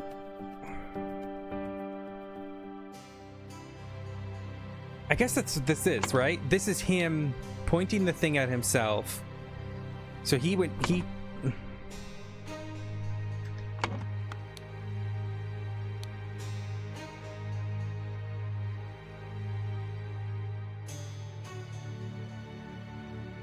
Excuse me.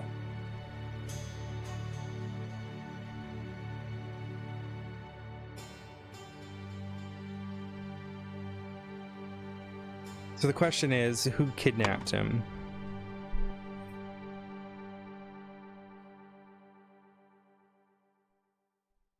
Maybe this is the other way around. There it is.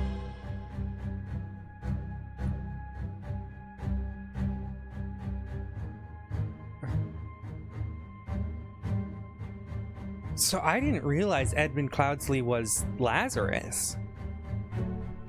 Makes sense though, and that's why Walter like introduced him, and then he used the idol, because it was curious how he got the idol and why Walter was okay with that. Interesting. Okay, so did I 100% this game? Did I do all the achievements? No. Oh, it's because I gotta do the DLC. So the DLCs have 3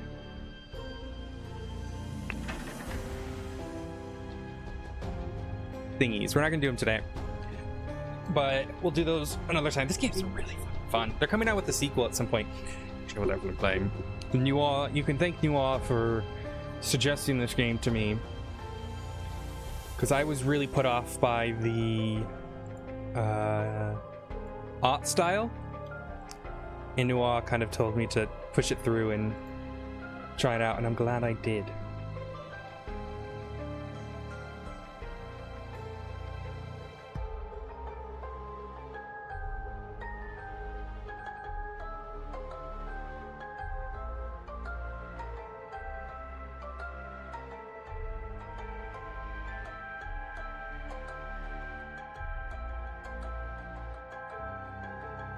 Alright, let's find out who we want to go raid.